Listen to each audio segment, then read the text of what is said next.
the lives lost to police brutality and recognize our own community member, Toyin Salu, who was lost this past weekend.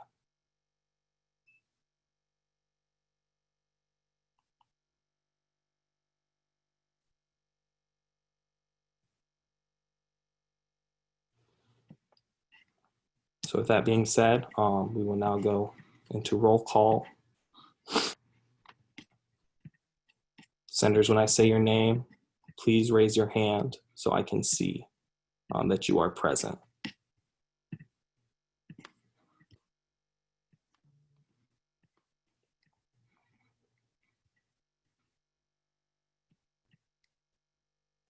Senator Adamik. Senator Murcia. Senator McMillan. Senator McMillan. Senator McKay.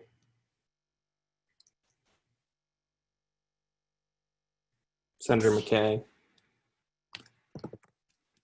Senator Akonda. Senator Akonda.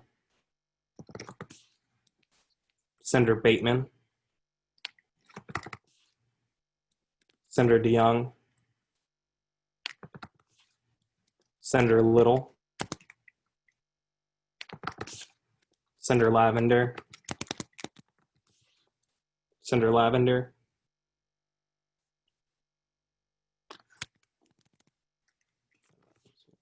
Senator Selva.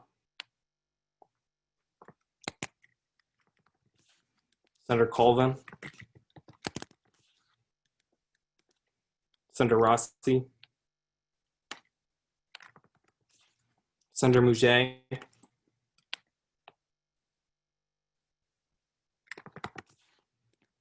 Senator Tillman. Senator Wilkinson. Senator Palacio. Senator England.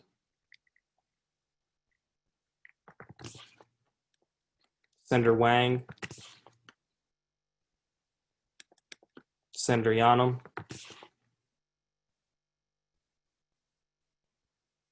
Senator Yanam, yes, perfect. Senator Lowry. Senator Shanahan. Senator Easer. Senator Easer, are you here today? No, Senator Easer. Senator Ryan.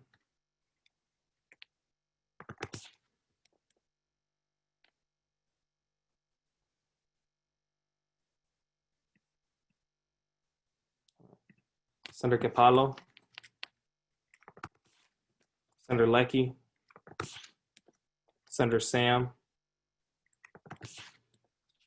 Senator Gonzalez. Senator Denton.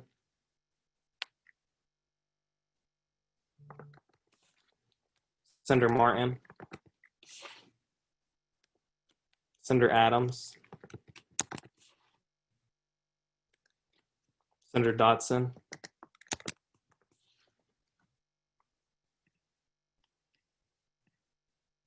Senator Dotson's not here. Senator Garcia. Senator Garcia.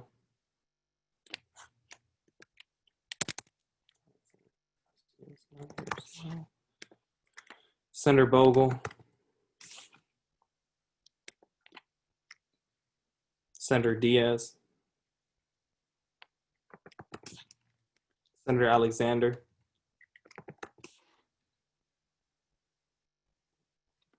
Senator Alexander.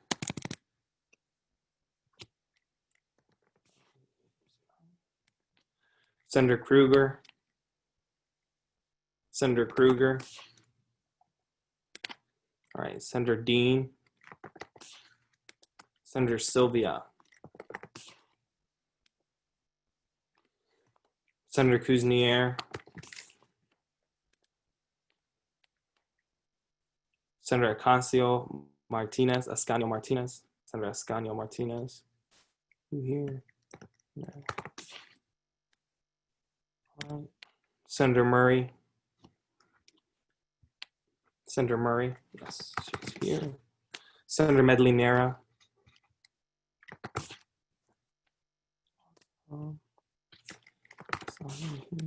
Senator Tooks. Senator Ross. Senator Chabot.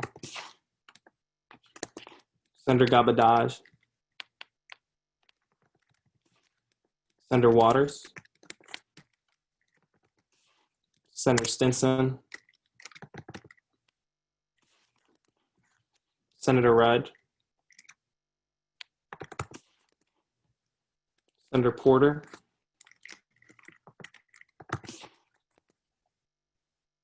Senator Mariah Kill.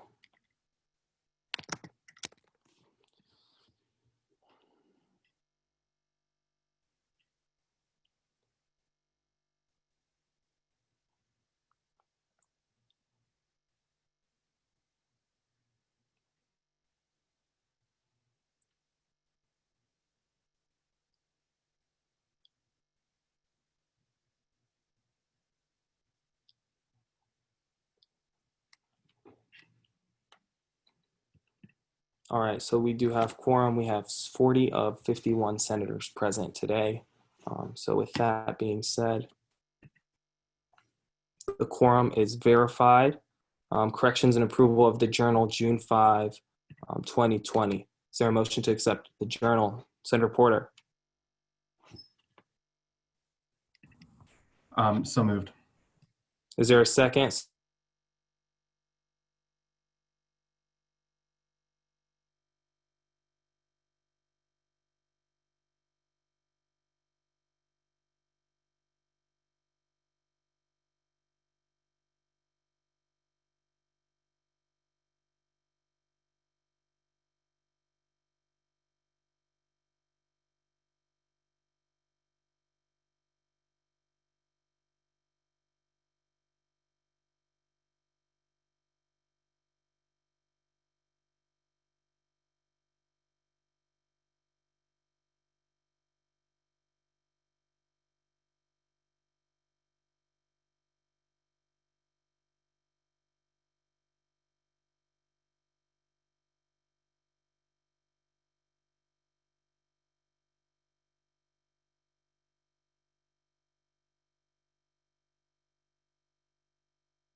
Can you guys hear me? I apologize. My connection went out. I don't know why or what happened. I haven't moved from my spot. But with that, is there a second? Senator Gonzalez. No, seconded. All right, thank you. With that, are there any objections to the approval of the journal from June 5th, 2020? All right, seeing no objections, we can move forward. All right, is there a motion to unlock the calendar? Senator Sam. I move to unlock the calendar. Is there a second? Senator Dean. So seconded. All right, are there any objections?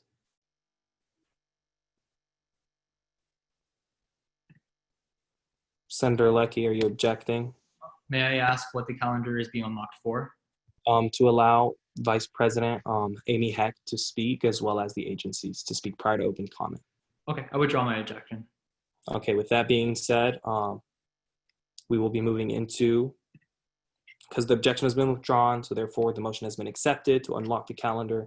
So with that being said, we are moving to special introductions and announcements. Dr. Amy Heck, the Vice President of Student Affairs, is here. Dr. Heck, are you available to speak? I am, thank you. Of course. So thank you for the opportunity to speak this evening. As the Vice President for Student Affairs, I don't often request to come before this group and speak at your meetings. However, we are in a challenging time, both as a country and an institution of higher education. I have fielded many calls from students, families, and alum asking the university to remove student government leaders from their positions. The university administration does not select or remove student government leaders. You are a separate entity and responsible for your own governance. Self-governance is an important pillar in your FSU experience, and important learning takes place. But leadership is not easy. You must make tough decisions, and as leaders, you are and will be scrutinized for your decisions and held to higher standards. And as leaders, we should be. I am not here to tell you what to do. Both last week and this evening, you are making decisions that tells the campus community what you value, and therefore what the student government values. And while the administration doesn't have a part in those decisions, your actions reflect on Florida State University. Whether those are actions taken by individuals in the Senate or your collective action as leaders, you are reflecting on all of our students, our administrators, our alum, and future generations. And those actions speak louder than any statements or words. Leadership is hard and it's complicated. It requires a commitment to constant learning, to admitting when you're wrong, to apologizing, to making amends, and to doing better. Leadership means uniting people, ensuring all people you lead feel safe and valued. And I believe it means making things better than when you found it. FSU and the Division of Student Affairs has been vocal about our desire for Florida State University to be more diverse and more inclusive. We know that we have work to do, and I'm committed to doing that work. There are students at FSU that do not feel safe here because of their identities. As student leaders, you need to know that. And that doesn't necessarily mean voting tonight one way or the other, but it does mean that as student government leaders, you need to do a lot more listening, especially to students who have different lived experiences than you. You need to make real efforts to listen, like you did last week and like you will do during open comments. You need to ensure that all students feel welcome at Florida State University and a part of this great institution. You need to learn from one another and participate in trainings because we all have room to do better. So as your Vice President for Student Affairs, I am asking you as the Student Senate to unite this campus body. It's up to you to determine where we go from here and how we can come together in this moment. So thank you. I appreciate your time.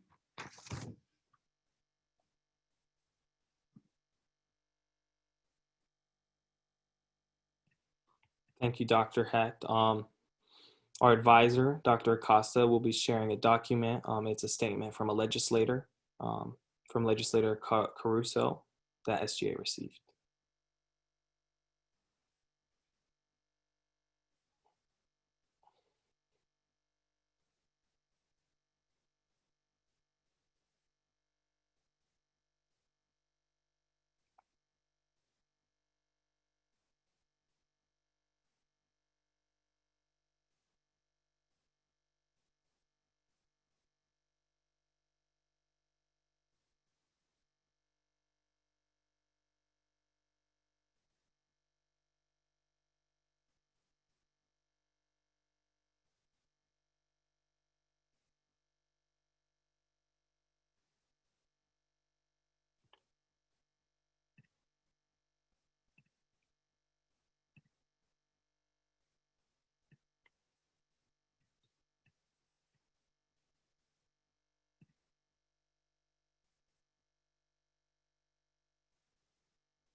Thank you for sharing that with us, Dr. Acosta.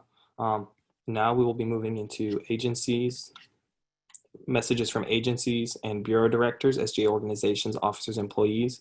Are there any agencies here that would like to speak? Marcus Williams from Pride. Hello, can you hear me? Am I all good? Yeah, we can hear you. All right, perfect. So, hi everyone. My name is Marcus and I use he, him, his pronouns. I serve as the Assistant Director of the Pride Student Union. I come to you all today asking you what's your why as student leaders? Why did you decide to represent a student body population? If your why wasn't for the advancement for all identities on this campus, then I advise you to reevaluate your why and involvement as a student leader. I remember my why, and that was changing the narrative. The narrative of the intersection of my identities has always been one thing to others, a game of jeopardy. My life is in jeopardy as a Black male in this society. My life is in jeopardy for being queer. My life is in jeopardy of just being who I am. I used to ask Alex Trebek, what is being oppressed from privilege, bigotry, homophobia, anti-Blackness, etc. for 1,000?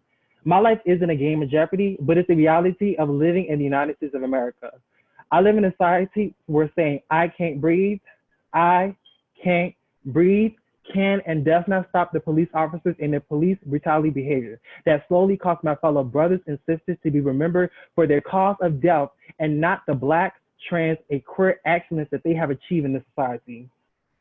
When I'm at Florida State University, I don't want my living reality to be the constant reality while being on the campus.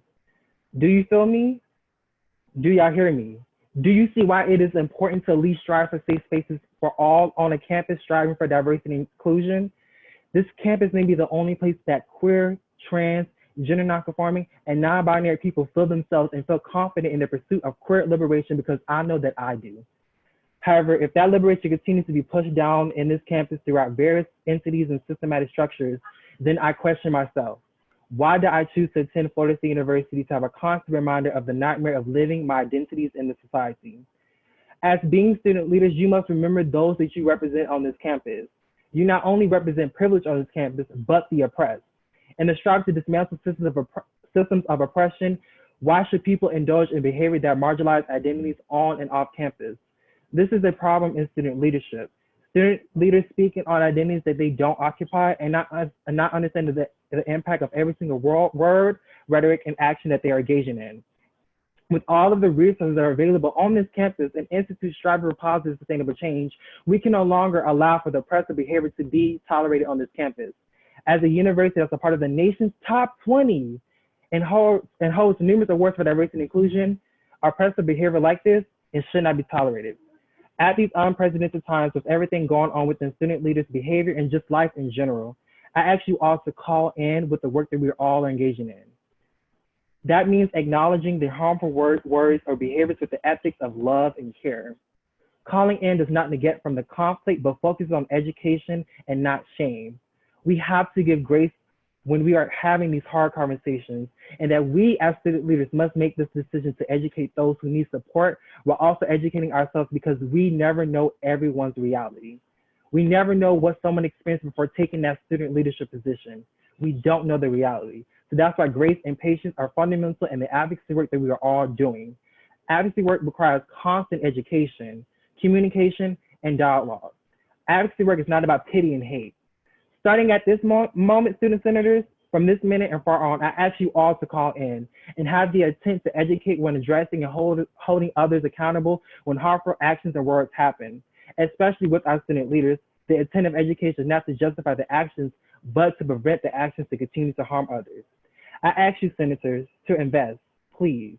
These are the following resources that I ask you to invest in. Allies and Safe Zone Training, Social Justice Ally Training, National Coalition Building Institute at Florida State University, Diversity and Inclusion Institute, the Black Male Initiative, Leadership Logic, Green Dot, Women's Leadership Institute, Multicultural Leadership Institute, Leadership Institute, the Leadership Studies Certificate Programs, and the list goes on and on. If you would like a list of the following resources that I mentioned and how to access them, please feel free to email me at pride.astdirector@gmail.com. Again, pride.astdirector@gmail.com.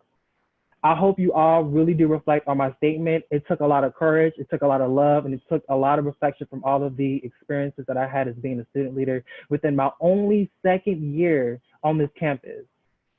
So I hope you all really do reflect and learn from all the words that I have stated and really do invest in your education awareness because we must unite, like Dr. Amy Heck said. Thank you.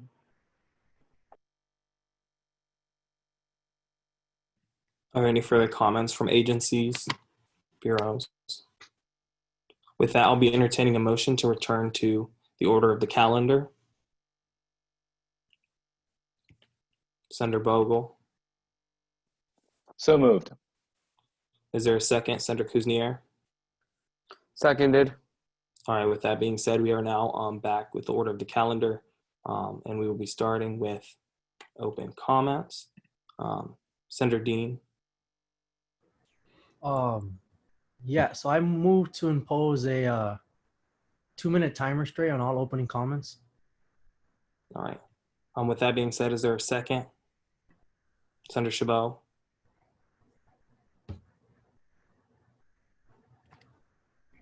Senator Gonzalez. So seconded. All right. And then are there any objections? Senator Murcia. I just want to know if that's allowed through our statutes. Is our parliamentarian here? I would like to know the legality of that before we decide on that. The parliamentarian has since stepped down because he's being forwarded for a senator position. So we currently do not have a Senate parliamentarian. However, I can answer that question for you based off of rule. Statute 410. Apologies. Yeah, thank you, Gonzalez. Based off of statute 410.2C, individual students may have time restrictions placed upon their comments. So that's where it comes from in regards to our statutes. All right, I withdraw my objection. Thank you. All right, are there any further objections? Porter, is there a reason your hand's still up? Yes, I object to that motion. All right. Okay, so with that objection, yes, we will have to go into a vote in regards to the objection itself. It would be a majority vote in regards to, if you vote yes, you support the objection, which means that there will not be a time restriction. If you vote no, that means you support the time restriction, and that means each individual only have 2 minutes to speak during open comments. So please go ahead by clicking yes or no in regards to that objection. Only student senators. If anybody else votes, that is not okay. And Mr. President, I have not resigned from my post as parliamentarian. Oh, I apologize. I misunderstood that.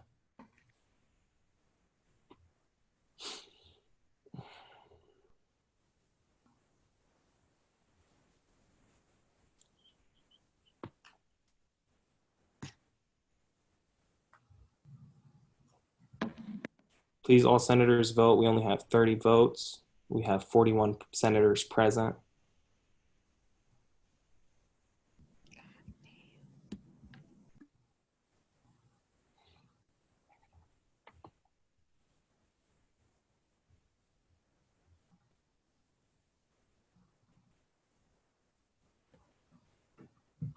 And just to reiterate, yes means that we will be restricting the yes means we will not be restricting, and no means we will be restricting to 2 minutes. All right, and so with that, we have reached the vote. It's 19 to 22. 19 say yes, and 22 say no. Therefore, the motion, the objection fails, which means that the student comments will be restricted to 2 minutes per comment. Please keep your vote up while we record them.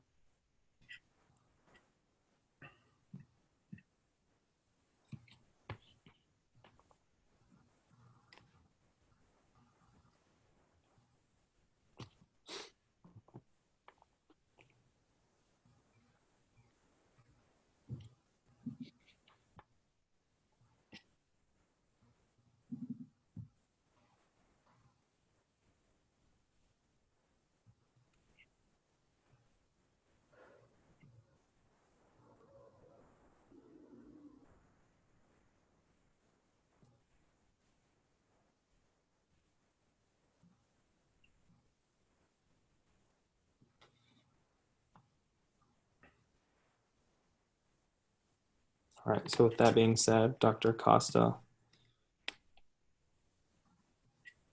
we get to go.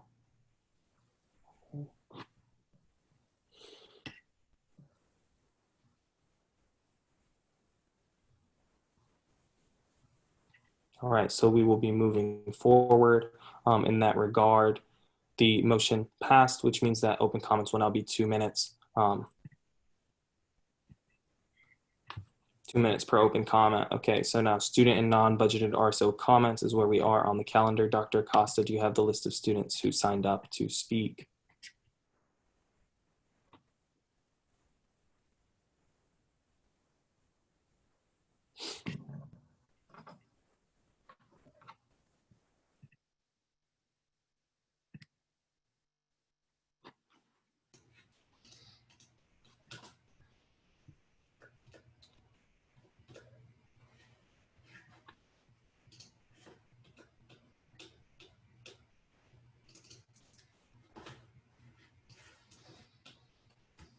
Dr. Acosta, do you have the list for the students in regards to who will be speaking first?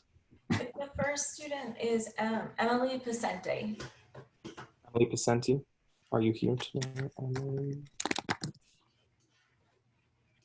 There she is. Hi, y'all. Can I go ahead and get started? Yeah, just give me 1 second so I can pull up my timer so I can stop you at 2 minutes. Gotcha. Thank you. All right, you can go ahead when ready. All right. Hi, y'all. I'm Emily Pacenti. You might recognize me from the last time we did this. And I am here speaking today on behalf of myself, not on behalf of the organizations that I represent. I was one of many public commenters in favor of the removal of Jack Denton, and I am here today to stand in solidarity with Ahmaud. Had Jack Denton's comments been from a 2012 Facebook post, I would have paid them no mind. Had Jack Denton been transphobic as a literal child and did not demonstrate bias in his position today, I would not have supported his removal based on said comments. The targeting of Ahmaud, a fellow FSU student who has lived through conditions many of us can only imagine, is absolutely ridiculous and nothing more than retaliation based on Denton's removal. I, too, stand strongly with the Jewish people who, as Ahmaud said himself, are also a historically oppressed group and survivors of genocide.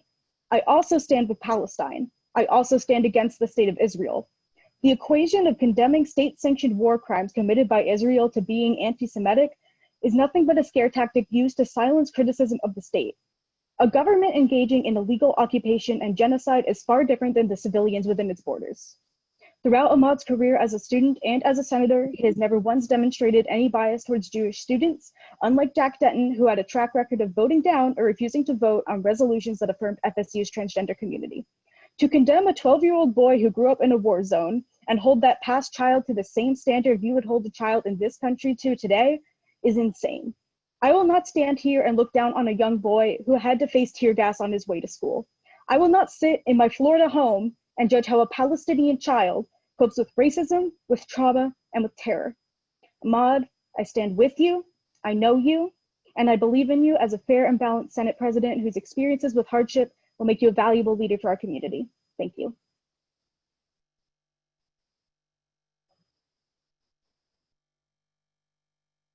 Sorry, I was muted. With that, Emily Pacenti, you waived your 4 seconds left, so thank you for that. I'm not going over.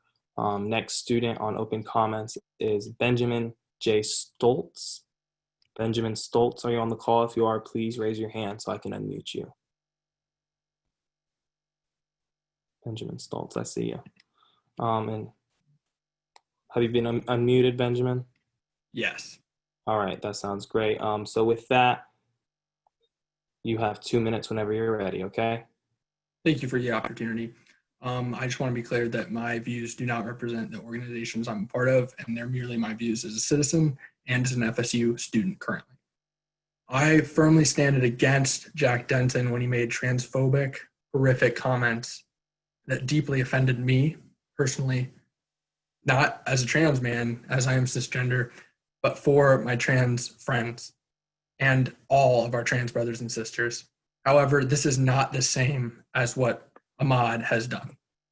Ahmaud, I concede, made a couple reprehensible posts when he was a literal child, not just a minor, but a 12-year-old, 13-year-old child. And I do not believe it is within our right as people who do not share his lived experiences as a Palestinian to critique what he said in said posts. I stand firmly with the people of Palestine, and I believe that you can be completely against those in the Israeli government without being anti-Semitic. I believe that criticism of a country is a lot different than criticism of a people or of a religion, and I stand firmly with Ahmaud. Thank you very much. Thank you for that, Benjamin. With that, you yielded 45 seconds from your 2-minute limit. Next on the open comment list is Cortland Culver. Culver, could you please raise your hand so that I may unmute you? Culver, can you speak? Yes, can y'all hear me? Whenever you're ready, you got 2 minutes. Yes, sir. So I had a lot more than this, but I'm just going to kind of read my last statement, which I believe will be pretty original. So some of you senators may have gotten a message from one of the board members of the Center for Participant Education I'm not going to sit here and rail against that organization. We settled our differences in the SGA Supreme Court. However, this email was signed with the tagline, "From the river to the sea, Palestine should be free." While this phrase seems positive and good on its surface, it has dark roots. The cry was first written by members of Hamas, a Palestinian political party, which in its founding document says the following: "The Islamic resistance movement aspires to the realization of Allah's promise, no matter how long that should take. The Prophet, Allah bless him and grant him salvation, has said, the day of judgment will not come until Muslims fight the Jews, killing the Jews. When the Jew will hide behind stones and trees, the stones and trees will say, 'O Muslim, O Abdullah, there is a Jew behind me. Come and kill him.' Only the Garkid tree, evidently a certain kind of tree, would not do that because it is one of the trees of the Jews. I would never accuse the person who said that or the president himself of having these beliefs without more information. However, the very fact that statements with ties like these are being said by representatives in SGA should be very concerning. Anti-Semitism is a cancer, one that starts small and grows fast, yet undetected if not carefully monitored. I call on SGA senators to realize this cancer exists and to do the right thing. And with that, I yield my time. Thank you, Culver.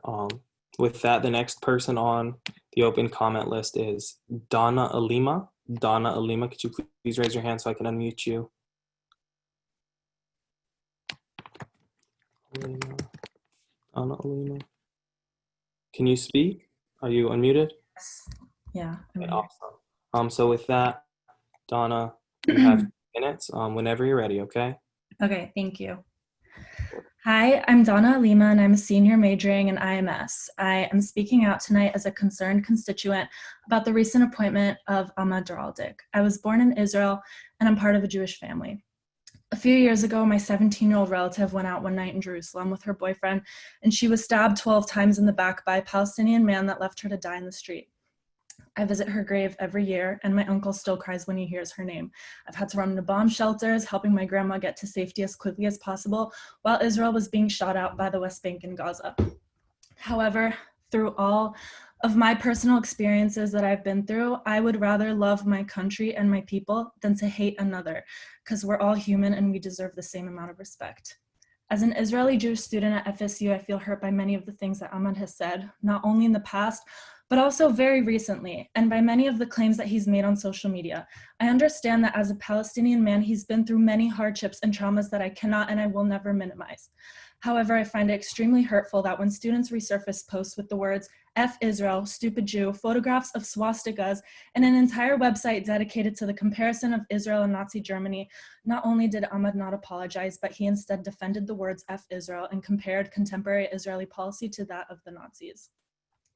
Although we all have our own opinions about the Israeli-Palestinian conflict, this comparison is no longer about the conflict, it's just pure hatred, and it's not defendable, and nobody can tell me how I'm supposed to feel by that statement. As a direct descendant from Holocaust survivors, as the majority of my mother's side of the family was murdered, I find this to be a disgusting comparison that allowed many other students on campus to project their anti-Semitic views on social media. This comparison of Israel to Nazi Germany meets the criteria for anti-Semitism under the International Holocaust Remembrance Alliance working definition, which is recognized in over 50 nations, including the United States and Florida. So why can't this include FSU as well? This blatantly hateful rhetoric is disturbing, and I cannot accept that someone who's Donna, your time has just been extinguished. I do apologize for stopping you. I understand your passion, and I truly appreciate you for coming today to speak.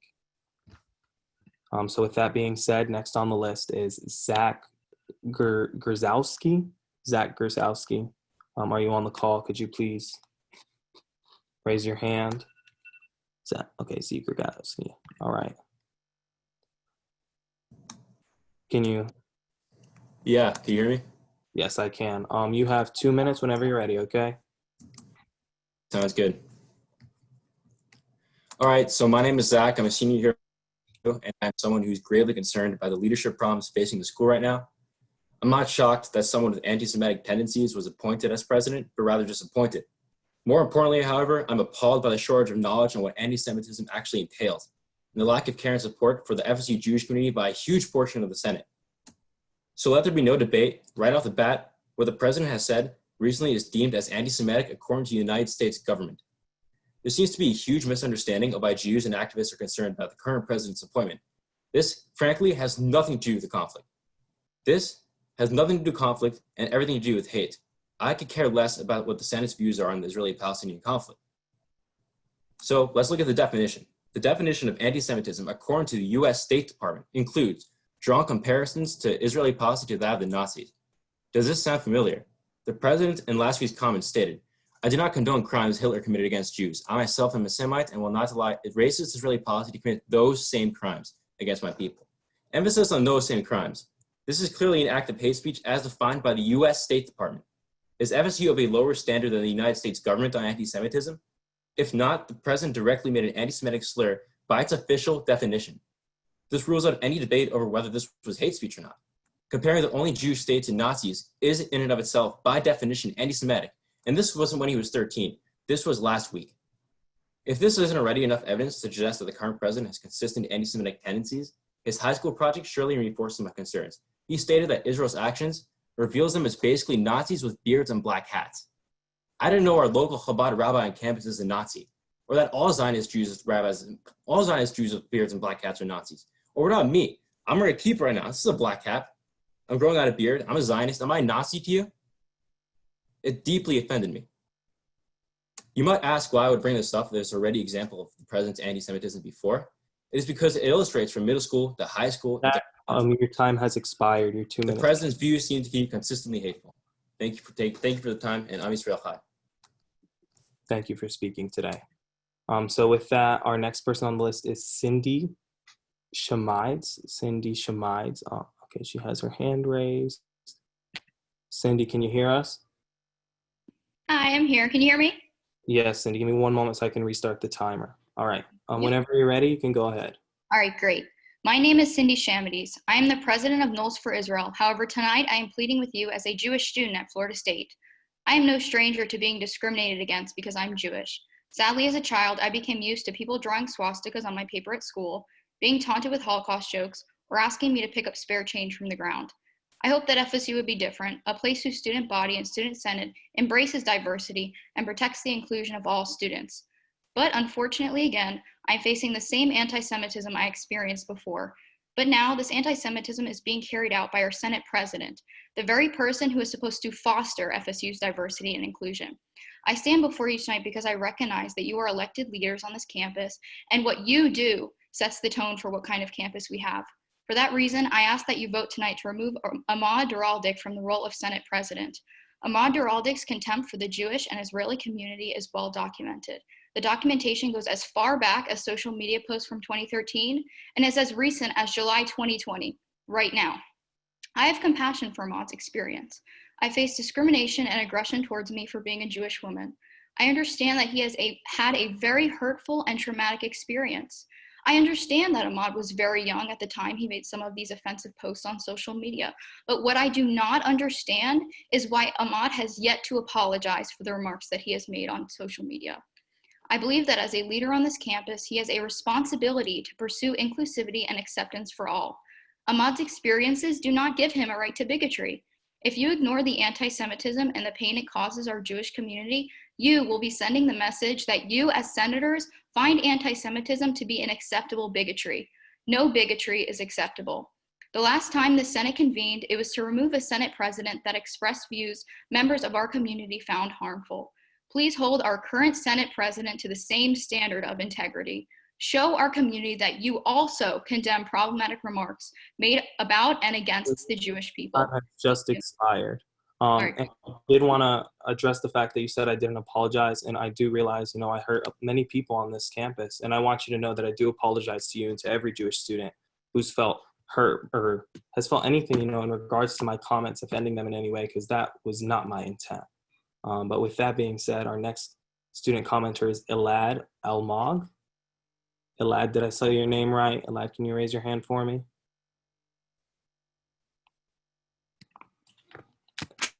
Elad, are you on the call? Elad. Hello? Elad, can you hear us? Yeah, can you hear me? Yeah, I got you. You got 2 minutes for your open comment whenever you're ready, okay? Okay, just give me one moment.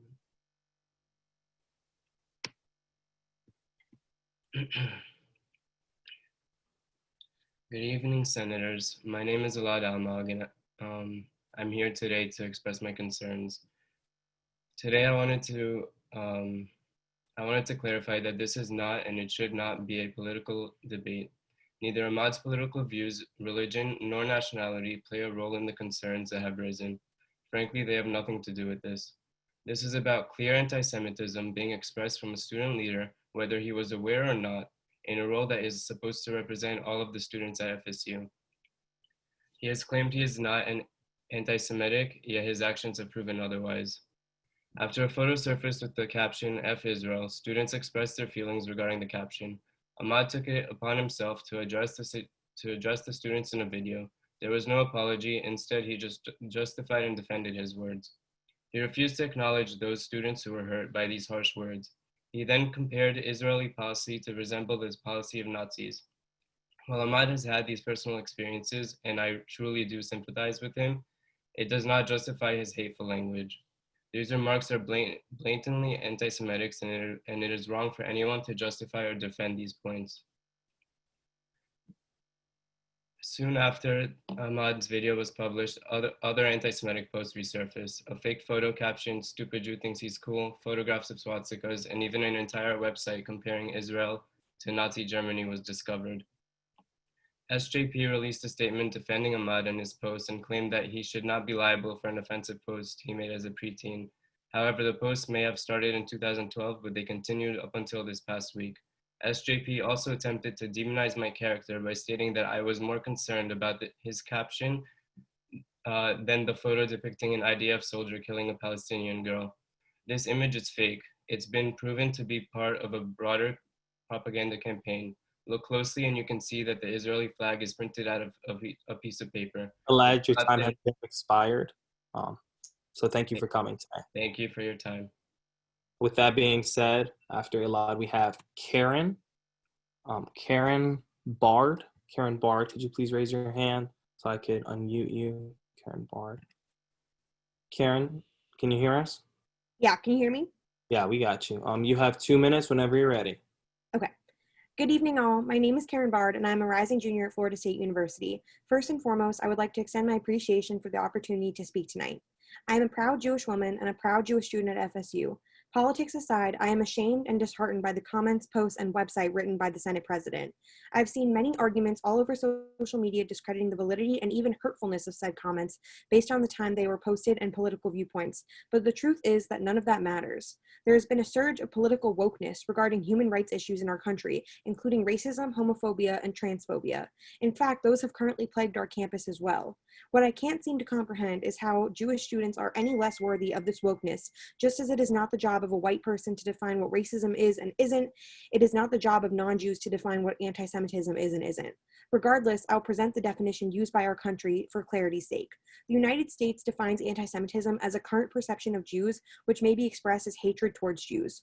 Rhetorical and physical manifestations of anti-Semitism are directed towards Jewish or non-Jewish individuals and or their property, toward Jewish community institutions and religious facilities.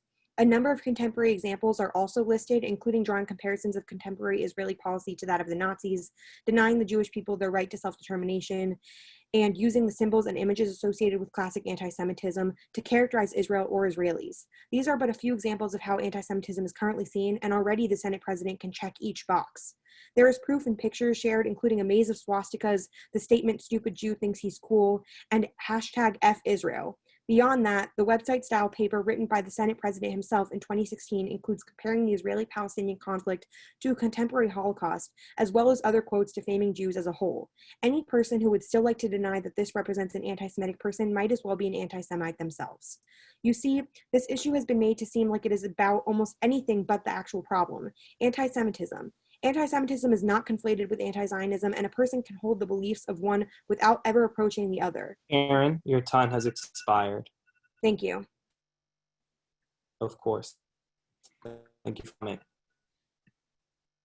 That being said, our next person to speak is Yasmin Farsakh. Yasmin, are you on the call? Hey, Yasmin. You have 2 minutes whenever you're ready, okay? Hi, thank you. All right. I urge all senators first and foremost to look into the troubled history of how the definition of anti-Semitism was formed, as well as to realize that the conflation of anti-Semitism and the critique of a regime removes all advocacy on the behalf of Palestinians and advocates for Palestine. There is an active apartheid and occupation. Look into the history. Education is power. I also urge you all to do as Marcus spoke for Pride. Call in, not push out. It isn't necessary to forgive, but I urge you all to understand the perspective of which his statements come from. I would also just like to say, as a Palestinian student at FSU and raised in a Palestinian family, it's a particularly different perspective. I was never subjected to the horrors of occupation, but my family still lives there, and it's a constant reminder of the pain that they're forced to endure. Retaliation isn't the same as oppression. And again, I'm not asking anybody to forgive, but to attempt to understand. It is not only unwise, but unfair to place the statement from a 12-year-old boy in the context as we as Americans are never going to be able to view it. We will never have to endure occupation. We will never have to endure an apartheid. I would also just like to say, as a Palestinian student on campus, I've felt isolated from student organizations and felt like I don't belong. Felt like my statements are somehow more radical than somebody else's just because I come from a different perspective. I would urge you all to look into the history before speaking out, to look into the eyes of the people who are suffering, and not only to look into the side of the people who are currently in power. Thank you. That Yasmin. Next on our list is Jamie Reeves. Jamie Reeves, are you on the call? Could you please raise your hand?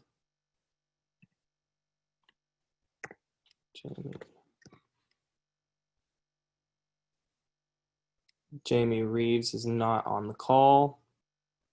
All right, so with that being said, we will go to the next speaker. Julian Cordova. Could you raise your hand, please? If you are on the call. Okay, you're going by Julian. Got it. Julian, can you hear us? Yes, hello? Not very, Julian. Can you hear me? Yes. Hello? Oh, yes, perfect. So before I start, is it Senate President Daryl Deek? I want to pronounce it correctly. It's Daryl Deek, but it's okay. You can pronounce it as you please. Daryl Deek. I really do appreciate that. I'll try to move fast. Just tell me when my timer starts. Whenever you start speaking, I'll click the start button. I think our community has taken a lot of strides to end bigotry of the past, but I think there's a lot of work to be done. I believe the leader at SGA at FSU must unite students of various backgrounds and ethnicities and ideologies and not be a source of division. I think the former president was removed for this, failing to adhere to this principle. And just as the action to remove him was swift and the motivation's just, I think the same standard should apply to you. I think regardless of your feelings on Jewish people, I think your image as a uniter has just kind of been tarnished. It is the swastika image, and it was the stupid Jew thing, as little as it seems. And treat not just the body, but you yourself to understand that your leadership is not just inappropriate, but it makes a lot of Jewish people feel like they don't belong. And in an era when inclusivity and I think acceptance are paramount to a safe learning environment, I don't think it's acceptable. In conclusion, I think, Ahmad, I think you're unqualified to bring the community together. I think you're perfectly, it's perfectly understandable that you might feel differently now, but I think it's too late at this point. And I'm sorry because you seem like a really nice person, but I think in people's head who are feeling stronger about this because they're Jewish, they would be unable to get past it and still believe that you'd be on their side. Thank you. Thank you for your comments. With that being said, we will be moving on to the next person on the list, Eddie Cohen. Eddie Cohen, are you on the call? Could you raise your hand for us?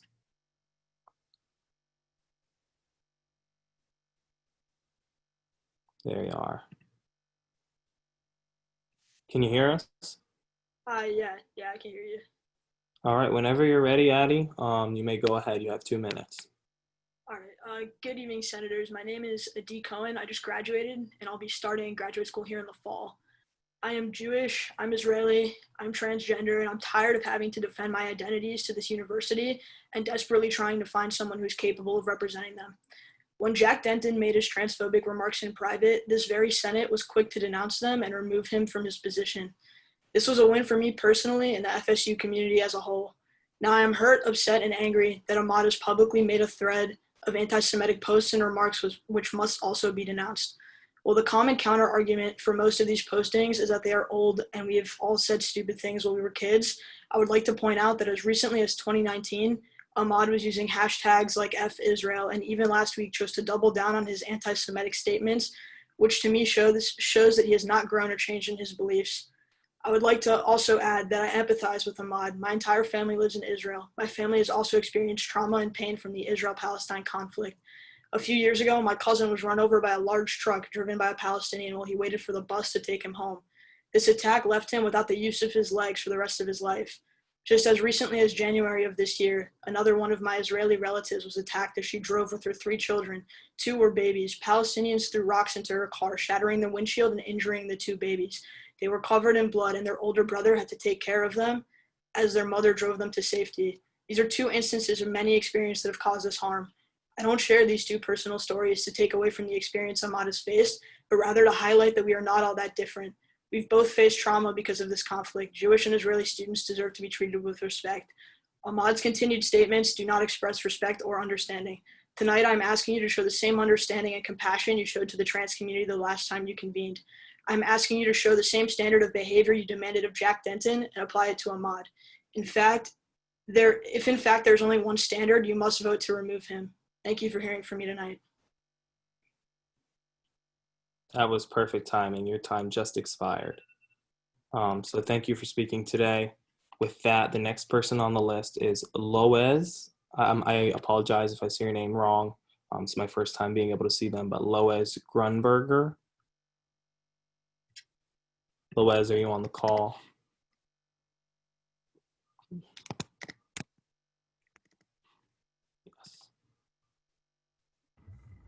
Can you hear us? Yeah, I can hear you guys. Can you guys hear me? Yeah. Did I pronounce your name right, or how? It's Leos. Leos. Yeah. Okay, Leos, you have 2 minutes to proceed whenever you're ready. All right. Thank you. Hi, guys. My name is Leos Grunberger. I'm a senior studying finance here at FSU. I'm Jewish, I'm Israeli, and I'm also a human. I hope you would all agree that all human beings on this earth deserve to be treated with dignity, respect, the chance to live lives free of discrimination, regardless of who we are, who we come from. Unfortunately, tonight I'm speaking to you because we have found ourselves in a situation where this has not been the case. I do not feel that my community is equally respected or valued at FSU, nor have we been able to live out our college expectations free from discrimination. As you know, our current president, Ahmad Daraldik, was elected to be our Senate president just last week after Jack Denton was voted out for making transphobic comments. Last week was a significant win, not just for the LGBTQ community at FSU or anywhere, but for justice and equality for all, because hateful speech against any group of people should never be tolerated. You, our senators, made the right decision. For the same reasons Jack Denton was removed, I'm asking the Senate to call for a vote of no confidence to remove Ahmad from the Senate president position. While Ahmad has claimed he's not anti-Semitic, he has a well-documented history of anti-Semitic posts on social media from 2012 to 2020. There's just like a clear pattern. These posts they were actually very hurtful to me. My parents unfortunately saw them because they came up on shared posts on their social media, and I was actually trying to hide it from them. Just last week, in response to his #FIsrael post, he made a video explaining why he felt the way he did, and he totally has the right to feel the way he did because I understand the oppression that him and his people have been through, but there's no reason to push aside the oppression that our people have been through. He equated the Israel policy to the same as Nazi Germany during the Holocaust.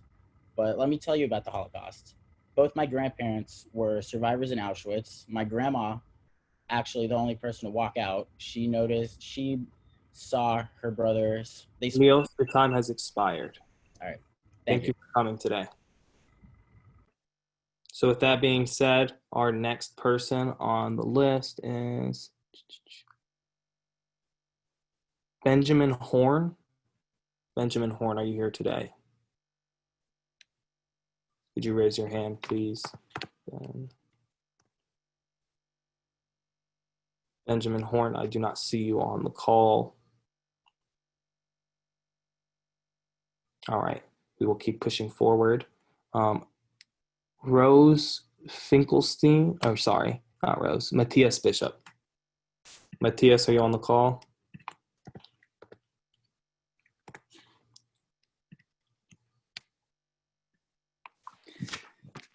Hello, Matthias. You have 2 minutes to begin whenever you're ready. Hi, I'm speaking for me as a student and not for the student organizations that I'm a part of. Ahmad al-Dik is being wrongly accused of anti-Semitism. Ahmad and I served together our entire freshman year in the social justice living learning community. Throughout the year, I saw Ahmad work hard to make sure that FSU and Tallahassee in general was a welcoming place for everyone. He served all of FSU and the communities of Tallahassee impartially. Further, there were several Jewish students in the Social Justice LLC. Ahmad was and still is a friend of theirs. There were several times that Ahmad and the Jewish students in the Social Justice LLC discussed Israel, Palestine, geopolitical relations. In each of those instances, Ahmad was always respectful and wise. The claim that Ahmad is anti-Semitic can only be made by people who do not know him personally. Lastly, the two social media posts that have been peddled around do not paint Ahmad's character as anti-Semitic. The first post shows Ahmad standing beside the statue of his hero Nelson Mandela in the occupied West Bank. In the post, Ahmad spoke against the West Bank's occupation by the nation of Israel in harsh terms. It is well within his First Amendment rights to oppose military occupation of his people.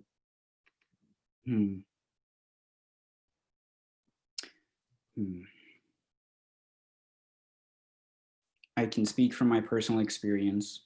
And when I spend time with Ahmad, he has always tried to be a leader that represents all people. He has grown up in a situation that few can describe, and he has done his best to not only represent all well, but to fight for a situation where justice is hard to find, through a people who have had their homes taken away and yet must still fight even though they are pressed to the ground. This is a very difficult for a leader to step in. I pray for Ahmad, and I know that it is a difficult situation. You might not make every decision well. Your time has expired. Thank you for coming today. With that being said, we will move on to the next person, Matthias. Rose Finkelstein. Rose, are you on the call? Okay, she raised her hand. Oh, where'd you go, Rose? Could you raise your hand again? There you go. Can you hear us? I can. I just have 2 questions before I start. Is that okay? Go ahead. What's up? When we have 30 seconds left, would you be able to let us know? Yeah, I can. If the, like, for example, for you, because you requested it, I will do so. Okay, I have another question. I understand that you want to defend yourself, and I totally get that. But you guys sadly limited us to 2 minutes. So in order for this call to go by as fast as possible, please don't sit there and defend yourself. Let us say our speeches, and then when this call is done, you feel free to do what you want. But it's not fair that you get more time to talk and we don't. Of course, I completely understand what you're saying, and I'll refrain to make any from making any comments to ensure that you guys feel comfortable making your comments as well. Thank you. So with that being said, whenever you're ready, you have 2 minutes, Rose. Okay. So about 2 weeks ago, my friend sent me the post by you that said F Israel. At first, I thought to myself, this can't be the current Senate president, someone who's supposed to represent me, a Jewish student who has been to Israel twice, someone who's supposed to represent all students from all walks of life. I then gave you the benefit of the doubt because someone does not just say that out of nowhere, which I totally understand. I then messaged the current Senate president on Instagram, and I said verbatim, I have something that I'd like to chat with you about if that's okay. When I went to message the current Senate president back, I realized that I was blocked. He also blocked several other people on Instagram. So now that line of communication where I felt comfortable talking to you was now cut off. Not very mature of someone who's a Senate president. Fast forward a few days later to where I saw the stupid Jew post, and then the swastikas, and then everything else, especially the website that compared Nazi Germany to the Israeli government. My first thought was that the current Senate president is anti-Semitic. And all of these things, no one can argue, are not anti-Semitic. I also want to say, for the people who are laughing on this call right now, please picture if you were us. I want to say that my grandma, who recently died of COVID, was a Holocaust survivor. She fought for her life when she was a child all throughout the Holocaust. To read this website that the current Senate president has, where he compares the Israeli government to Nazi Germany, broke my heart in ways that I cannot even describe. I am not here to argue over the conflict. I am here to say that this is unacceptable. 6 million Jews died in the Holocaust, and so many other people from all walks of life. My grandmother, and if she were still alive, would not even fathom how anyone would vote to keep the current Senate president in. How can any of us think that any of the Jewish people will be comfortable talking to an issue about anything related to Judaism, Israel, anything to the current Senate president? The people who are thinking about running for a Senate seat, that will not be happening. For those who don't care about any of us Jewish... 15 seconds. Sorry, Okay. I forgot. For those who don't care about any of us Jewish students on campus, please picture if this were you. To end, I just want to say I love Florida State and everything about it. I have felt welcome here. I have joined everything I can, but I have never, ever felt how I do now and so enraged. The senators on this call, if you're going to vote Jack out like you did a week ago, you better vote him out because this is fair, not fair. and not just. I apologize for muting you, Rose, but I had to mute you due to the fact that everybody was given 2 minutes, and I cannot allow any person to speak more than anybody else. So with that, going forward, after Rose, we have Julian Cordova. Julian, you spoke. Jordan Deraldic. Jordan, are you on the call?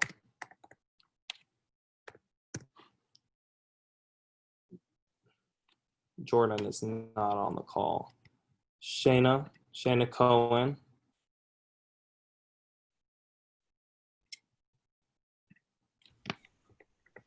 Ben Horn is now able to raise his hand. Ben, so Ben is on, okay. So Ben doesn't have his last name. I see you, Ben. Sorry about that. Thank you. No worries. Whenever you're ready, you have 2 minutes. Appreciate it. Hello, my name is Benjamin Horn. I'm an incoming junior, a Jew, and a third-generation Holocaust survivor. Before I start, I want to make it clear that yes, I am pro-Israel, but that does not mean that I'm anti-Palestine. I feel that today there's a toxic and single-minded mentality that if you support one side, you're automatically against the other.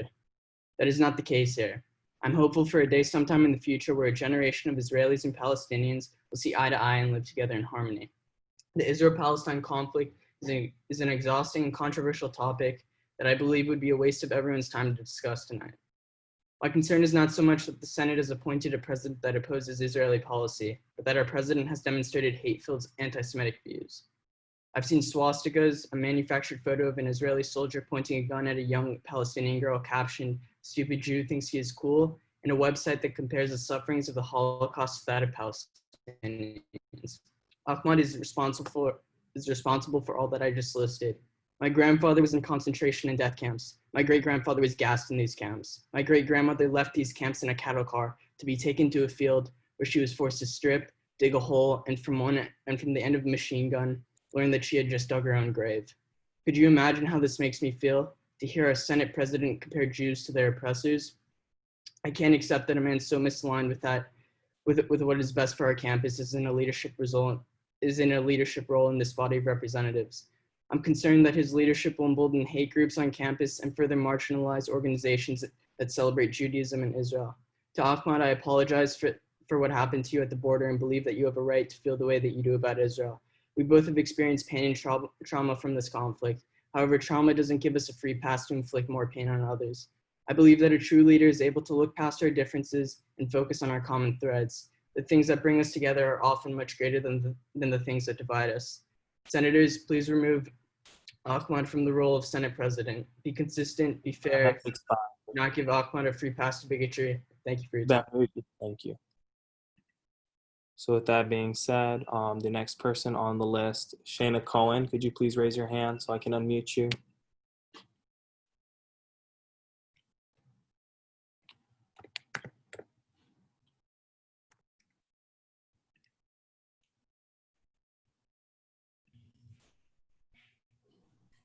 Shayna, are you? Yes, thank you. You have 2 minutes whenever you're ready. Hi, I'm Shayna Cohen. I'm a proud member of the Jewish community, the LGBTQ+ community, and I'm also a former senator. I came today to only speak for myself and my own experiences. I could stand here and debate the evidence as to whether or not Ahmad has made anti-Semitic comments. I'm not going to do that. I think it's more important that we consider the fact that 9% of FSU's student population is Jewish, that we consider the fact that this fall, Nazi flags were sold on our campus, that we consider the fact that there is no solid kosher dining option for students on this campus. When we make signed statements as student leaders and as elected leaders, that's often the only thing that students see. I have the advantage of knowing a lot of you personally, so I know that what you do isn't necessarily malicious. But as somebody that has spoken to many members of the Jewish community this week, I can tell you that they're scared and that they are upset because a lot of what they have been seeing is people relentlessly standing behind Ahmad without any option of learning more about Jewish traditions, without any option of learning more about anti-Semitism, without any option of making the experience of Jewish people on this campus better. Apologizing that we are offended is not an apology. Apologizing for your anti-Semitic comments and committing yourselves as a legislative body to do better by the FSU community is a step in the right direction. To the Jewish students on this call that decided to come and decided to speak out, thank you. I know that you're angry and I know that you're upset and I know that you're scared. I'm all of those things too, because this problem has no easy solution. I hope that we see all of you reaching out to the University Counseling Center if you need it. I hope that we see each other reaching out to our communities, to Hillel, and figure out a way for all of us to come together by considering legislation that I hope is submitted by the Senate soon in order to address some of the concerns I just stated, so that we can move forward as a unit, as a school, and continue to be the advocates for the FSU and Tallahassee community that I know that we all are. Thank you for listening to me, and again, stand strong. Thank you for your time today, Cohen. So with that being said, next we have Majida Nader. Majida, are you on the call?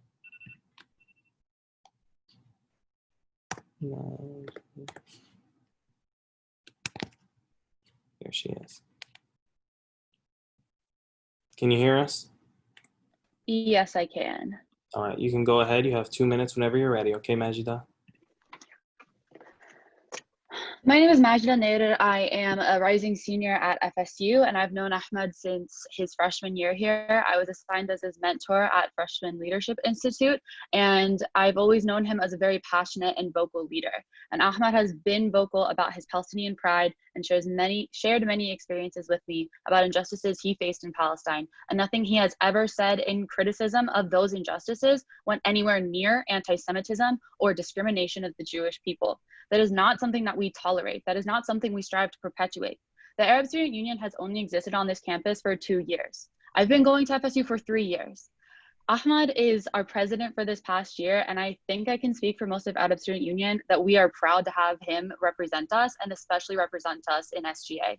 I really would like to challenge some of the people here to also think about what tweets and Facebook posts that you have cleansed from your accounts before or even during college. Do you all want to be judged by those inconsiderate comments that you most likely made when you were younger? We've all done it. We were children. I would hope that we don't hold those views now as an adult, and I can certainly say that Ahmad absolutely does not hold those views now. Ahmad is being attacked by people who do not know him. He's being demonized just as the Palestinian people regularly are, and he's being demonized by those who do not care to know him or listen to his side. And that is why this racist and very Islamophobic crusade against him needs to be stopped. Representation has been brought up many times, and I have never seen a brown or Muslim representative of the student body rise as far on SGA as Ahmad. After Jack Denton's comments were released, I honestly didn't know how to feel as a Catholic on this campus and as a vocal advocate for queer communities on this campus, and I was incredibly upset. But then hearing the crusade that came after Ahmad's comments were revealed and after people intentionally searched for reasons to find that he is anti-Semitic, I didn't know how to feel as an Arab in this campus. Ahmad's treatment because of the persecution of his people is honestly, it's very upsetting. It's very upsetting to me. Thank you for coming. Thank you, Ahmad. So with that being said, we will move to the next speaker. Sarah Shmaninsky.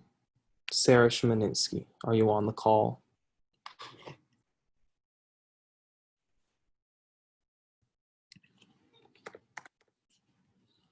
I do not see Sarah.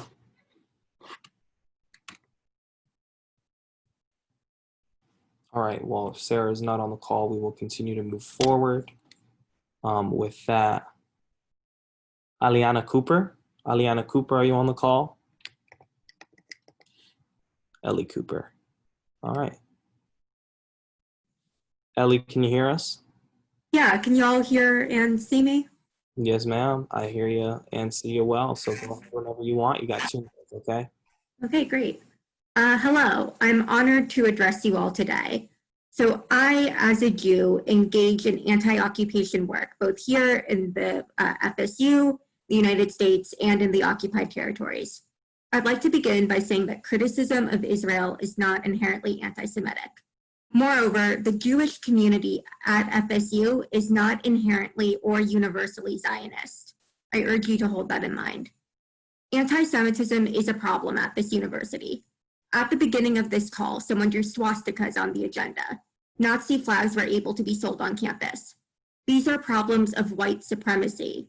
At the same time, the FSU community struggles with Islamophobia and the erasure of Palestinians. All of you, members of Senate, as the people that represent the student body, have work to do. I invite all of Senate to learn more about the plurality of the Jewish community at FSU, Zionism, the occupation, the Nakba, Palestinian struggles for dignity and self-determination, the historical trauma of the Shoah. All of these elements are part of what makes this particular situation so complex. I personally do not support calls for Ahmad's removal. I believe that, as I will hope you will hear tonight, Ahmad is willing to dialogue with members of the Jewish community. I hope, in turn, the FSU community will listen to his experiences living under occupation, especially as Israel seeks to annex the West Bank in exactly 2 weeks from today. In closing, I urge Senate to view this situation with nuance and seriousness and use this moment to engage in reflection, growth, and learning. Thank you. Thank you, Ellie. So with that being said, our next speaker will be Yona Rubin. Yona Rubin, are you on the call? Oh, Mark, I see your message, Mark. Mark wants to speak. Mark Porter will be speaking on behalf of Sarah Schmaninsky. Mark, are you unmuted?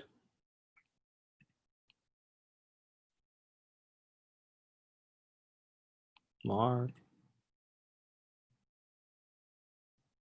All right, we will come back to Mark because he's not being unmuted. So with that, we will go back to Yona Rubin.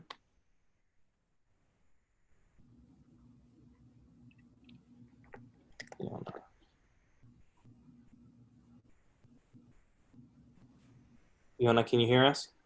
Yes. All right. Whenever you're ready, you have 2 minutes.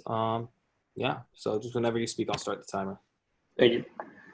By removing the previous president, we as Florida State stood strong and solidified our stance, setting a precedent that hurtful speech of no kind will be tolerated at FSU. It would be remiss and hypocritical not to hold all Senate members to the same standard, especially the student body president. With our recent actions in mind and the numerous examples of hateful rhetoric coming from the current president, I urge you to call for a vote of no confidence and subsequent removal of his position. Many people previously have mentioned that his comments were not anti-Semitic just because they were anti-Israel. However, I have a copy here of Chapter 2019-59, House Bill number 741, Section 7B1, which clearly states examples of anti-Semitism related to Israel include the following: demonizing Israel by using symbols and images associated with classic anti-Semitism to characterize Israel or Israelis, drawing comparisons of contemporary Israeli policy to that of the Nazis, or blaming Israel for all inter-religious or political tensions. Now, the previous comments that the current president has made clearly violates these laws, and by the oath that you took to take this office, you are bound to Florida State University laws, the state laws of the state of Florida, as well as U.S. government laws. As all the people have stated, the definition of anti-Semitism by the U.S. State Department and the state of Florida, all of your comments in the previous month and years violates these terms and conditions that you took to serve the FSU body. Once again, I urge for the call of a no vote confidence and subsequent removal of the position due to these concrete terms. Thank you. Thank you for coming tonight, Yona. We appreciate you speaking. With that, we have our next speaker, Shelby Shoup. Shelby, are you unmuted? Now I am. I just want to clarify that I'm speaking on behalf of myself and not either of the other two people. All right, Okay. you have 2 Okay. minutes whenever you're ready. Okay, great. Good evening. My name is Shelby. I'm a graduate student pursuing a master's in social science education, and I am the current president of Students for Justice in Palestine. I am here tonight on behalf of SJP, as well as myself as a Jewish student, to ask that my student representatives vote no should a vote of no confidence be raised against Ahmad. I met Ahmad this past year through a mutual friend, and we have become friends through our involvement at SJP. I am proud to call him my friend, and in many ways, I see myself represented in Ahmad's Senate presidency more than I ever have in student government. Being Jewish has always been my core identity, always. But as I have found a political home in the Palestine Solidarity Movement, I have been largely ostracized by the institutional Jewish communities I grew up in. When people say that Ahmad's presidency is an affront to Israeli, Jewish, and Israel-supporting students, know that they do not speak for me. In that collective, there is no space for Jews like myself who refuse to bind our identities to the state of Israel and who are brave enough to articulate ourselves beyond states and borders and militaries. Ahmad represents students like me who believe that our safety and freedom is bound up with all peoples, including Palestinians. Now, I'd like to address some of the major posts or claims that Ahmad made in the past that have triggered this campaign to remove him from office. The first post was from 2019 with the captions, "Fuck the occupation" and "Fuck Israel." Ahmad has the right to condemn the occupation and the state of Israel. This is not anti-Semitism.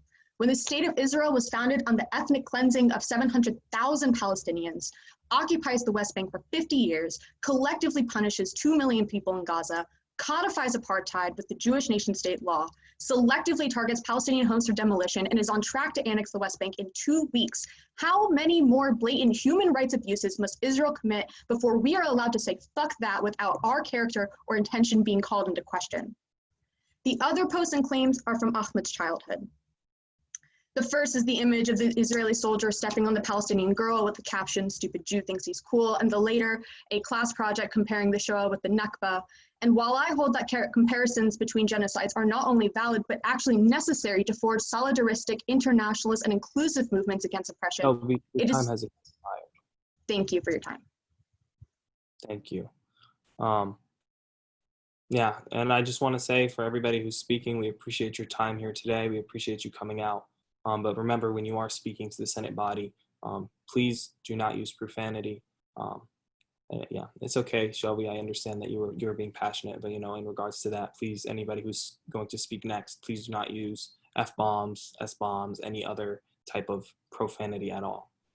So with that being said, Mark Porter, are you able to unmute yourself now to speak in regards to Sarah? Yes.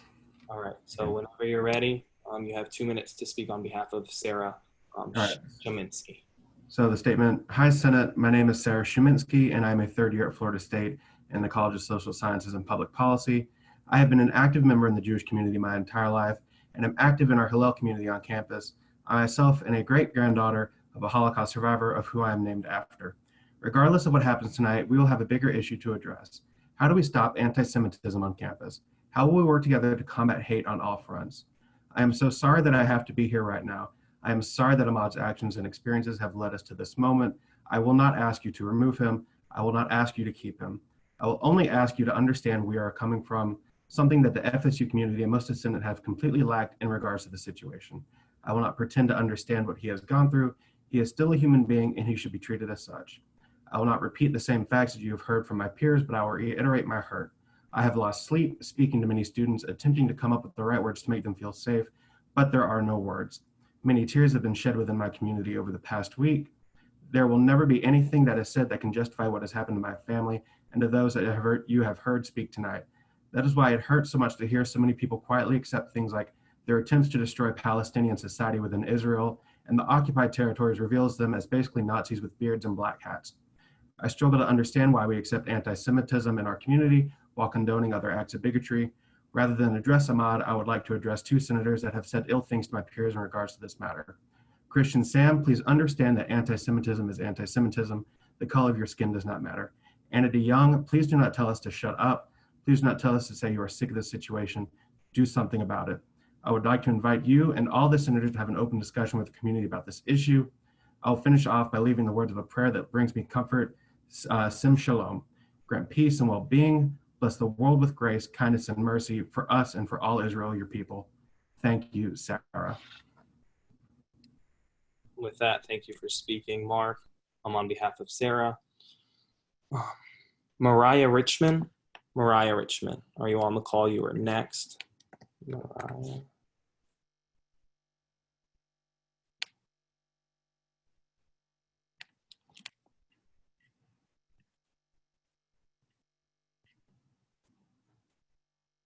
All right, there you are. Perfect. Can you hear us? Yeah, can you hear me? Yes, I can hear you. Give me 1 second so I can restart my timer. Okay. All right. Whenever you're ready, you have 2 minutes, okay? Okay. Hi, I'm Mariah. I'm a Jewish student and I'm speaking on behalf of J Street U here at FSU. We were disappointed to see some of the comments made by Ahmad while he was in high school. We know that there are ways to oppose occupation and Israeli politics without being anti-Semitic, and we believe that Ahmad did cross that line in some of his comments. We also know that the situation is complex and the current conversation on our campus lacks a nuanced understanding of the Israeli-Palestinian conflict. We have to understand the historical trauma that the Jewish people have endured and understand the ongoing suffering of Palestinians living under occupation. I don't think that Ahmad's removal would be effective in achieving this. Rather, I would want to see and engage in an open and constructive dialogue around the situation on our campus. From where I'm sitting, Ahmad has shown a willingness to engage with the Jewish community, and I find that encouraging. Thank you. Thank you for speaking today, Mariah. After you, we have Ronnie Levinson. Ronnie Levinson, are you on the call? Could you raise your hand, Ronnie?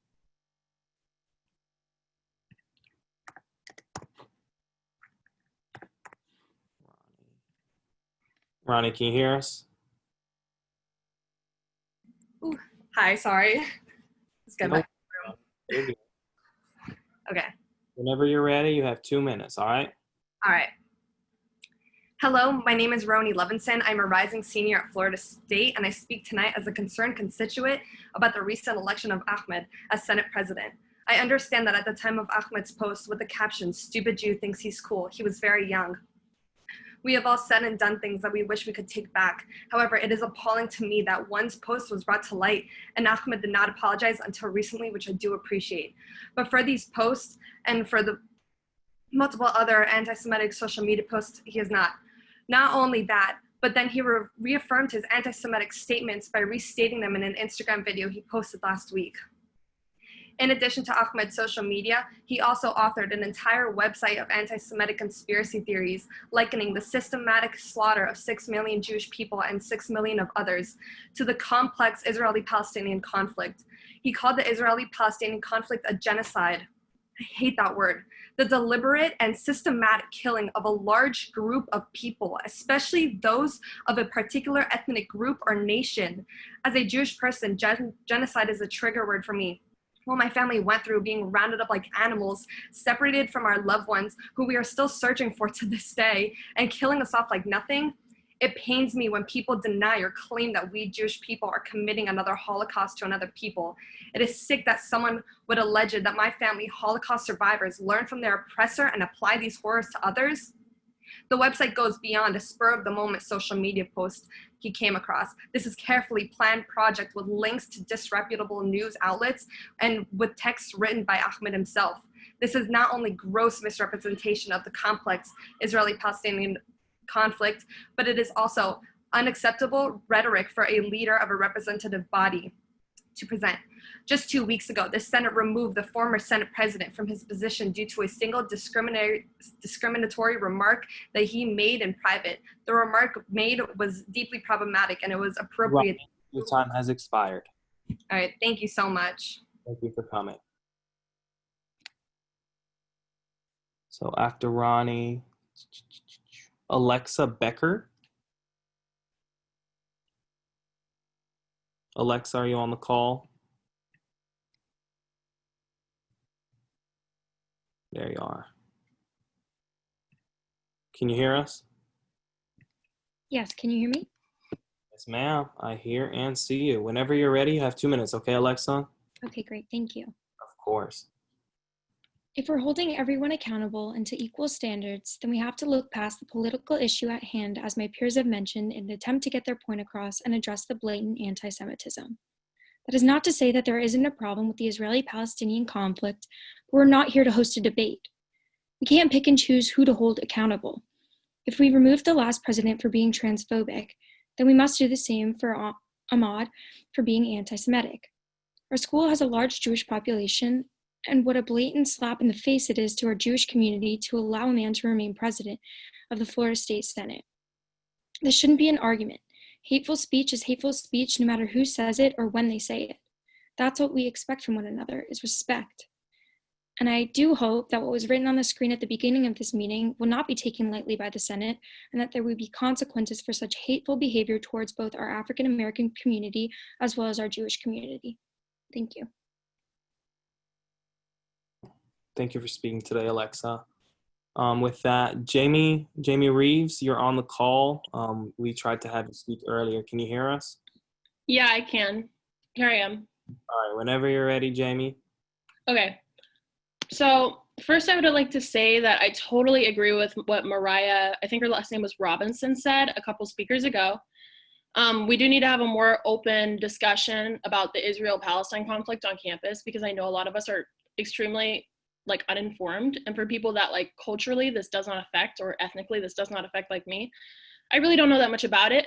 But I would like to say I do not think that hate speech is just hate speech. I think that Ahmad totally had the right to say what he said, considering, this is an ethnic conflict between his ethnic heritage as a Palestinian person, and other Israeli people. I don't think it was anti-Semitic just because he said something against Israel and against the way that he views his ethnic people and his cultural heritage as being treated unfairly. I totally think he should stay.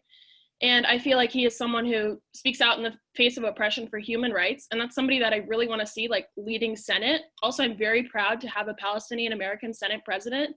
And he has, just throughout this meeting, he's very much composed himself very well and has been willing to hear everybody's concerns. And this is a cultural thing. And I have no cultural background at all. So I want to just say that I understand that, or I can't understand the pain that he feels knowing that that's happening to his people, and the fact that he lashed out in a comment that happened on Facebook when he was 13 or 14, and then recently just saying fuck the occupation. I completely agree with him in his right to speak out in defense of his people and to speak out in what he views as human rights violations, and so yeah, I guess that's all I have to say. I would just like to make it clear that I think Ahmad should stay president for sure. Thank you, Jamie, for coming today and speaking with us and sharing your mind. Thank you. Of course. And with that, our next person, Jamie spoke, Alexa spoke. Evan Weinstein. Evan, are you on the call? Could you raise your hand, Evan?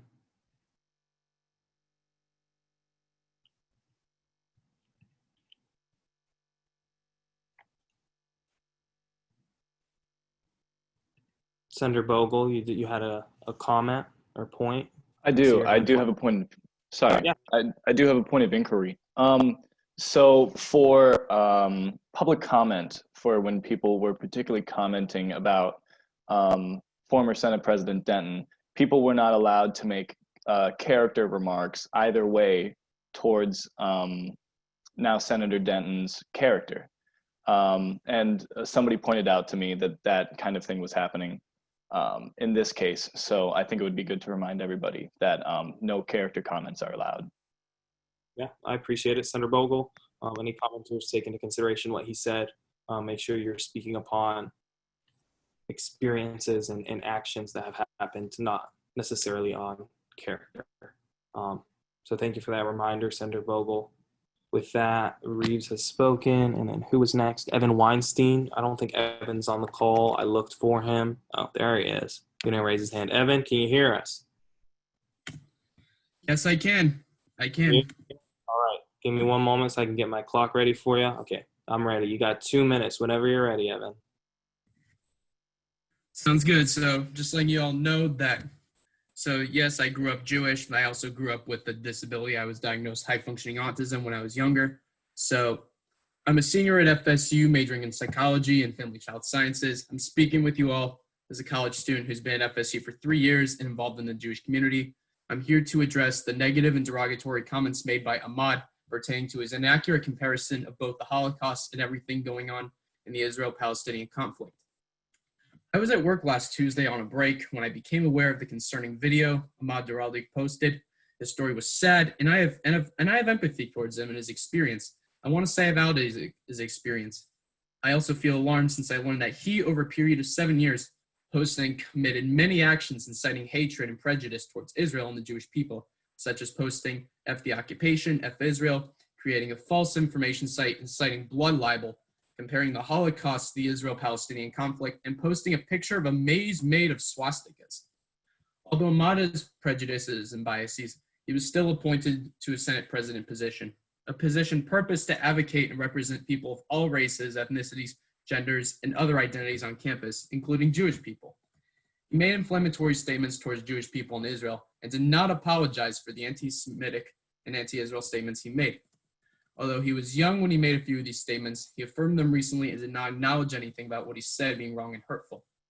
There are currently many definitions of anti-Semitism which exist today, including the International Holocaust Remembrance Alliance's working definition of anti-Semitism, which was formed by experts in the field along with leaders of the Jewish community at large. This definition of anti-Semitism has been adopted by over 30 governments, including the U.S. Department of State. Sadly, Ahmad's statements fit the criteria of anti-Semitism. Since becoming aware of Ahmad's history of targeting the Jewish community, I feel he should be removed from his position of power in order to provide equality and a sense of security for FSU's current Jewish and Israeli populations and future students to come. Thank you for coming. Thank you. So with that, who is after? Dala Habash? Dala, can you raise your hand so I can unmute you? There she is. Dala, can you hear us? Can you hear me? Yeah. Yep, I can hear and see you. Whenever you're ready, you have 2 minutes, okay? All right, I'm ready. Go ahead. Hi, everyone. My name is Tala Habash, and as a Palestinian American, I stand with Ahmad, and I urge you all to vote no to the vote of no confidence raised against Ahmad. For starters, to defame Ahmad and call him racist and anti-Semitic for comments he made at the little age of 12 not only assumes a person is incapable of growth, but also disregards the fact that Ahmad was living under an illegal military occupation by the state of Israel and experiencing racism and discrimination every single day. I agree that no one should ever say any anti-Semitic comments in any situation ever, but when someone is 12 and living under an illegal military occupation, that should be taken into consideration. Criticizing the Israeli government is not and never will be racist, and calling that racism completely disregards every single human rights violation committed by the Israeli regime. As a Palestinian student at this university, I reserve the right to criticize a government that has allowed its own military to terrorize my family and ancestors, and you should too. People who value democracy should be able to understand the importance of criticizing a government that commits war crimes every single day. Criticizing Israel does not equate to criticizing the Jewish faith in any way, the same way that criticizing the US government has never equated to criticizing Christianity. I will not provide this audience here today with a sob story about why you should support the Palestinians' rights to exist. There isn't enough time for that. As educated students who have access to the internet, you can do your own research about Israel's track record of human rights violations. I've sat here today and listened to educated students bash a 12-year-old's comments and compare it to the previous Senate president's transphobic and racist comments. These two are not the same. The comments made a few days ago by a college student, while comments made by Ahmad were made when he was 12. As Majida previously urged you all, I also urge you all to think about every single hurtful comment you've said behind closed doors at the age of 12, and think about how you would feel and how unfair it would be for those comments to be used as grounds for people to call you racist at the age of 22 in college. Thank you. Thank you for coming and speaking today. With that being said, our next is Hannah Gottlieb. Hannah Gottlieb. Hannah, are you on the call?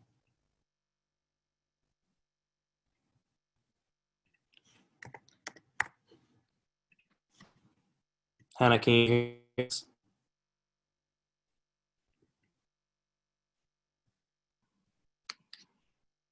Yes, hi. Um, Okay, I am a Jewish student at FSU and I am proud. First, I would like to ask the senators and frankly everyone on this call, what is the difference between Jack Denton and Ahmad? From where I see it, they're both speaking about what they've grown up believing in. Both Jack and Ahmad words are extremely offensive to the members of Florida State's community, and they should not be tolerated. With that being said, the same standard should be held for both Jack and Ahmad.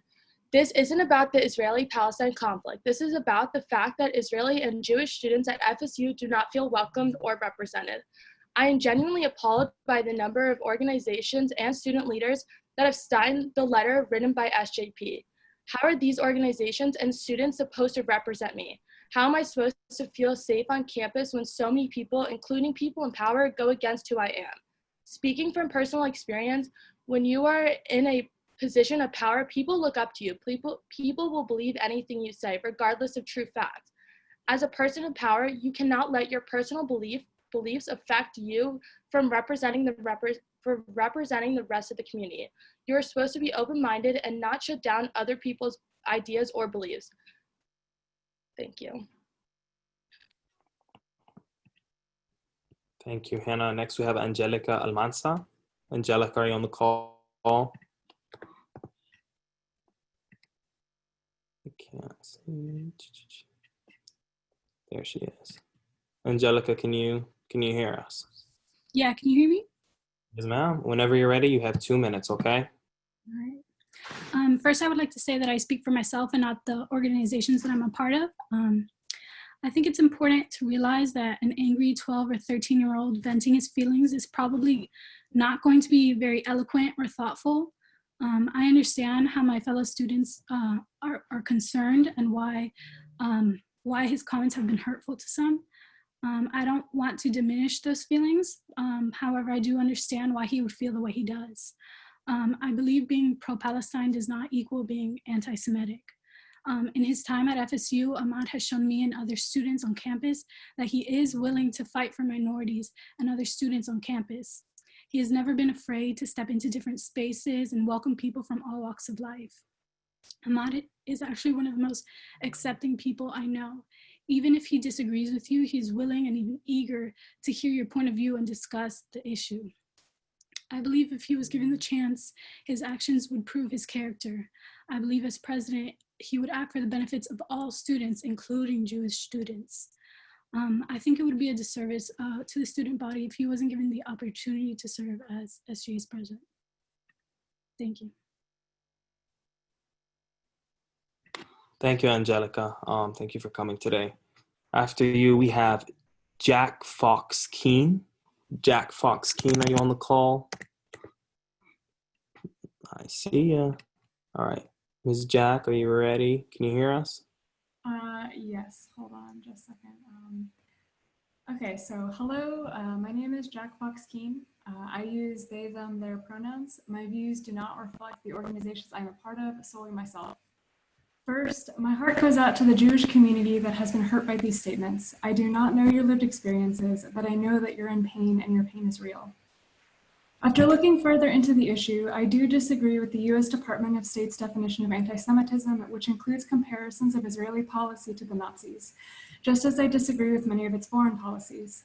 While I think that it is a very sensitive issue and understandably brings up much pain for the Jewish community, I do not agree with the idea that a Palestinian is not allowed to compare one oppressive regime they are experiencing to another without being accused of bigotry.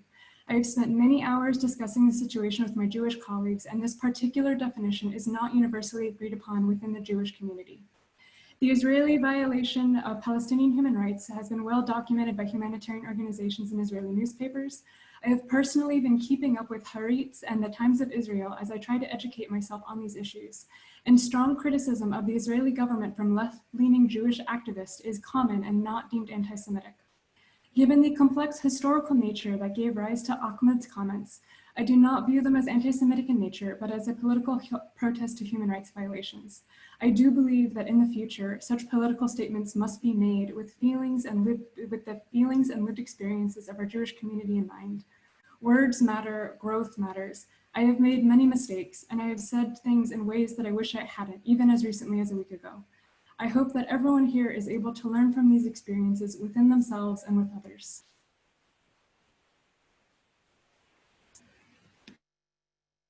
All right, thank you so much for speaking today, Jack.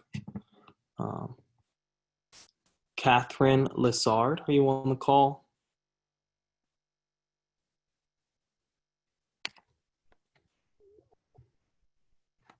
All right, can you guys hear me okay? You have 2 minutes whenever you're ready, Catherine. All right. My name is Catherine Lessard. I'm a rising senior here at FSU. Not only am I an FSU student, but I am Jewish and queer. I have spent my life practicing Judaism, and my immediate family lives in a settlement outside of Jerusalem called Givat Ze'ev. I have spent extensive time in Israel and continue to go to see my family. I have had to wear a bulletproof vest to visit friends in Nokdim because the bus would be shot at going through some settlements. Ahmad, what about my existence as a Jewish woman is so offensive? What about my family's existence is so offensive? What about my father's existence as a rabbi is so offensive to you? I will never condone the violence in Gaza coming from both sides, but if we can vote out a Senate president for making transphobic comments, then we can vote out a Senate president for making anti-Semitic comments. I stand with the Jewish people, and I stand with Israel. Am Yisrael Chai. I yield my time. Thank you for speaking, Catherine. Next we have Micah Feldman. Micah Feldman, could you raise your hand?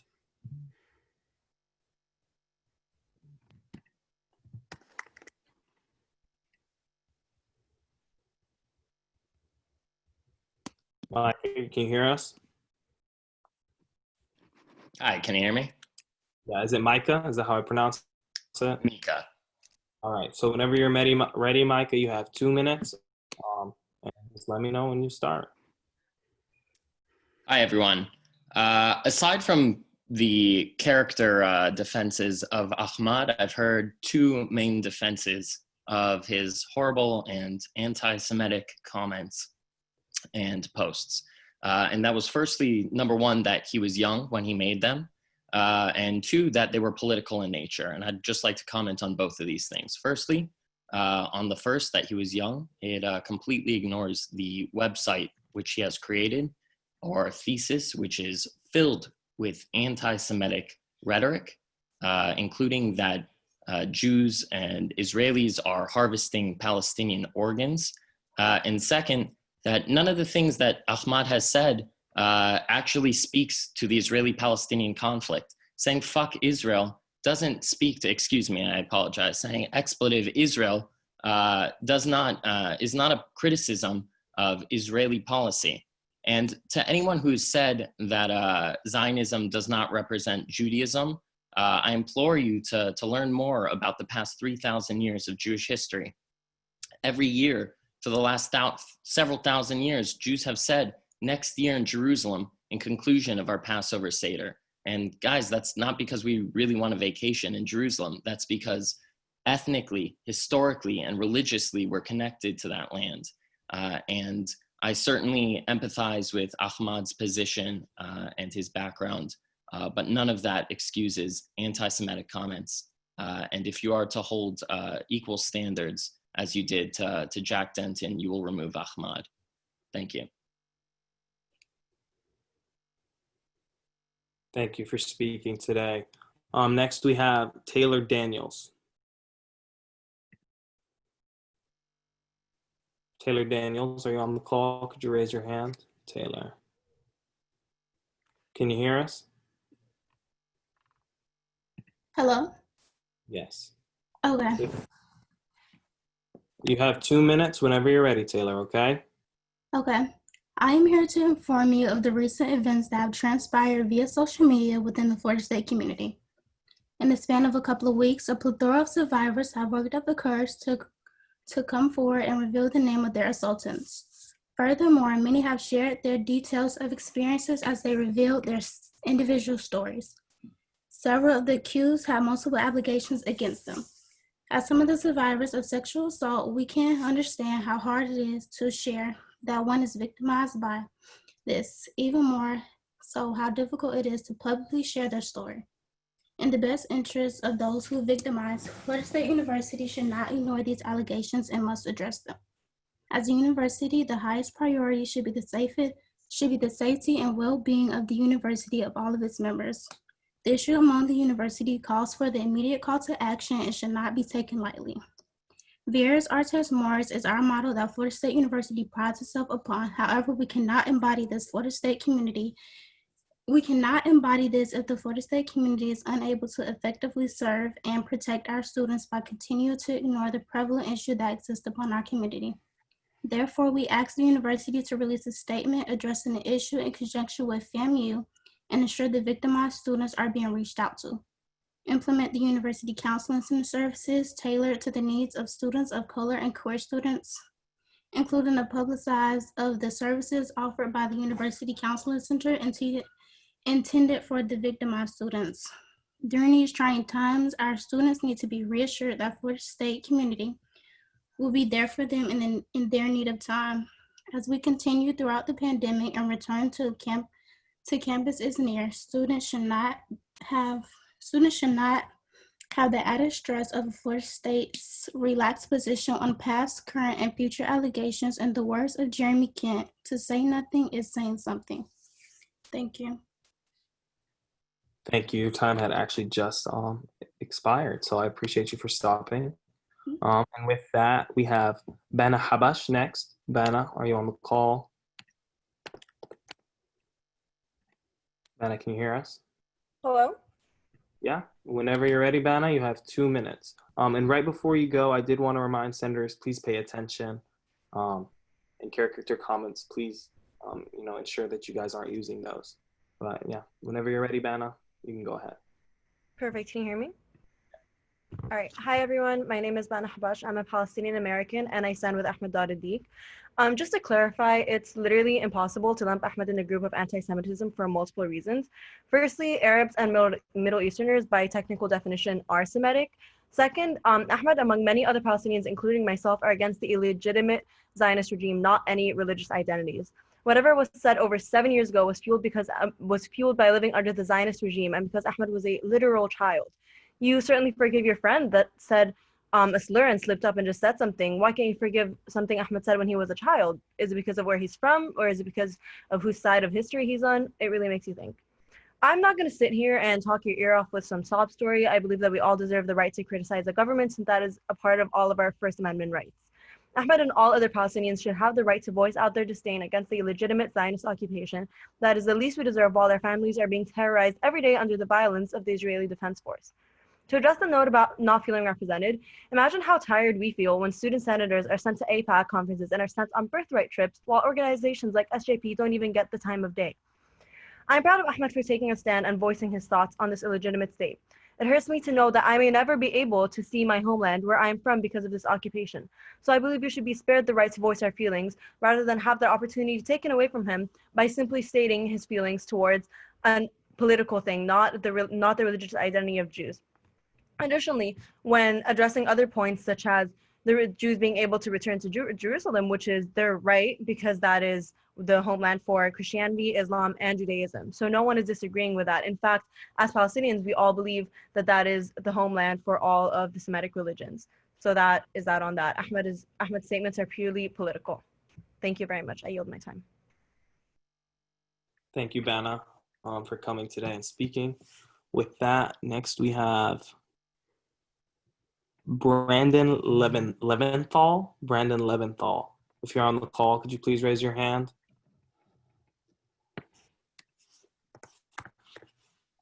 Brandon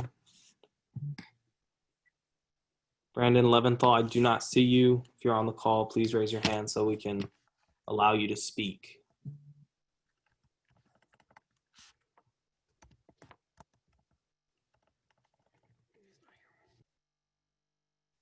All right, Brandon. Oh, there you are. No, you don't have your last Okay. Brandon, is this you? Yes. All right. Well, Brandon, you may go ahead and start. I'm about to start my timer on my phone. If anybody is wondering why I'm on my phone, it's so I can keep track of time. I've gotten messages saying that I'm not paying attention. Trust me, believe me, I am listening. I am hearing you. But Brandon, you may go ahead with your 2 minutes. All right. If you wouldn't mind, before I begin, just a minute giving me a simple gavel or bang, and 30 seconds as well. Yeah, I'll do my best. I did last time. You know, it kind of slipped my mind, but I will make my my best effort to ensure that I remind you at 30 seconds. All right. Perfect. Thank you. Of course. All right. So I would just like to begin by addressing the fact that, again, as many others have stated, Ahmad has not apologized in the proper manner. Simply earlier, he stated, I apologize. Already, after all this has begun, after all this has been said, that is all he has to offer for us. A simple, well, I apologize. It is simply unjust. He has said these things and doubled down on them multiple times, and we cannot stand for him being our president any longer. As someone who has informed themselves on the issues of both sides, who has family living in Israel currently, and who has been subject to anti-Semitism himself, it is something that I've just found atrocious, that we are ignoring the fact that he has said these things over and over again and are simply dismaying them to him being young, to him just stating ideas that he believes based off his experiences. It would be just as easy for any of us to state any of the experiences we've had and target a specific group of people who have had these actions against us and say any of the same things he has said. Yet many of us haven't. I myself have had my mom, her temple growing up was burnt down, plagiarized with Nazi symbols. Myself being told, pick up coins, having Nazi symbols drawn on my own work, and many other occurrences. And my family in Israel being attacked by Palestinians and other countries and having to sit and suffer through all this. Your time has expired. Thank you for coming today and sharing with us. With that, Brandon's time has been expired.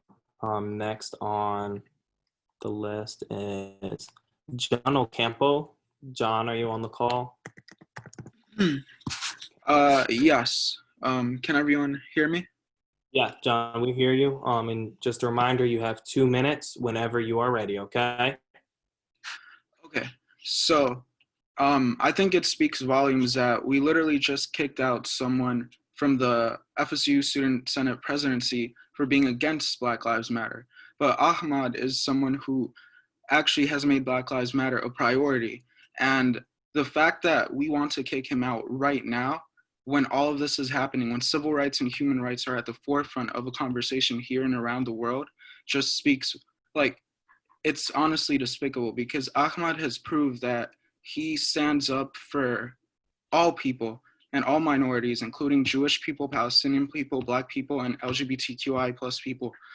And I just think that we need Ahmad because he has earned his position, and it is time to have someone like him representing all of us. Thank you. Thank you, John, for coming and speaking. Next, we have Jake Mershon. Jake Mershon, are you on the call? Oh, Jake M, that must be you. All right, Jake, are you unmuted? Jake, can you hear us?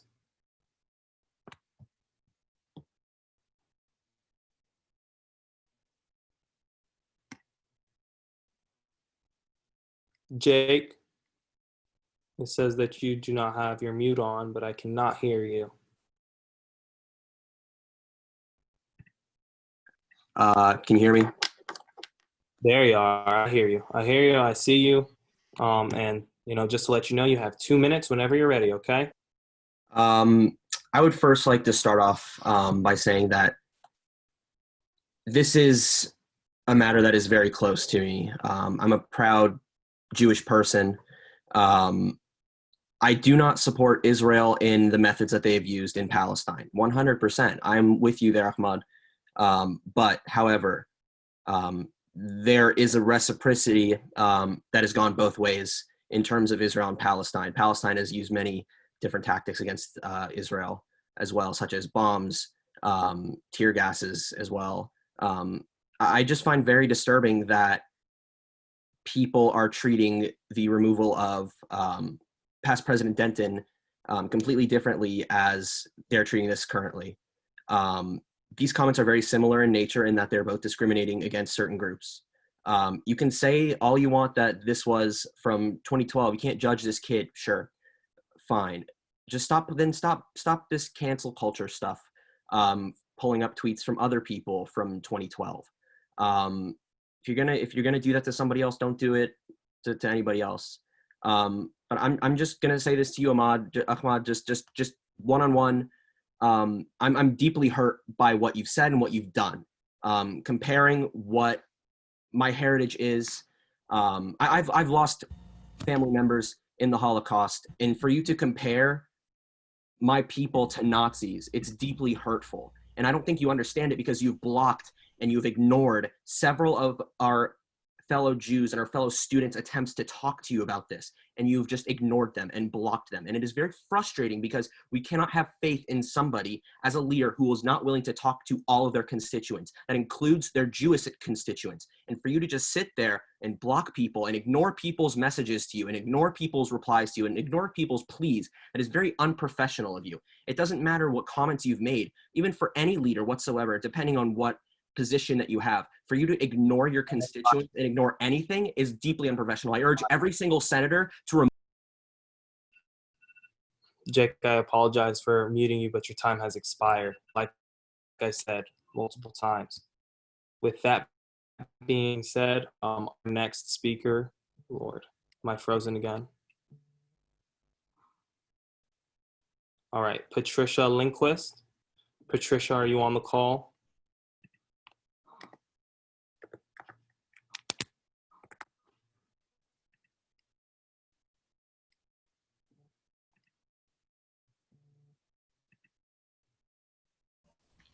Hi, I'm here. Can you hear me?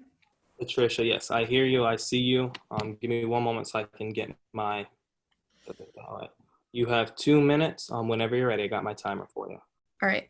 Denouncing the atrocities committed by the Israeli government against Palestine's people is not anti-Semitic. Denouncing the Israeli government in general is not anti-Semitic.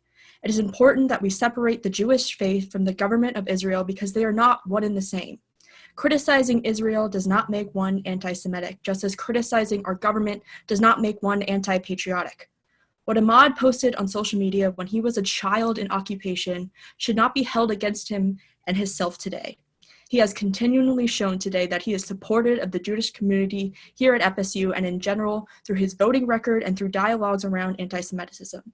While it is important to hold people accountable for their words and actions, which we did with Jack Denton, who was shown to have continually held views that disregarded the humaneness of transgender groups on campus, Ahmad has shown that he has learned and grown from his past preteen self and continues to be an advocate for all communities today. Furthermore, if you believe what Ahmad said in reaction to the tragedies he's faced is more atrocious than what happened, I implore you to look up the definition of atrocity. I urge you to keep Ahmad as Senate President. Thank you, Patty, for speaking with us today. Next, we have Nihal Al-Mashik. Nihal, are you here with us today? Can you raise your hand? There you are.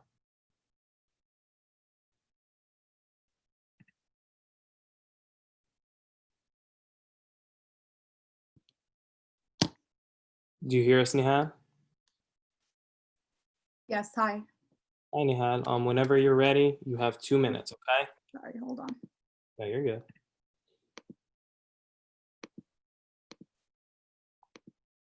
Hi. Can you see me? Yes, I see you. Hi.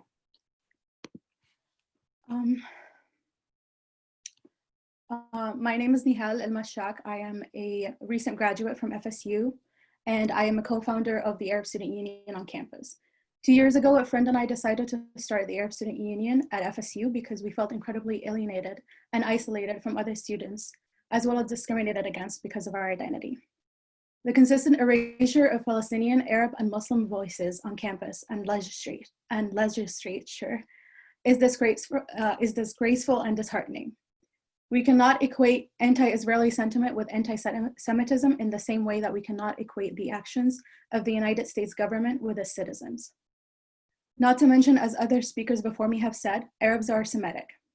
It is telling that the first thing after a Palestinian person of color is elected into office, that diggings and campaigns are created to remove him. Thank you, I yield my time. Thank you, Nihad. With that being said, I have no further names based off of the Qualtrics. If there's anybody who feels as if they have not been heard or have not been able to express what they wanted to express, if they're a student currently at Florida State, they may speak. If they have already spoken, they will not be able to speak again. But beyond that, if anybody who is a student would like to speak, or a member of an RSO or organization on campus who would like to speak and has not spoken, please raise your hand and I will allow you to do so. All right, seeing that there is only one hand, that means that we will finish off open comments after Daniela. Daniel Pinto. Daniel Pinto, can you hear me? Hi, I do hear you, and I just pretty much I would just like to say that unfortunately, I do understand that you were coming from a place where you were young and all, but unfortunately, as a Jew, as somebody part of the Jewish community, as somebody part of the FSU community, and somebody part of the Latinx Hispanic community, I would like to say that your actions do make me extremely uncomfortable. And unfortunately, what's done is done, and there's nothing really that can be done to kind of move forward. Like I said, I understand that you were young, but it doesn't change the fact that you representing the entire student body makes the Jewish community uncomfortable. And that's all I would like to say. Thank you. Thank you for speaking. I did have a student message me saying that they had a message in regards to, they wanted to speak on behalf of somebody else. Bana, are you still here? Did you want to make that comment? Hi, yes, I'm still here. I just received this message to share this anonymously. So the message said, I grew up in a Christian-based religious occult. Genetically, I'm Semitic as well. Due to the foster care system of Florida, I was not able to be raised by my family. When I came to FSU, I was sexually assaulted by a Jewish man, Brett Kaminsky. Weeks later, Legacy, led by Shana Cohen, revealed him as a part of their Senate slate. When I sought justice, I was met with a strong Jewish safety net that successfully silenced my voice, saying that he was just exploring his sexuality. I was used as a tool in someone's sexual exploration, and FSU hid it. Ahmed was greatly instrumental in my healing. Ahmed couldn't care less about my personal identities, and he has been beyond supportive of me. Thank you. I yield the rest of my time. Thank you, Bana, for taking that moment and sharing on behalf of somebody who couldn't be with us. With that, Maria, I cannot say your last name, but Maria, you may go ahead and speak. Hi, yes, my name is Maria Simonowicz, and I am a student here at FSU, rising senior, and I want to keep this short and sweet. And I believe that the decision that was made here by the Senate was impromptu and failed to recognize the needs of the student body, which is all inclusive of Jewish, non-Jewish, of different backgrounds. And by choosing a person who blatantly discriminates against a specific group is not, does not support this, the diversity and condones hatred. And I think FSU is a school that particularly values itself with diversity, and by choosing someone that blatantly discriminates against a sect or a group does not belong as a leader of our student body.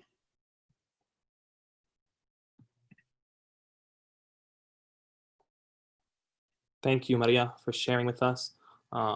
Next, we have Natalia Sivan. Natalia, can you hear us? Yes, hi, I'm here. I don't know if you guys can hear me. My name is Natalia Sivan. I'm going to be a senior at Florida State University. I just wanted to say something quickly. Hearing all the comments that were being made and saying how what you said back when you were in middle school. I understand that you were young, but I think the main point here is that you have not changed clearly in your views. Posting F Israel on your Instagram, I can never imagine in my wildest dreams posting F Palestine on any social media, any Facebook, even at the age of 12. It blows my mind how this is even a discussion. I find it deeply offensive, the things that you were saying. I was deeply, deeply hurt, very upset over the comments that were made. So yeah, that is my stance. So thank you. Thank you for sharing, Natalia. Hallie Gold.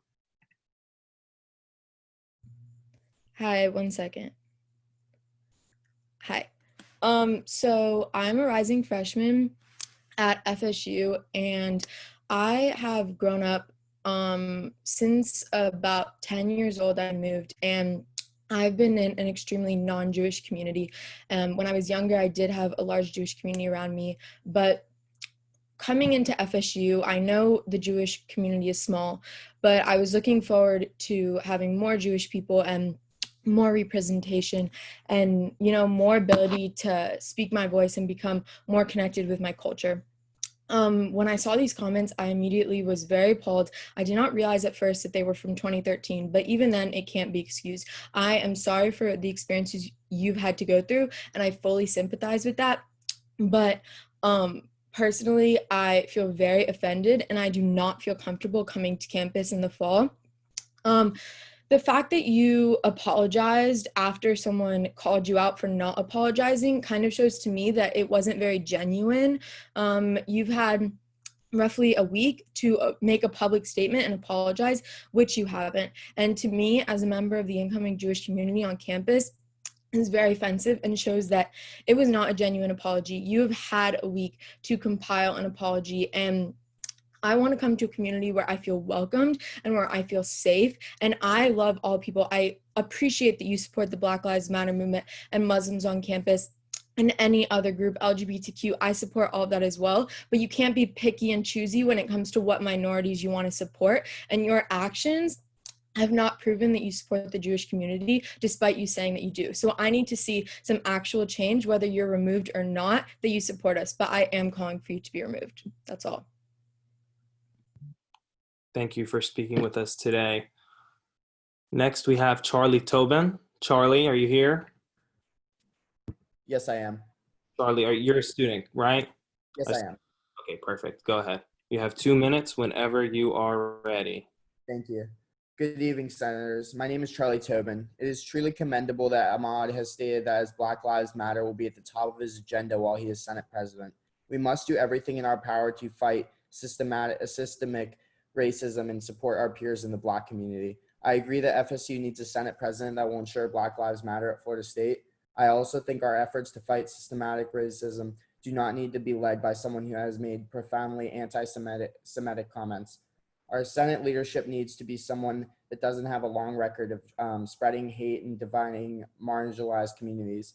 It is extremely hypocritical and contradictory for Ahmad to say he will commit to supporting one minority community while he promotes hate and discrimination against another minority community. We need a Senate President that will prioritize Black lives and denounce anti-Semitism. Senators, we call on you to remove Ahmad from his position as Senate President. Thank you.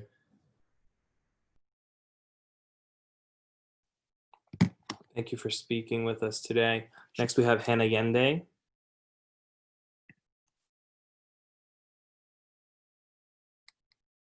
Sorry. Okay, hi, so my name is Hannah Yende. I just wanted to first say I'm not here speaking on any organization. I'm speaking as a student of FSU. I was not originally going to speak today. I know numerous students have already said really what I've been thinking on the issue. It's been rehashed multiple times, so I'm not going to go into that. I just want to remind everyone to really take a step back when we're looking at this issue. This is an emotionally charged issue. I know that. Someone who maybe is not connected to the issue specifically, but has identities that are salient to current events and has had to deal with very emotionally challenging issues on a daily basis. I understand it's difficult to separate the emotion from really what's happening, but please take a look at what's being said. Please take a look at what's been done. because Ahmad has not shown any current action that has targeted the Jewish community here at FSU. It's been said before, but the actions of someone who is 12 does not represent the actions of someone who is in his 20s today representing students at FSU. When we're looking at removing a Senate president from the student body, we can't be looking at this from a place of emotion, a place of what was done before, but what is currently being done now. I would love to see some examples of actions that Ahmad has done to harm the Jewish community currently. And that is what the Senate should be voting on. That is what I care about as someone who's being represented by Ahmad. And I know this is harmful to people and emotionally challenging, and I don't want to negate that at all. But please consider this in the sense of a student representing the student body, not so much where we come from a place of hurt. Because at the end of the day, we can't be shaming everyone for every single thing they've said in their whole entire lives. Otherwise, no one will be left to serve us because we'll all be canceled. So thank you so much for your time. Senators, please vote what you think is right. And students, if you ever need to talk, again, please reach out to the counseling center. I know Shayna said that earlier, but your feelings are not invalid here no matter what. I hear all of you, so please do reach out to someone if needed.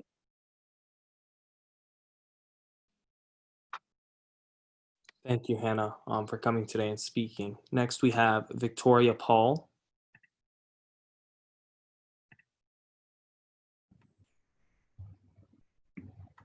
Hello, can you hear me? Yes. Okay.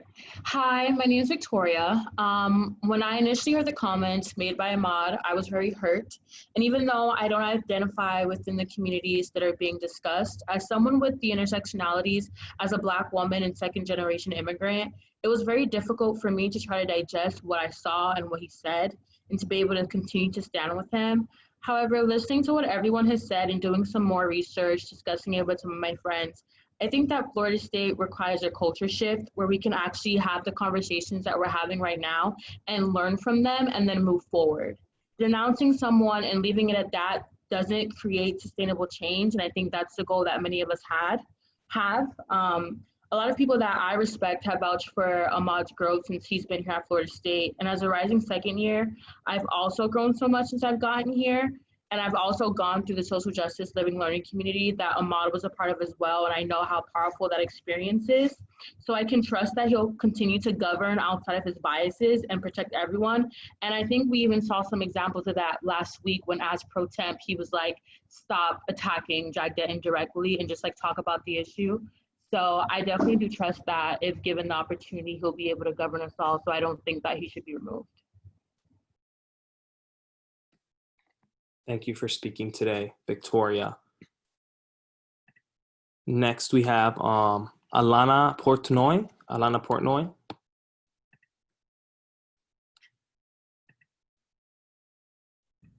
Can you hear me? Yes, I can hear you. I can't see you, but I can hear you. Oh, I see you as well now. Whenever you're ready, you have 2 minutes, all right? Thank you. Of course. I'm only representing myself with the statements that I make here. In this day and age, it is so important to acknowledge that what you said when you were younger still applies to you now. We are all aware of the ramifications of social media, and things are never actually deleted. The issue that I have is that you didn't apologize for the comments that you made were younger. Instead, you only justified them, which in return insinuates that you still stand by those comments. When you enter public office, especially as president, you're representing all types of people, and your life is made public, and you are responsible for that. It is also very apparent that there were biases within this Zoom meeting alone. To begin, I went on Facebook not knowing this Zoom meeting had happened and saw screenshots of the swastika that was drawn on here and noted that it wasn't removed for a very long time. Also, numerous students asked for a warning when they had 30 seconds left to speak, and almost every time it was forgotten. I understand that there's a lot that you have to do, but it's not that hard to just remind somebody that they have 30 seconds left. Additionally, no points of order were called when students would speak on character, and as Robert's Rules of Order states, those should be used when there is a break of rules. I just think that it is important for everyone to follow the rules that you would want to enforce if you were speaking, and not to let your biases come in between the way of others' opinions. Thank you. Thank you, Alana, for coming today. Pierce, did you have something to say, a motion? Yeah, just a point of clarification that Shayna Cohen was not a the head of Legacy until she wasn't involved in Legacy until January, and even then she was just campaign manager. And I'd also like to motion for her to speak on someone kind of mentioned her, and I'd just like for her to kind of speak on that, if that's all right. She can like, I guess that's fine. What's she wanted to just address the comment made about her? Yeah, I believe so. I will allow her to speak after all the people who have their hands raised currently speak. Okay. Just to be fair, because, you know, if she had that concern, she could have messaged me and I could have put her on the list. So I do appreciate you, Pierce, for reaching out on her behalf. With that being said, Jungers, Nicholas Jungers, did you have a comment to be made? Yes, I do. All right, give me one moment so I can get your timer ready. I have 2 minutes when you're ready. Yeah, I'm a former senator. I served for almost a year. The only thing I'd like to speak on is an event that occurred while I was a senator. When Ahmad Darul-Deek was faced with a discussion on Turning Point USA. It's a conservative group who wanted to have a conservative speaker come and speak. That conservative speaker has a record of some far-right opinions. As a senator, though, it's not our responsibility to stop a speaker to come and speak.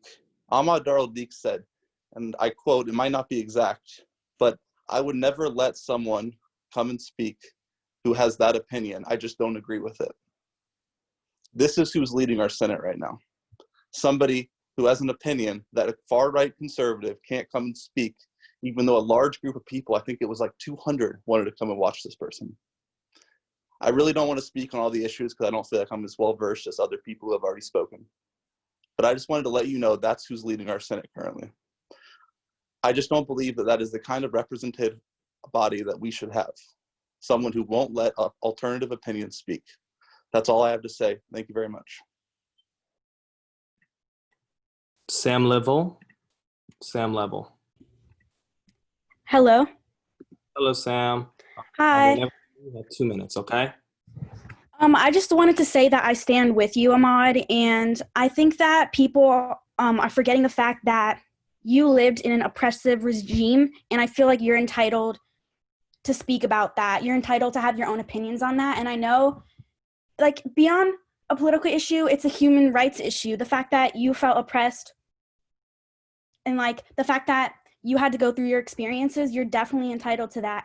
And I think that if people are gonna refer to Facebook posts from 2012, then I think a lot more people need to be canceled, because if you're gonna have that logic, you need to hold it to everyone's standard.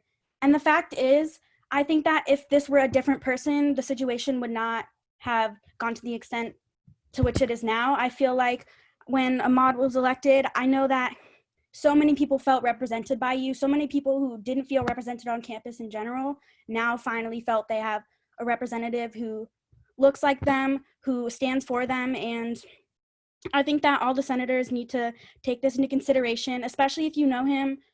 I think just take a step back, and like Hannah was saying earlier, we're all people, and like you said, you're entitled to your beliefs, and I stand with you. Thank you, Sam, for coming and speaking today. Sydney Siegel. Hi. Okay, so Go ahead, got you. find this. Okay.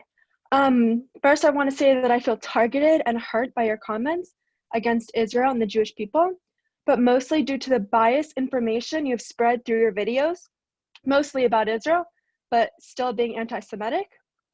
Israel's not perfect. Trust me, I know that, and anyone who does or doesn't know Israel knows that. But neither is any country, any person, or anything. No country should be expected to be perfect. But putting Israel at a double standard is unacceptable, especially as someone who is supposed to be representing a large community such as FSU. Education is the only way for us to resolve issues and create the peace you keep talking about. But spreading misinformation will only spread hate, just as it has been doing. Although anti-Zionism, anti-Semitism, and anti-Israel rhetoric are all somewhat similar. They are very different in their own ways. And as many people have said, you have crossed the line. And especially according to the definition of anti-Semitism used by 49 countries and many international organizations. You have crossed the line. I chose FSU. I haven't even stepped foot on campus yet. It's my second year. But I chose FSU for the strong, supportive Jewish community I've always wanted in college. And I haven't even been there, and I've been upset by what I've heard. As a representative of the FSU community, all of our community, it is imperative that you represent the entire population and do not discriminate. Thank you.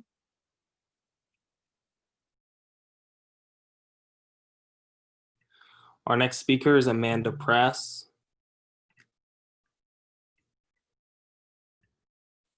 Hi, so my name is Amanda Press, and I'm an incoming freshman at FSU. In my humble opinion, it is not okay to discriminate. It is not okay to make anti-Semitic comments, and it is also not okay to support one minority but not another. Here's the thing. I'm Jewish, and I'm proud to be Jewish, but I will not stand by every action that Israel has taken.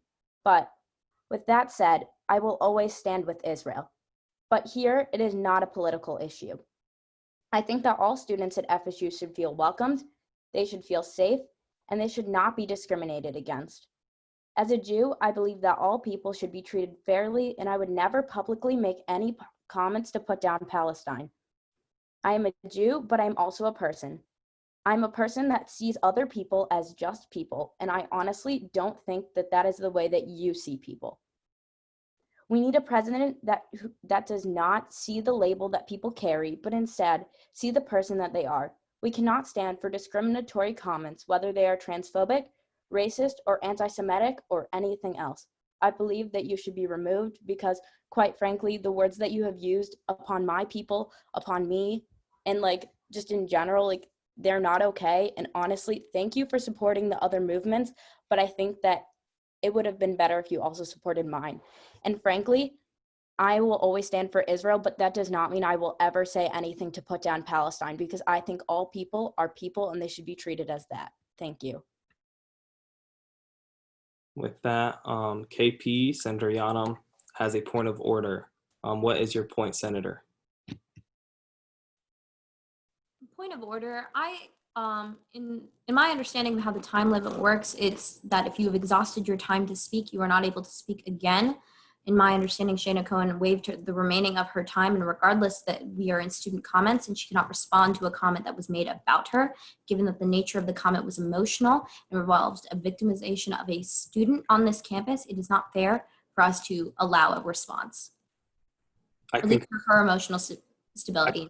With your point of order, Shana Cohen will not be speaking. Thank you. Zach Koster. Hi, can you hear me? Yeah, go ahead. Okay, so whatever I'm saying is my own theories and my own thoughts. They don't represent any organization that I'm a part of. So I've been studying Holocaust education for the past 5-6 years, and I have also been documenting Holocaust survivors during that time. And while having conversations with Holocaust survivors, it is deeply saddening to see the comments that you have made saying the stuff that you have said and what you have posted. And throughout my time of education, no matter what, anti-Semitism or anti-Semitism rhetoric is never okay. And in that case, I think in a time where discourse and hate and anti-Semitism is on the rise, that this should not go lightly and that there should be proper action and proper apology during this time. I yield my floor. Time. Thank you, Zach. Good evening, Senators. Just a reminder, it is 10 o'clock. It is finals week of Summer B. Your meeting ends at 11 p.m. All right, so with that, Leah Porter.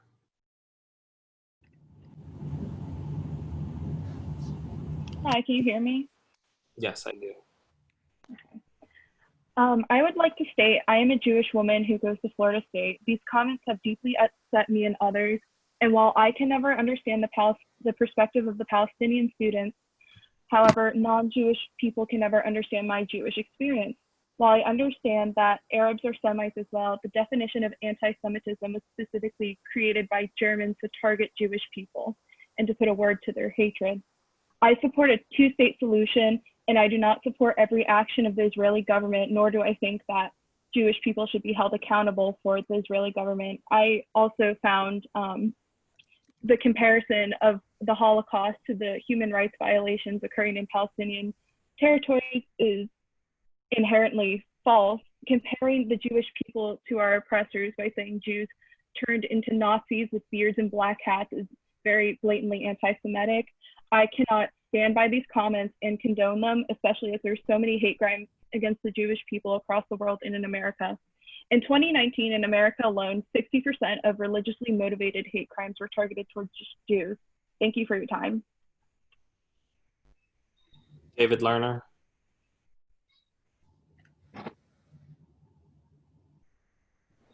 Hi, yes, can you hear me? Yeah, you have 2 minutes whenever you're ready. Okay. Good evening, Senators. My name is David Lerner. In response to the anti-Semitic lies that were and are being spread about FSU's Jewish community by our own Senate President Ahmad, we have heard some students speak in effort to protect Ahmad and the pattern of problematic claims he has made. You are told that these are just political statements and that Ahmad has a First Amendment right to make these statements. While Ahmad does have the First Amendment right to say whatever he wants, do not be mistaken. These claims are slanderous, they are anti-Semitic, and they are hate speech. Just as it was Jack Dayton's First Amendment right to make transphobic comments, you did not tolerate that. You must not tolerate Ahmad's anti-Semitic remarks. It should not matter which community this is happening to. This is not political, and this is hate, and it is wrong. It is not political to equate Israel with Nazi Germany. It is not political to claim that Jews learned from their oppressors and have used the same tactics to carry out a Holocaust in Palestine. It is not political to post pictures of swastikas online. This is the issue about politics. The Israel-Palestinian conflict, free speech, or identity. This is about blatant anti-Semitism, and it is despicable that anyone would even try to claim otherwise. Senators, do not allow for FSU's Jewish community to be targeted, slandered, and discriminated against like this. We are calling on you to address this anti-Semitism just as you have addressed bigotry targeted against other communities. Do not let us down. Remove Ahmad from his position as Student Senate President. Thank you.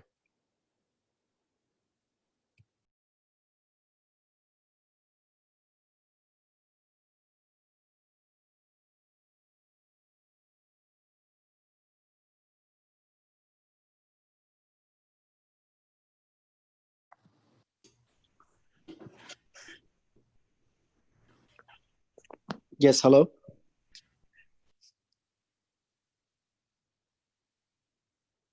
Can you hear me? Sorry, I was muted, but you have 2 minutes whenever you're ready, Andrew. Okay, thank you. The first thing that I would like to discuss on this whole matter is when Ahmad was 12 years old, the word anti-Semitic hadn't even been created at the time for him to know that this was anti-Semitic. So the creation of the word alone came well past any of his education. Also want to speak about that when Ahmad talks about Palestine, he doesn't even talk about a full Palestine. He talks about what's left of it. Anybody that knows what Palestine is knows the only two areas that remain are the Gaza Strip, which is the most densely populated area on planet Earth with the least amount of resources, filled with 18-year-olds, as that is the median age. And what's left of it is the West Bank, which in 2 weeks may no longer be out there. And you guys want to talk about all the oppressions that you guys face, which is justifiable, and it continues to stem from emotions. But today, his people still continue to suffer, where they're 2 weeks away from non-existence. Please wake up and realize this is on a matter of something that is on an astronomical level of humanity. That is all I'd like to say and yield the rest of my time. Thank you. Thank you for making your comment, Andrew. With that, Chloe, you have 2 minutes whenever you're ready. Hello. So Want to start by saying that today is my 20th birthday, and instead of celebrating, I'm here supporting my friend Ahmad. And I don't want to say like if what he said was anti-Semitic, because I am not Jewish and I'm not Palestinian, and so I don't want to speak on that. Also, quick point, I'm not speaking for any of my orgs, I'm speaking for myself. And sorry if I'm talking really fast. And one thing I've noticed is that a lot of the people who are Jewish are saying, like, look from our perspective, like, understand where we're coming from, understand our oppression, but you're not doing the same. You're not looking at where Ahmad is coming from and the other Palestinian people are coming from. And I just think that, like, if you truly wanted to understand where Ahmad was coming from, you would, and you would look at, like, the injustices that Israel has put onto Palestine in the last couple of years.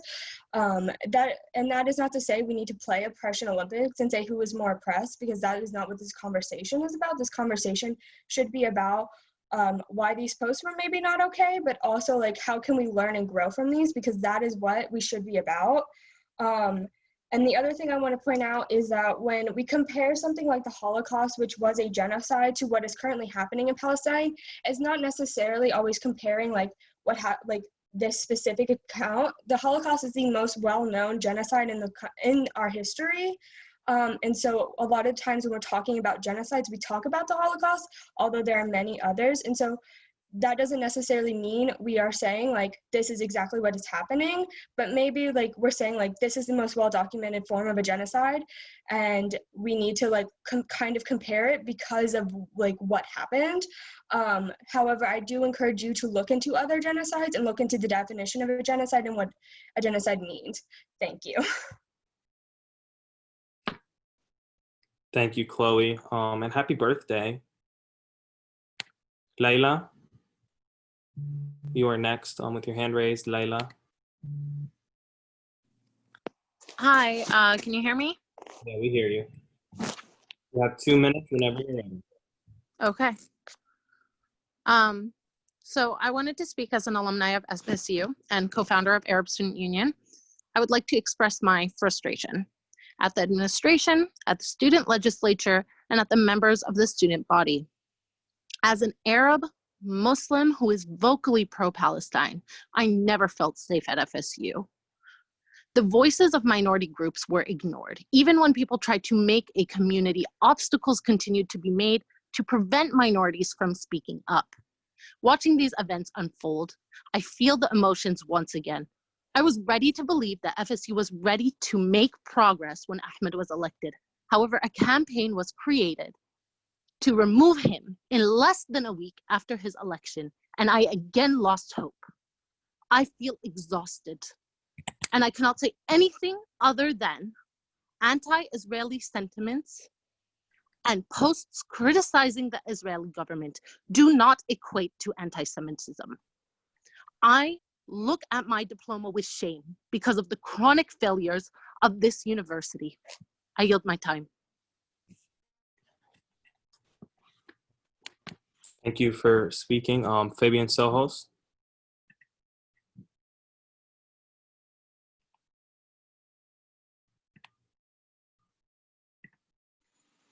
Hi, can you hear me? Yeah, we hear you. You got 2 minutes whenever you're ready. I just want to say that all the senators today have a really tough decision to make, as well as last week, and as well as during a lot of meetings that we've had. And I just really think it's unfortunate that the director of student governance and advocacy keeps on pressuring the senators by sending messages saying that the meeting has to end by 11 p.m. when we have over 200 people in the Zoom call, and when the meetings have been extended. For example, it's last week when Jack Denton when that vote happened, as well as when we elected chairs. So I really think it's her duty to allow the senators to have enough time, as long as that takes, to make a proper decision on anything we discuss. And to get rid of that 11 p.m. thing, I just think it's ridiculous. It's really hindering everybody's thought process, in my opinion. I mean, it even led to the senators imposing a 2-minute time limit on the speakers today, which I think is really unfortunate. And that's all I have to say. Thank you.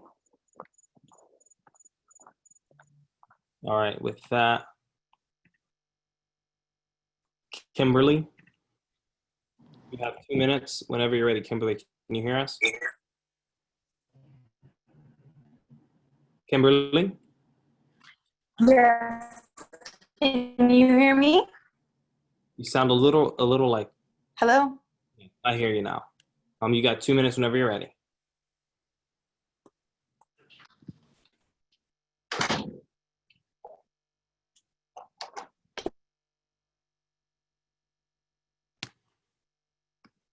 Kimberly, are you still there?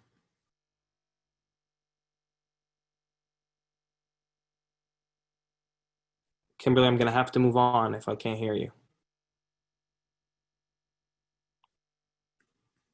All right, so we're going to keep moving forward. I apologize, Kimberly, that we could not hear you.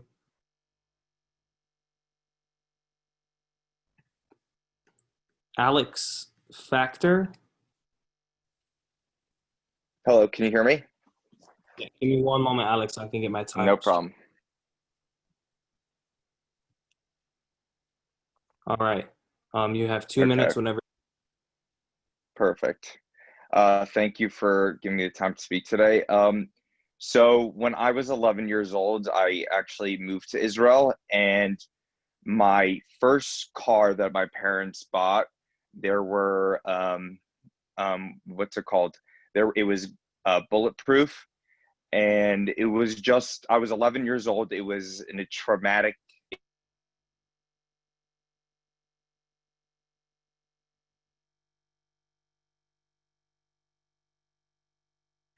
Can you unmute yourself? I don't know. I think you muted can you- yourself.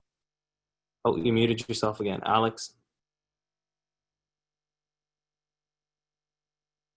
Alex, can you hear us? Can you hear me? Yeah. So we're going to Okay, perfect. I'm going to start Can we your start time. again?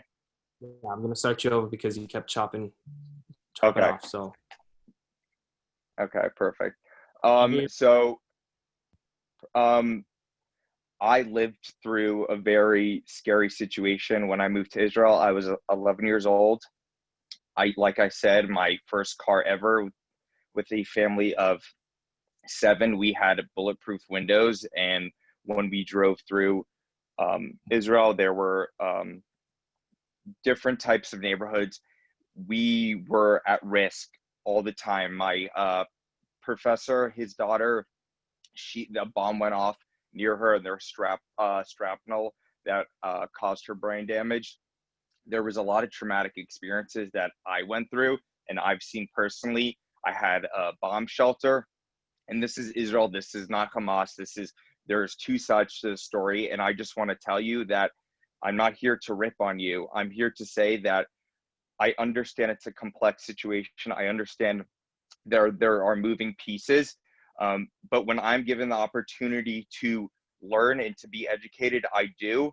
I was given, Hillel reached out to me about 2 or 3 years ago, where they said, if you want to meet other Palestinian people and find your commonalities, you can start that conversation. I jumped to that, even though I personally went through a lot of hell being brought up in Israel. I jumped to that.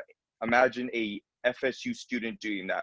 Now take a student body president who won't even respond to personal messages. What does that show, and how is that going to lead to the direction of FSU when someone in charge won't entertain any real conversations? That's my 2 cents. So everyone, I hope you make the right decision today. thank you, Alex. Next we have Zach Perota. Hi, can y'all hear me?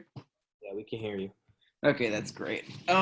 So as a Jewish student, I'm not here to like blindly attack you or anything. And as someone that knows you, I think has become decently friends with you since the start of our international law class and has to take a final with you on Friday.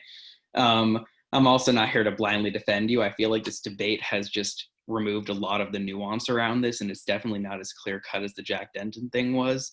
The standard that this body set when they removed Jack Denton as the president of this body was that senators, in their capacity as senators, are responsible for the statements that they make during their tenure as a senator.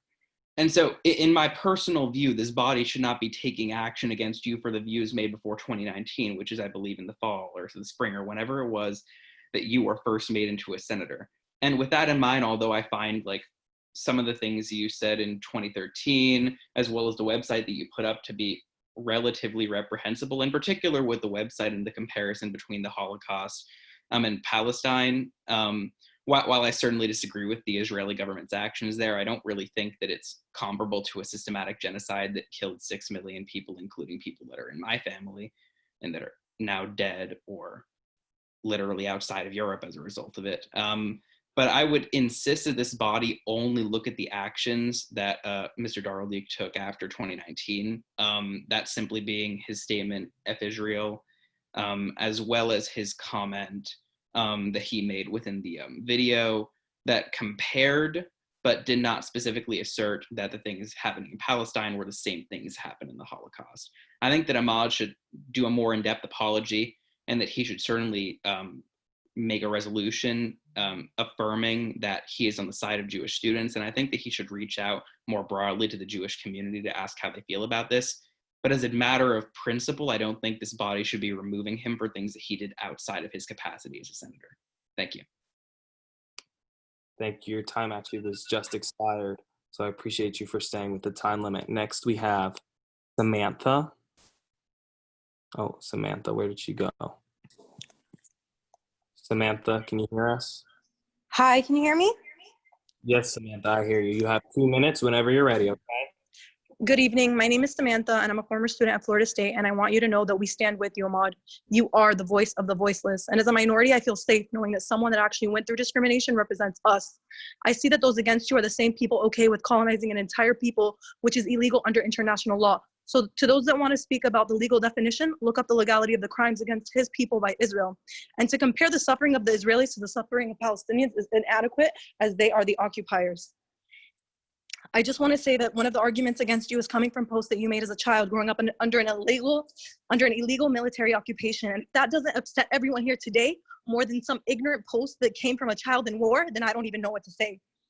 My last point is that Israel is not only a Jewish state. There are Muslims, Jewish, and Christians, and atheists. So to call him anti-Semitic and anti-Jewish because he disagrees with Israeli racism is only a weapon used to stifle him from standing up against his oppressors. So don't call him an anti-Semite, as he himself is a Semite and stands with the Jews. With that, Pearson Bolt.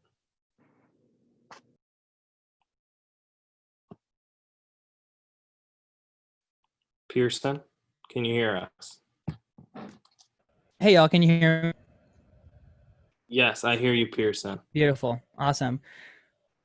You have 2 minutes whenever you're ready.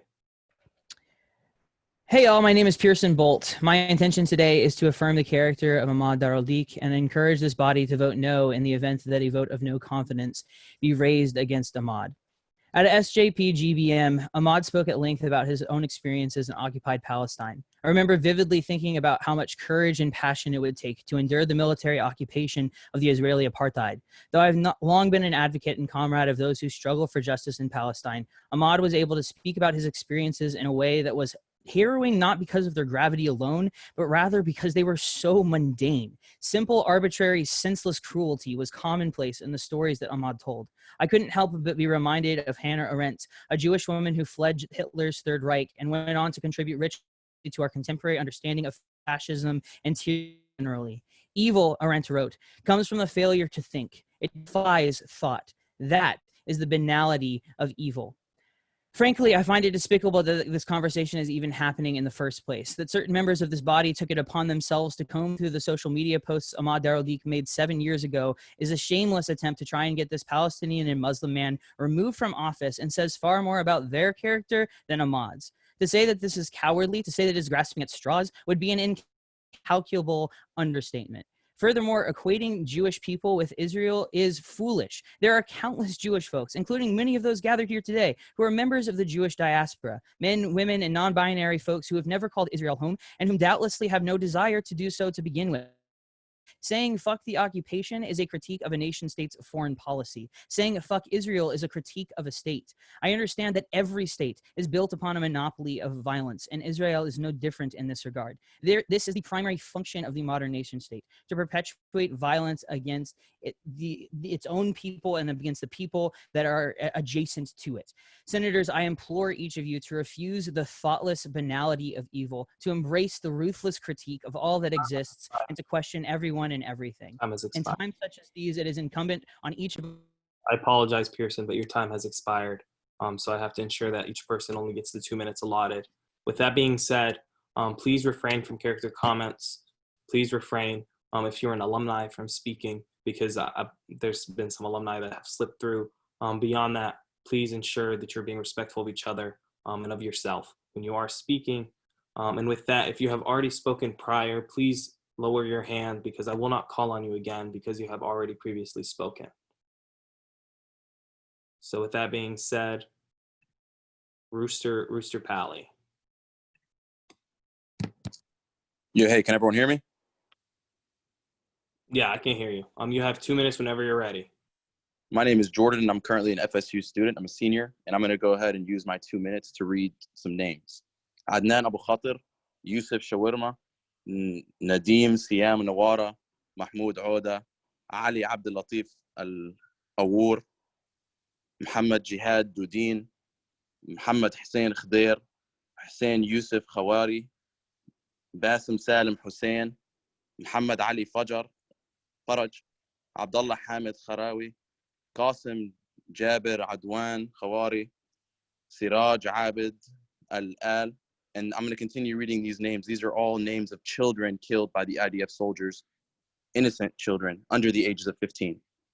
Muhammad Iyad Salim Arif, Amir Iyad Salim Arif, Muhammad Fakhir Mustafa Jamal Malaka, Muhammad Khalaf Oda Al-Nawasri, Nidal Khalaf Oda Al-Nawasra, Ranim Jawdat Abdul Karim Abdul Gharoof, Muhammad Musa Tahir Al-Atsal, Sulaiman Salim Musa Al-Atsal, Abdullah Ramadan Abu Ghazal, Noor Marwan Al-Ajidi, Sahar Salaman, Basil Abdul Rahman Khattab, Anas Yusuf Kandil, Muhammad Isam Al-Batch, Manar Majid Al-Batch, Anas Ala Al-Batch, Qusay Isam Al-Batch, Muhammad Arif, Qasim Jabir Oda, Muayyad Al-Jar, Hussam Ibrahim Najjar, Ziyad Mahir Al-Najjar, Sara Umar Sheikh Al-Eid, Ibrahim Ramadan, Ahid Zakaria Ahid Bakir,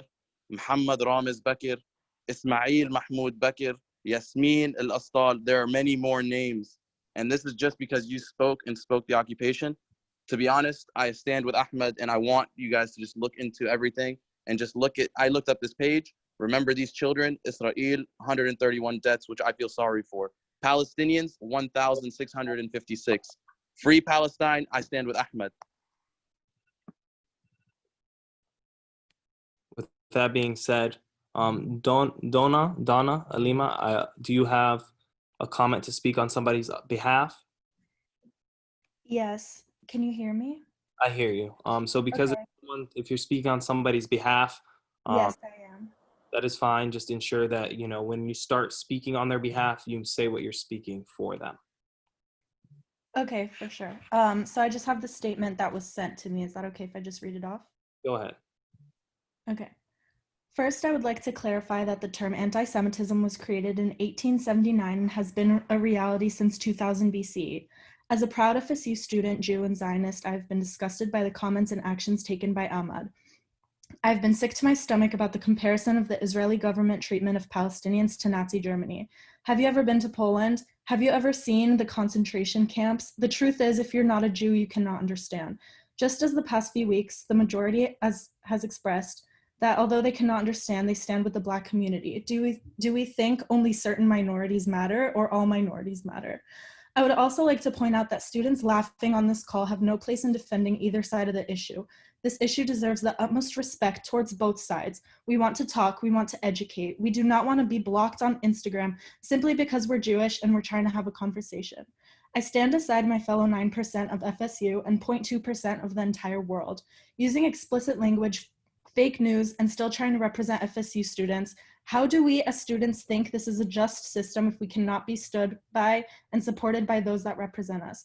I strongly urge students to don't think about politics, Think about safety and comfort in a place that's supposed to be our home away from home, not a place that we have to feel oppressed. Thank you.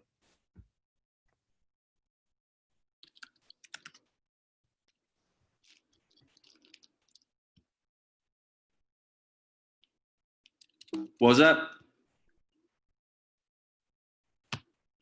Hello?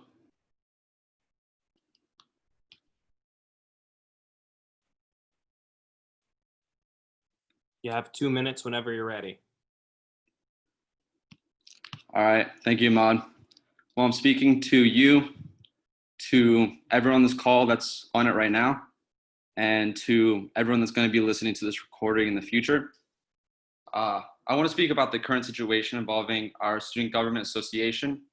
That's you, Ahmad.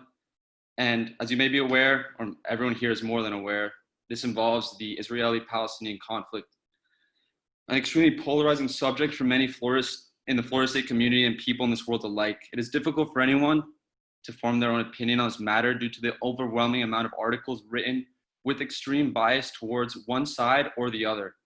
And for that reason, I do not believe it is productive for anyone to try to change the views of anyone that's already had an opinion formed.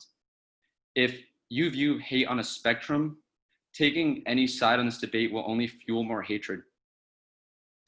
That being said, Ahmad, you recently came under scrutiny for some posts you made on social media several years ago, one involving a swastika and another calling people of the Jewish faith stupid. I do not see your age at the time to be a justification for the support over those hateful viewpoints. I'm assuming that you said these around 13 years old. And I also saw another post from a year ago that further solidified your views against Israel explicitly.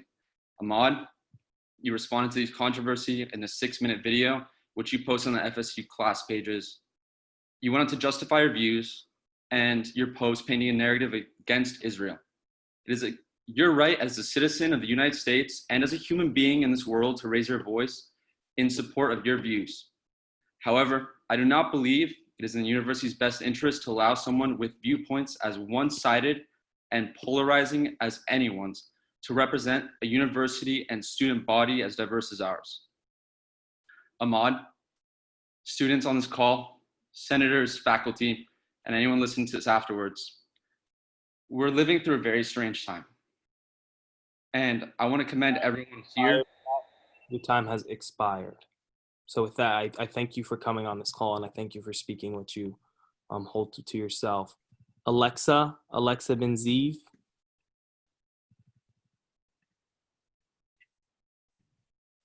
Do you hear us? Can you hear me? Yeah. Are you ready? Yes, thank you. You have 2 minutes. I'm Alexa Ben-Zeev, and I want everyone to recognize that Israel is the Jewish state. Yes, there are many religions that coexist, and that's what makes it beautifully diverse. But it is our only place that we have to call our homeland.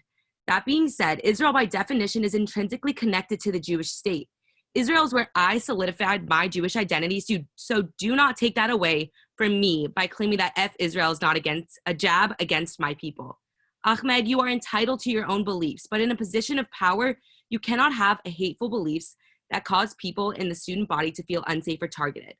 Regarding an open dialogue versus Israelis and Palestinians, I would have loved this, and I would have loved to see a brother from the Middle East lead our community, but I tried to reach out to you, and I got no response.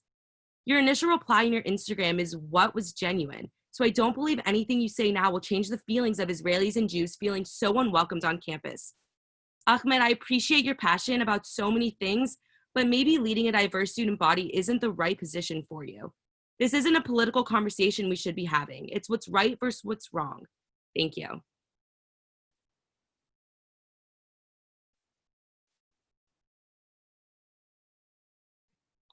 Thank you, Alexa, for speaking. Next, we have Molly Smith.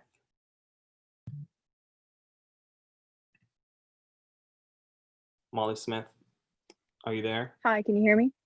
Can you hear me? Yes. You have 2 minutes whenever you're ready, Molly. All right. I'm a current student at FSU, and I stand with Ahmad. Ahmad lived in Palestine under the illegal Israeli occupation for a giant portion of his life. Not many of us can say that we have experienced what he has been through. I believe that Ahmad was just stating his opinion based on his experiences. He was and still is oppressed because of who he is. I don't believe that Ahmaud said anything that was anti-Semitic, and everything that is being held against him is from before he was elected as senator. I would just like to ask, how can you attack Ahmaud for comparing the Holocaust to Israel while simultaneously comparing the suffering of Israelis to the suffering of the Palestinians? For the senators listening, please understand that Ahmaud deserves this position and has represented all minorities in his time serving. And I believe that he will continue to do so. And I urge everyone that is listening to make the decision based on what he's done for us as students. Thank you for your time. Thank you, Molly, for speaking. With that, I believe we have our last commenter, and that shall be Izzy's iPhone. Izzy? Izzy, can you hear us?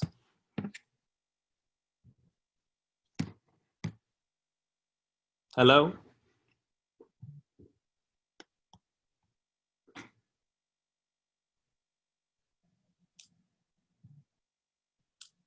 Izzy, is there... I'll give you one more chance, Izzy. And then we actually have 2 more speakers. We can come back to you, Izzy, if you can't speak at this moment. Jasmine Jacob, she's having issues raising her hand. Jasmine, can you hear us? Yeah. Can you hear me? Yes, ma'am. And you have 2 minutes whenever you're ready, okay? Thank you. Of course. Hey, y'all. I'm glad to see and hear everyone speak their truths. It's unfortunate that these same faces did not appear during the impeachment of the previous Senate president. I'm here to address the bias and information present. 1, comments on the supposed continuous post up until last week are false. The recent being 2019 with the hashtag #FIsrael, which is contentious. Any mention of anything else is false. 2, the mention of the website, which is a high school paper, or the reference to Students for Justice in Palestine.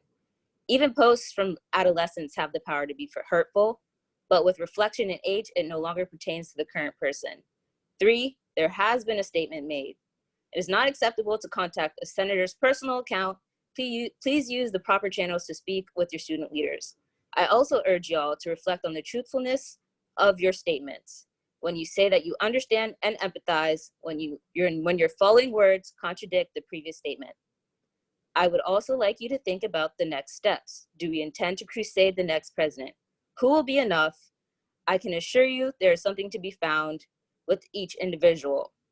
Perhaps there should be policies in place to prevent the use of adolescent information and condemn recent ones when issues such as this one arises. Thank you. Thank you, Jasmine.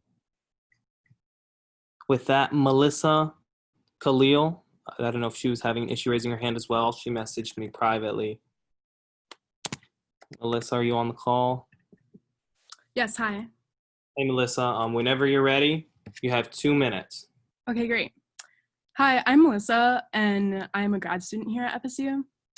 And I just want to say it's been really telling to me to hear some of these perspectives that have been shared. It's very telling to see how these points lack a basic understanding of the oppression that has happened to Palestinians by Israel and supporting governments. So I'm a social studies educator, and I'm aware of how it is so important to learn about the Holocaust so that students are aware of the injustices, oppression, and genocide that has occurred. I am also aware that there are other histories that are silenced in our public schools and conversations today. And that is why I'd like to use my time to encourage all of you to play a role as a citizen of this world, to educate yourselves on the historical and continuous oppression that is happening to the people of Palestine. Incorporate your critical thinking and application skills to discover how your perspective, while it's very passionate, but it's also very hurtful and oppressive, so please. And for the senators voting today, I encourage you to think critically and empathetically tonight. I yield my time. Thank you, Melissa. With that being said, Izzy, can you hear us? Are you able to speak? Yeah, can you guys hear me? We hear you, Izzy. You have 2 minutes. Give me one moment so I can restart my clock. You have 2 minutes whenever you're ready. I just want to express that I come from a Jewish background. My name is Isaac, and I did live in Israel, and I stand with Ahmad, and I am not with or against the occupation or whatever is going on in that country, because Ahmad as a person is so great and he's done so much for me and for everyone else in this school.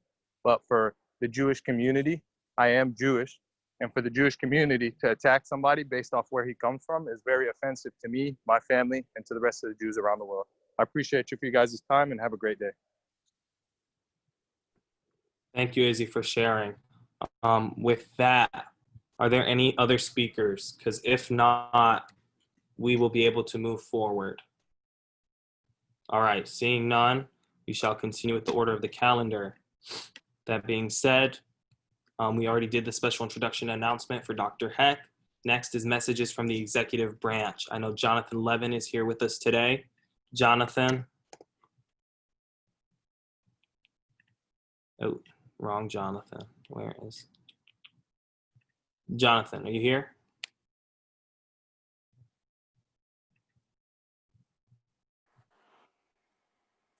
Hey everyone, can you hear me? Yes, sir. You can go ahead and make your comment whenever you're ready. All right, thank you. So, good evening, Senate. I'm here to address, actually, let me turn the light on real quick. I'm here to address a couple of different things. I'm not going to specifically talk about this topic right now. I know we don't have that much time, but I want to hit on a couple of different things that the executive branch is doing.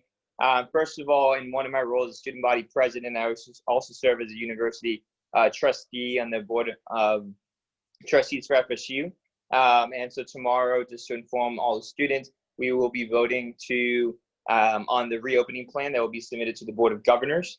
So if you have not yet found that plan, please go to fall2020.fsu.edu and you'll be able to find that information there. If you have any questions or concerns, please reach out to the senators or via me or on the SGA website, and please let me know before the vote happens. One of the other things that I wanted to bring up today is a statement that the executive branch released a couple weeks ago on some of the social justice incidents that was going on, but also some of the requests that we have. And I wanted to let you know that between myself, Nastasia, and Christian, we've moved forward.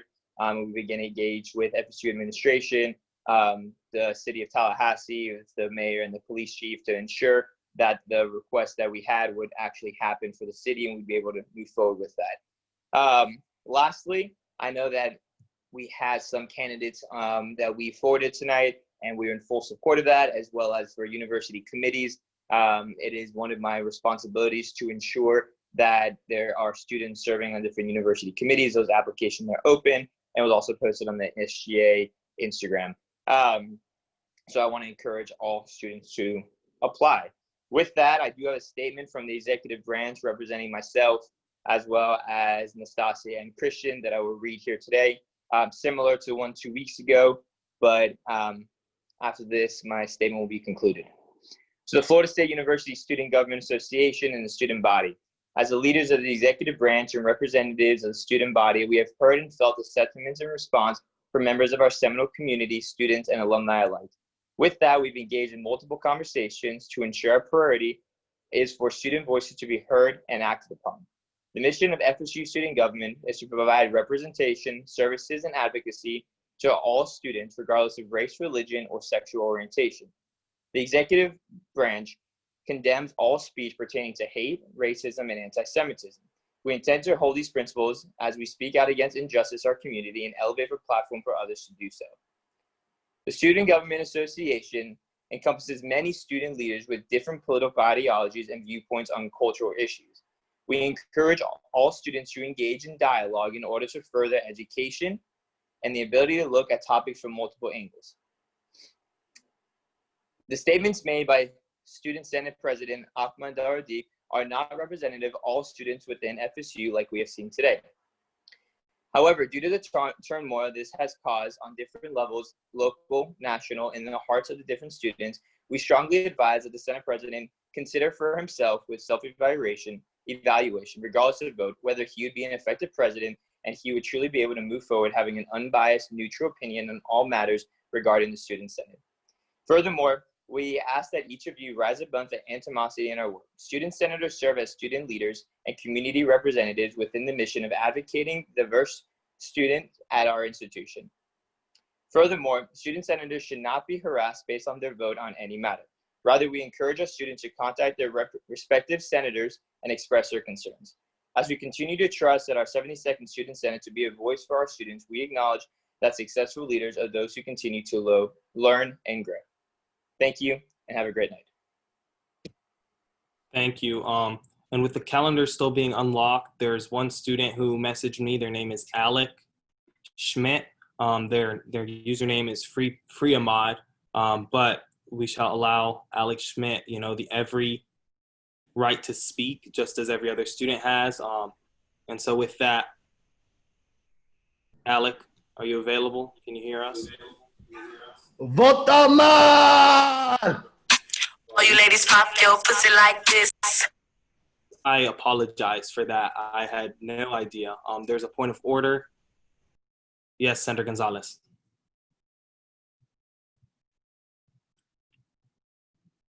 Senator?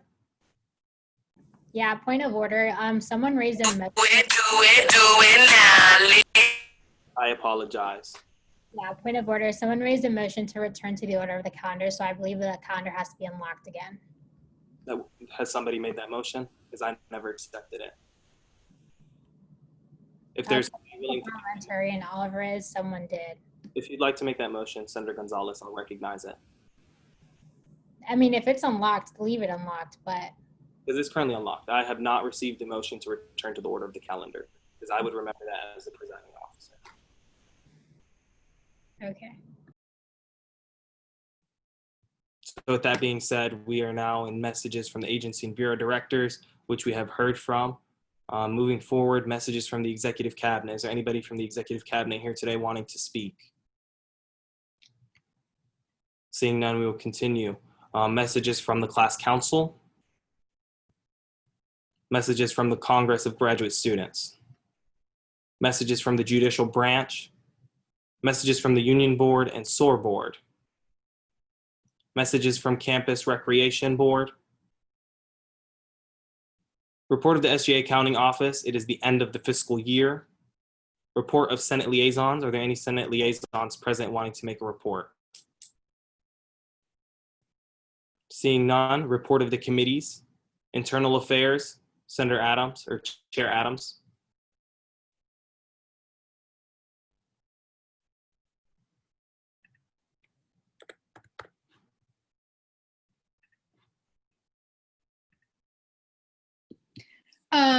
Internal Affairs met Monday night. We did not have any interviews, but we did talk about the potential implementation of trainings within Senate. So if anyone would like to offer their input or work with us, reach out to anybody in Senate or in Internal Affairs.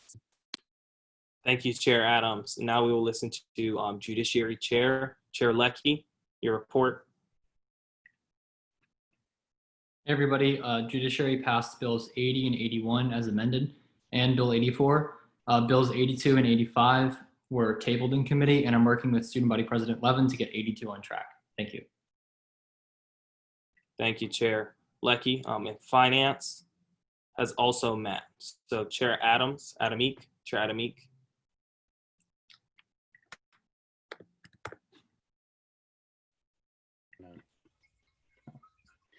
Yes, thank you, Senate. Finance met last night at 6 o'clock. We had no bills to hear, so we took the time to discuss some potential legislation and discuss some of the bills that we have in committee that we'll be hearing back in the fall. And with that, rules and calendar, we met as well prior to this meeting. We interviewed 3 Senate candidates for confirmation for 3 separate Senate seats. With that being said, all 3 of them passed through the Rules and Calendar Committee and are up for confirmation tonight under Senate confirmations. And also with that being said, SLAW and budget did not meet, therefore we will not require a report for them. So now we are moving into Senate confirmations. And with that, in Senate confirmations, we will be going into our 3 candidates, Senator John Alvarez for Social Science Seat 1, Gabriela Hinks for Arts and Science Seat 4, and then Robert Gonzalez for Undergraduate Study Seat 22.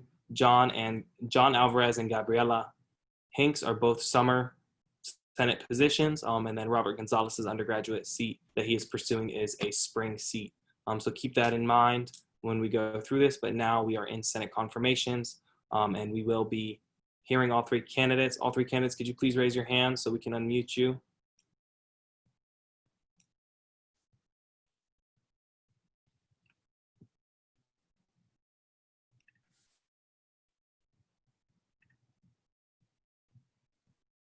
And then we are waiting on candidate Gonzalez.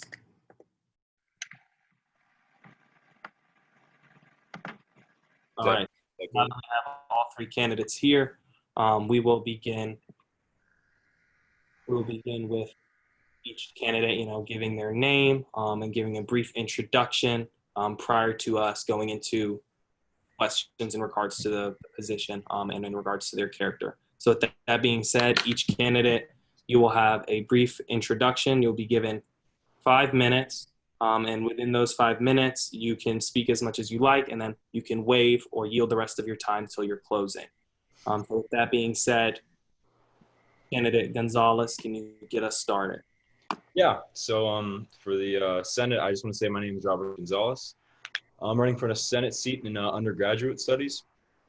I am 19 years old. I just finished my first year at FSU as a freshman. So now I'm going into my sophomore year. I'm majoring in international affairs with a specification in public administration. And I'm really excited to be part of the student government body at the university. I think with community, we can bring together this divided population and include the students that don't find themselves included in the decision-making process. I waive the rest of my time. So with that, the senator waived the rest of their time. Therefore, there will be no closing for you, Candidate Gonzalez. With that, candidate Hanks, you may begin whenever ready. Thank you, Senate President Darrell Duke. My name is Gabriella Hanks. I'm going to be a junior at FSU this coming fall. I'm a biology major, so I'm in the College of Arts and Sciences. Currently, my involvements with FSU span from serving as a university ambassador, so I interact with our students before they've even decided if FSU is the place for them. I also serve as a learning assistant in the biology department, so I serve on the academic side, working with both students and faculty members within that specific department. I also serve on the College of Arts and Sciences Student Leadership Board, so that's advocating for all students within that particular college. Not just for academic issues, but also social issues within the college as well. I also currently am involved with our academic recruitment organization, and I'm extremely excited to get involved with SGA Senate.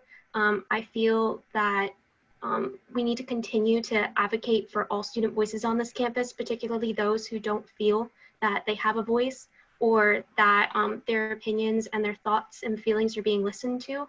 I want to make sure that I'm able to elevate those voices through my position. I want to make sure that we're seeing concrete change occurring on this campus that's going to positively impact every single student's experience, not just those within my college, but everyone on this campus.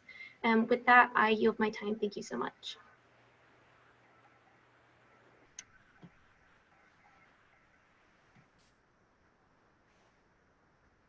Sorry, I'm muted. You have 3 minutes and 30 seconds to your closing.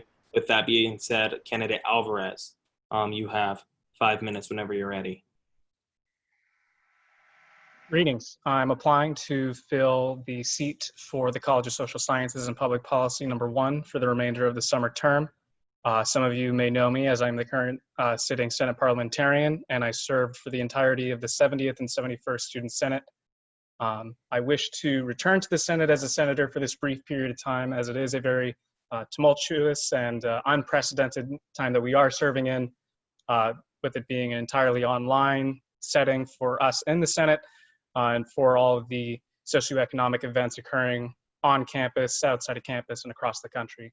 And in this time, I would like to return to the Senate so I can bring my expertise and my knowledge in a more present fashion rather than my backseat role as the parliamentarian, where it's my job to tell you what you can and can't do, as compared to as a senator, where I can begin to speak more openly about what you should and shouldn't do. I believe that it's also important that these positions in the Senate still remain open to the public rather than just those with insider information regarding the Senate. So it is for that reason why I'm only wishing to serve for the summer term rather than for the remainder of the fall in this seat or any other seat. I had left the Senate because I had concerns about my academic career, and I wanted to put that first before my involvement in student government. But in this setting, during the summer, when I have a much smaller course schedule, I believe that I can still capably serve and attend committee meetings without it interfering with my personal schedule. So with that, I can only hope that my colleagues here in the Senate approve of my reintroduction back as a senator, so I can assist in introducing new legislation that can help with the future of this Senate going forward, and assist with the ongoing events within the Senate in any and every capacity. So I can only ask that you vote in favor of my confirmation so we may work going forward as peers rather than my original and current position as the parliamentarian, where sometimes it feels much more distant and vacant. So with that, Mr. President, I yield the remainder of my time. Thank you, candidate Alvarez. You yield with 2 minutes and 51 seconds left to your closing. So with that being said, is there a motion, or are there any technical non-debatable questions at this time for any of the candidates? Any technical non-debatable questions? Seeing none, is there a motion to move into questions on position? Senator Little. Senator Little. Thank you. Senator England. So seconded. Are there any objections to moving into the questioning round? All right, seeing none, we are now in questions. If any candidate would like to make, any senators would like to make a question to any of the candidates, please raise your hand so I can address you when you can ask your question. Senator Kuznier. My question is for candidate Gonzalez. By taking the seat, you would be going into a seat that's not only for the summer, but will last you through the fall term and up to the spring term. What are your plans while in Senate, if appointed? Really, I can't say that I have any specific goals at the moment. I really just want to get involved with the student government. And my main overarching goal is to get students not involved in the decision-making process at the school involved. Because they probably look at the university like its own institution, when in reality, they are a part of that institution and drive it. And that's almost another reason why SGA exists itself, is to represent the student body itself. So I feel like right now my main goal is to include more of the student body in the decision-making process. Thank you for sharing. Mm-hmm. Thank you, Senator Kuznier. Senator Gonzalez. Yeah, this is at candidate Gonzalez as well. You said that it inspires you, the inaction taken by populations who reside under a ruling body inspires you in your application. Can you expand on that, please? It's kind of similar to, as I just stated, that I feel like a lot of the students, especially the people that I know at the university, they attend the university and they look at FSU itself as an institution and that they're separate from that. But in reality, they're a part of it. And not only are they a part of it, but they have say in the decision-making process. So if I feel like more people knew about their role in the process at FSU, they could take advantages of the resources provided for them. Any further questions, Senator Gonzalez? Oh, it seems like you don't. All right, moving forward. Senator Waters. Thank you, Mr. President. I think that lived experiences are important in making sound judgments. So what unique life experiences for all candidates that you have had that have helped you to be the individual that you are today? Definitely, I would say my previous semester, last spring, I took an internship at the Capitol under Representative Goff Marcel. And I would say that that experience really introduced me to the professional world of a politician and their day-to-day and what it takes and the kind of character that you have to develop to deal with people you vehemently disagree with and agree with at the same time. So I feel like my internship at the Capitol really prepared me to take on more responsibility of being a leader among the student body.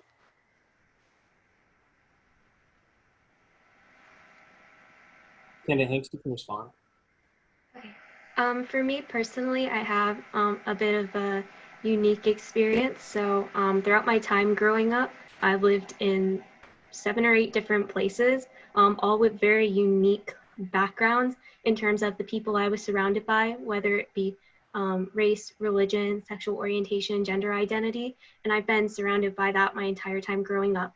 I think it's allowed me to gain not only just a deeper understanding of other people, but to actually listen and understand what their lived experiences are. And I think that's allowing for me to advocate not only for the groups in which I fit into, but also for the groups that other people fit into, which I think is going to be valuable when we're advocating for people within the Senate. So at least for my particular understanding, I think not growing up in a very homogeneous and one-sided population has really shaped my perspective and made me who I am. And so in terms for Senate, I'm excited to be able to not only advocate, like I said, for the groups that I fit into, but for the groups who I've had the privilege of getting to know throughout my life, both people that I call friends and even people who I might not agree completely with their points of views, but I'm willing to respect them and listen to them and take into consideration the ideas and thoughts that they have. For me, obviously my 2 years in Student Senate, I was open to a lot of different communities and diverse voices throughout the student body just at FSU. But additionally, in my time working with the National Park Service as a park ranger, I've had the opportunity to really understand what it means to be a steward in the public interest and of the public trust, and recognizing my position on those public lands, not as the owner or protector, but as a guide for the general public to experience their public lands and their birthright. So that was consistently eye-opening every day to be present in what was a very ecologically diverse community of the Mount Rainier National Park, which covered everything from the tundra to even a classified rainforest, to also the cultural diversity that was present there as well. There is a very large Hispanic community only 2 towns away, the presence of indigenous peoples who would come and visit their historic lands. And I, as a humble public servant, would have the opportunity to present in as positive a light as possible what is open to them.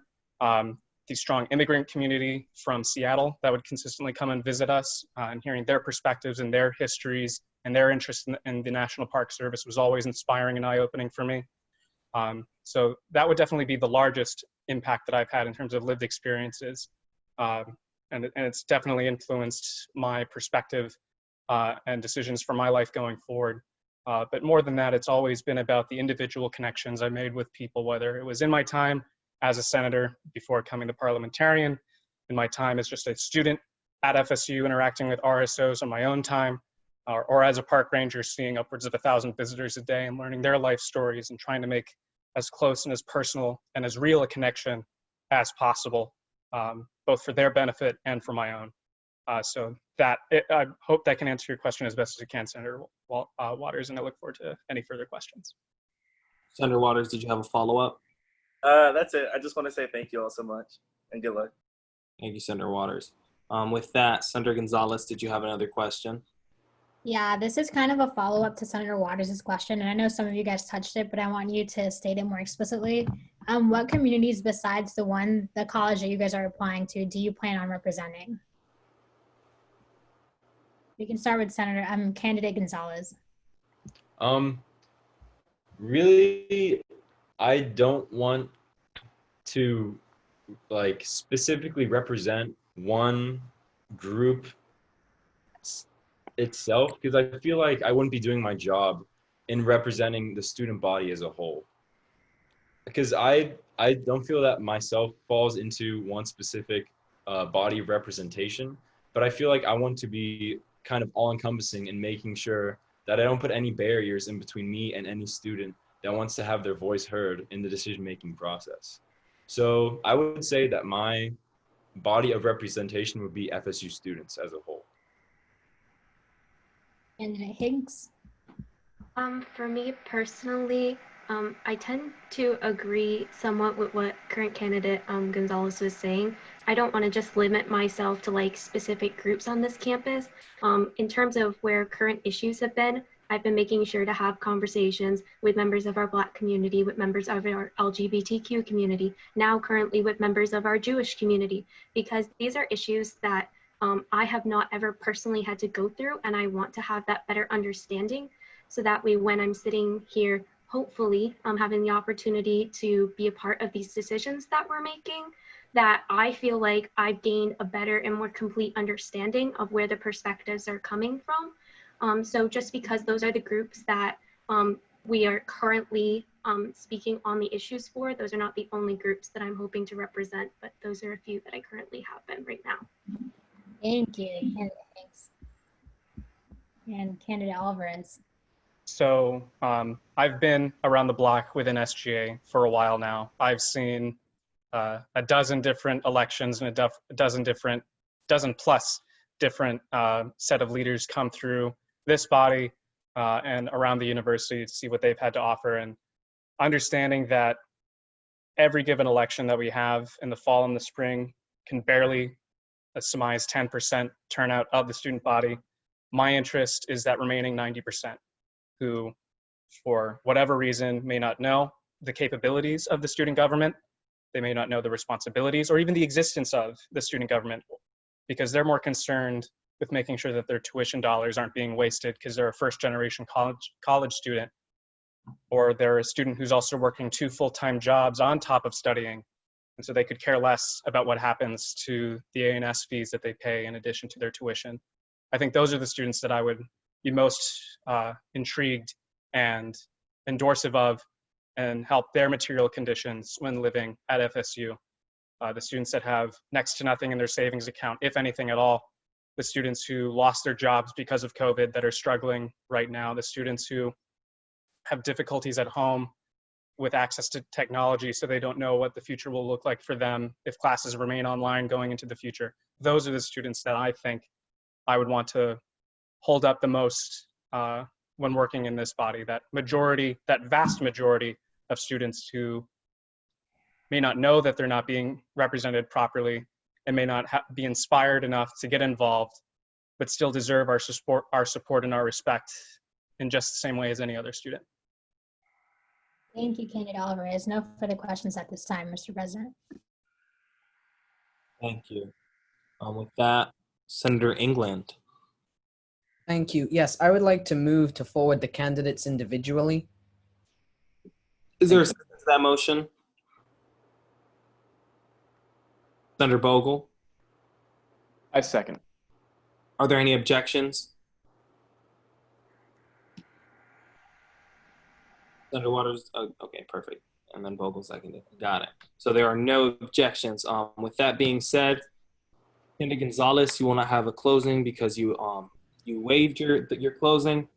However, Senator Alvarez, or I apologize, Candidate Alvarez, you have 2 minutes and 51 seconds. And after you are done with your closing remarks, Candidate Alvarez, Candidate Hanks, you have 3 minutes and 30 seconds. So we will start off with Candidate Alvarez. You may go ahead when you're ready. Thank you so much, Mr. President. I would just like to reiterate that I'm excited for what is yet to come in this summer session of the Student Senate. I'm excited what's to come going into the fall session for those who will remain. And I'm excited for what will occur in the 73rd Senate and onward into the future. When I left the Student Senate at the end of the 71st, I came to believe that the greatest impact I had was on the individual senators who I was able to inspire and educate and befriend. And I can only hope that I can continue to have that impact going forward, even for this short time should I be confirmed, and then going forward after into the rest of what has already been a very difficult year and on to a very uncertain future. And so with that, I can only ask for your support now, and of course your support later on. And with that, I waive the remainder of my time. Thank you. With that, Candidate Hanks, you have 3 minutes and 30 seconds when you're ready. Thank you. Thank you all so much. Those who attended this meeting to speak tonight, those who continue to attend this meeting during the confirmations, and for all the senators that took the time to listen, not just to me tonight, but to everybody's thoughts and experiences. I really appreciate that we're giving people this type of open forum. I would just like to say I too am very excited to see what is going to occur in the Senate moving forward. I'm excited to hopefully have the opportunity to serve this summer and to continue my involvement with SGA throughout the rest of my time here at Florida State.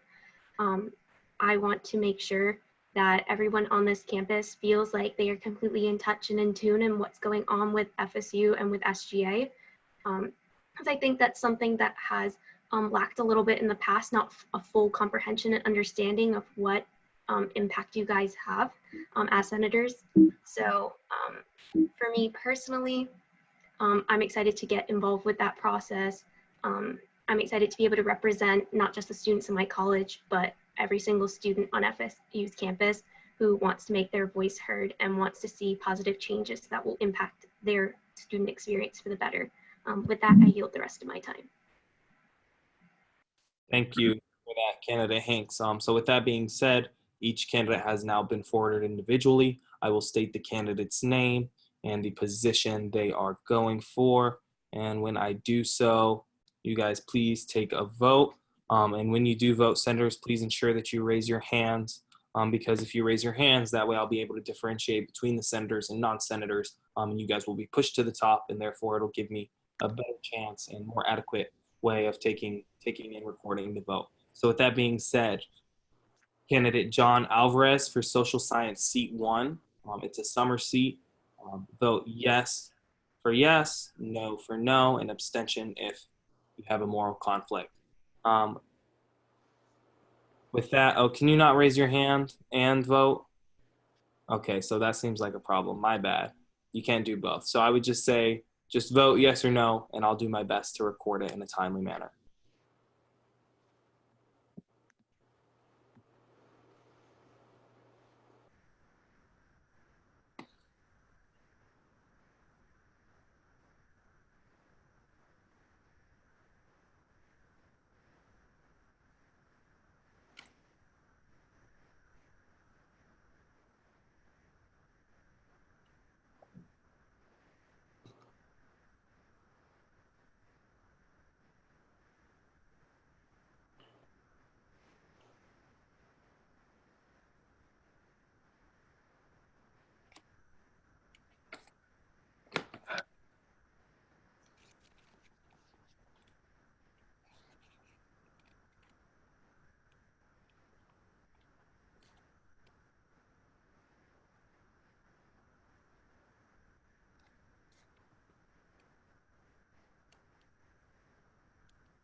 Okay. Candidate Alvarez passed with a 33-1 vote. With that being said, congratulations. Our next candidate up for confirmation will be Gabriella Hinks for Arts and Science Seat 4. Again, vote yes for yes, vote no for no, and abstain for any moral conflicts. And then Senator Alvarez, I would truly appreciate it if you vocally, once right before we swear you in, if you would resign from your position as parliamentarian so we can swear you in as a senator. I just sent you the email. Oh, perfect. So ahead of the game, I appreciate it. With that being said, senators, please continue to vote.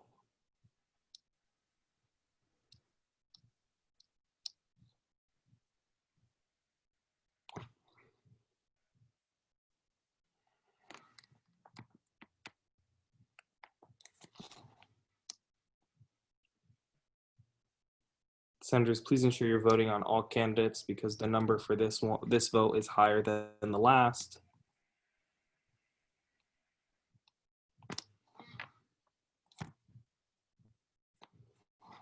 I can see why.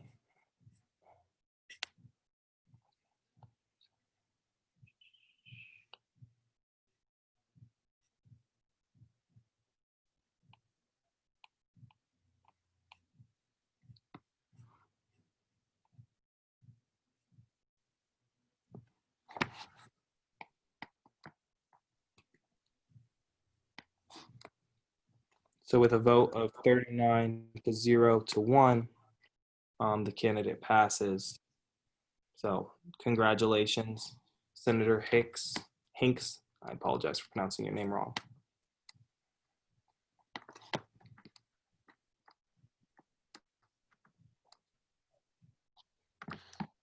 So with that being said, we will now move to our final candidate, which is candidate Gonzalez, Robert Gonzalez, and he is going for undergraduate studies seat 22, which is a spring seat, and he will be filling until the spring election, if confirmed. So with that being said, vote yes for yes, no for no, and go faster for abstention.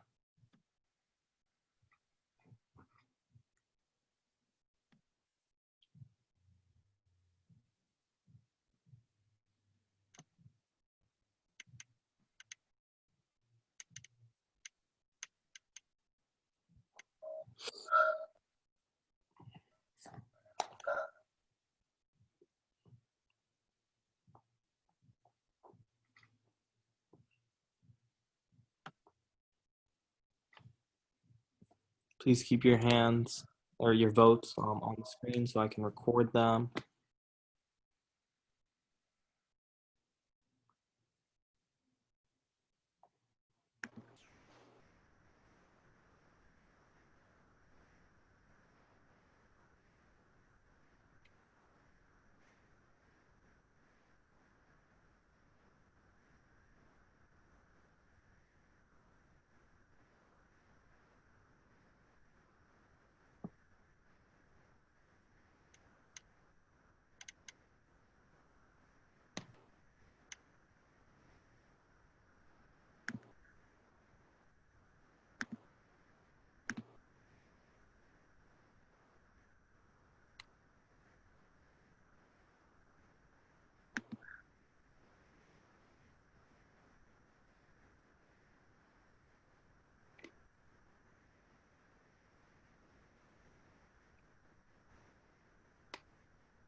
So with that being said, candidate Gonzalez is forwarded as a senator with 32 yeas, 5 nays, and 2 abstentions.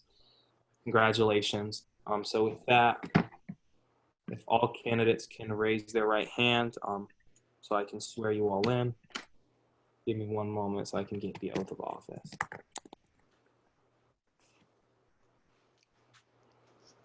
Also, I hereby resign from my office as parliamentarian. I appreciate that. So please raise your right hand and repeat after me. I state your name. I, John I, Raymond Gabriella Alvarez, Hinks, Robert Gonzalez.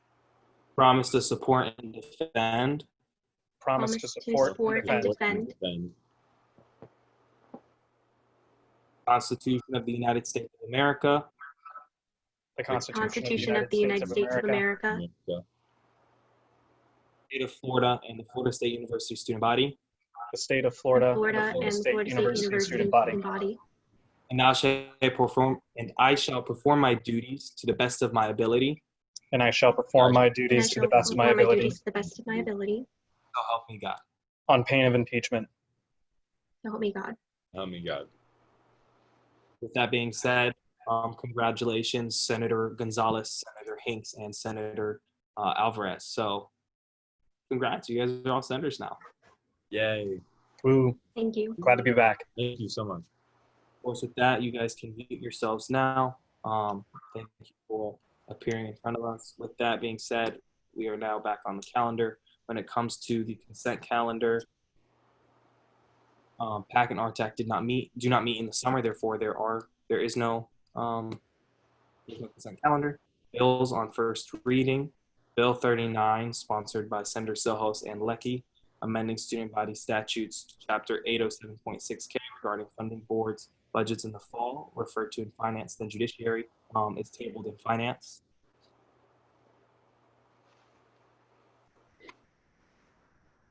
Senator Bogle. Hi, yes. I motion for a vote of no confidence against the Student Senate President. I was waiting for it. So is there a second?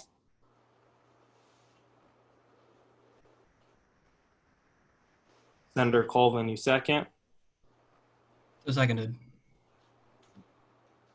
With that, are there, I guess there's no real opportunity for objections. So with that, I yield the chairship to, I guess, Judiciary Chair, because we do not have a pro tempore. So with that, Griffin Leckey, you will be leading this no confidence vote. You go ahead. The chairship is yours, bud.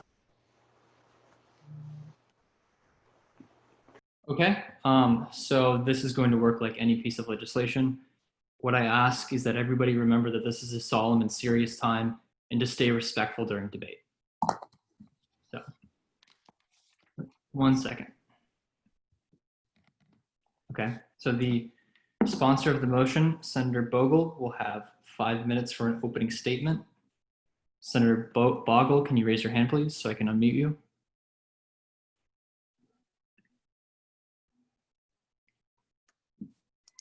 And we have in regards to the senators present, because we need to ensure that it's 3/4. We need 75% of the senators. I think we have it. I just need to make sure because I don't want us to do something that isn't appropriate. So I don't have access to the full roll of senators. So President Darl-Deek, do you have that information? We'll do the roll right now.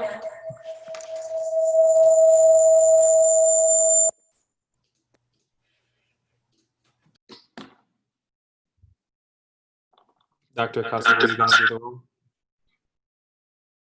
Because I've relinquished the chairship, and I have. Yeah.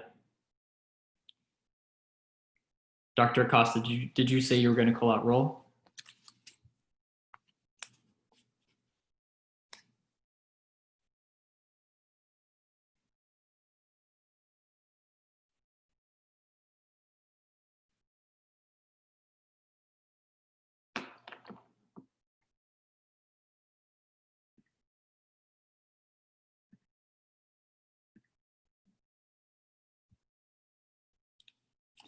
Sorry, everybody, 1 second. We seem to be having a technical difficulty. Can you all hear me? Yes. Sorry about that, everybody.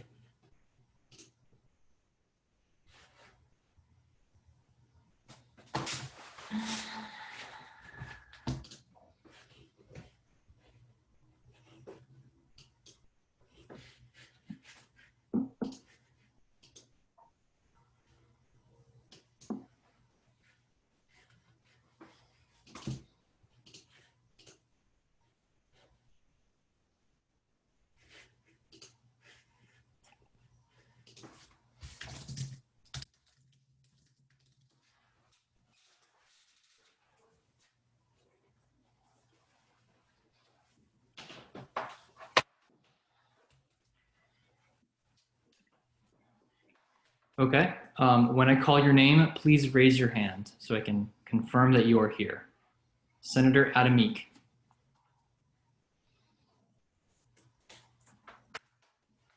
Senator Murcia.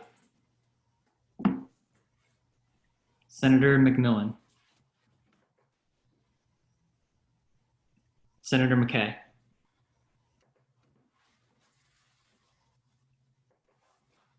Senator Akonda.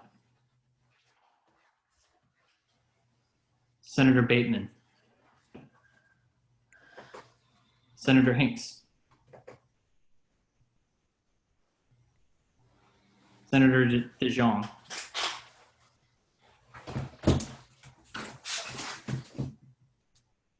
Senator Little. Senator Lavender. Senator Selva. Senator Colvin. Senator Rossi. Senator Mouget. Senator Tillman.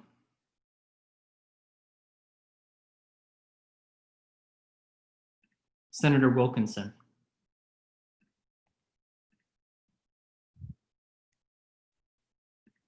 Senator Palacio. Senator England.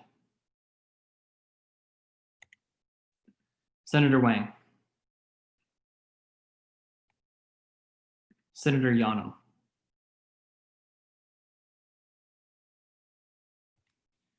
Senator Lowry. Senator Shanahan.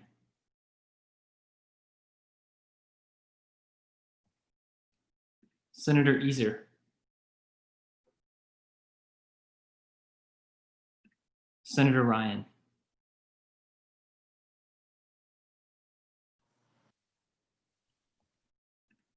Senator Alvarez.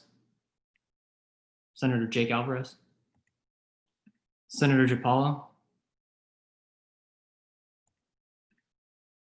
Senator Sam.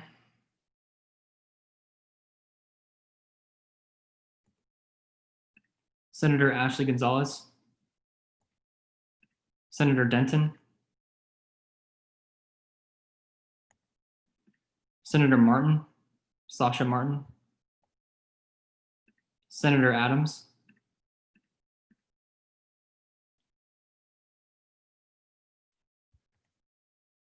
Senator Dodson.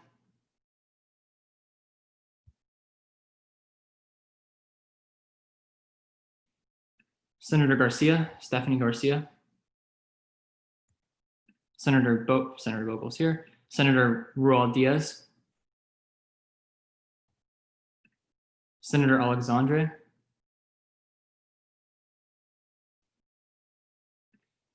Senator Kruger.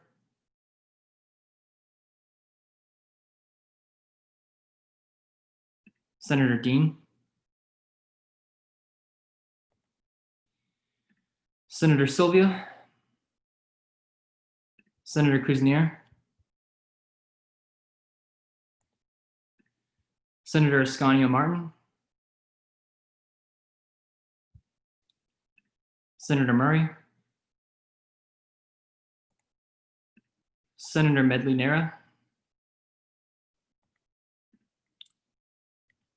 Senator Tukes.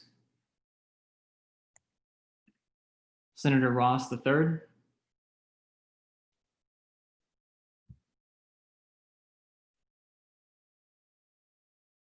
Senator Chabot. Senator Gadabaj. Senator Waters. Senator Stinson.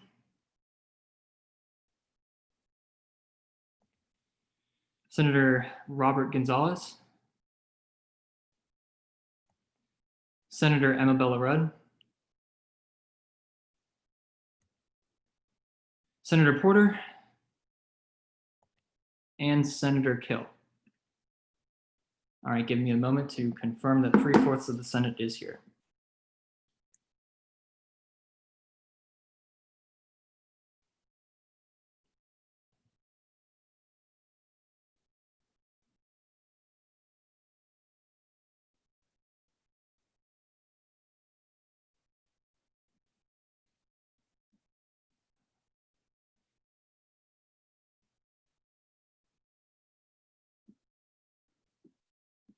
All right, 3/4 of the Senate is present. Senator Bogle, you have 5 minutes. Let me unmute you real quick. All right, you have 5 minutes to your opening and you can begin whenever you're ready. Thank you, Chair Lucky. And I just want to thank everybody again for coming and making your voice heard. The fact that there, again, are so many people participating in student government tonight shows that a real air of change is here, and people want to see themselves better represented in student government. To that aim, I think that we should vote to remove the current Senate president. I think that we have to look at how we handled the situation previously in our previous meeting. I think that we have to look at the very emotional testimony on both sides of this issue.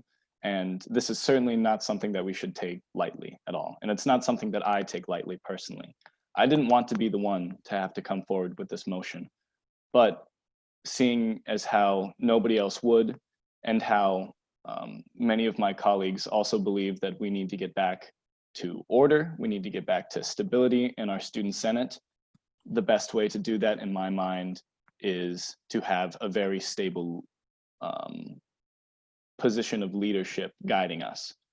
And I think that the message from the executive board, from the student body treasurer, vice president, and president said it very well when they said Ahmad should take strongly into consideration whether or not he can continue to effectively run the Senate and do this job despite the level of outrage towards his actions. So again, I just want to say, think on the emotional testimony that we've heard tonight, think of returning to order, and think of all of the unfinished business that we still have. Thank you. I yield for my closing. Thank you, Senator Bogle. You yield with 3 minutes and 4 seconds. Are there any technical, non-debatable questions? Please raise your hands. Senator Alvarez. Thank you, Mr. Chairman. I have a series of technical non-debatable questions, and I will do my best to abide and still encourage other senators as well to abide by Senate Rule 12.5, which states that no senator shall refer to another senator or speaker by name or gesture during debate. So for my first question, was the senator for undergraduate studies, seat 4, the chair of the Student Life and Academic Affairs Committee as of April 24th, 2019?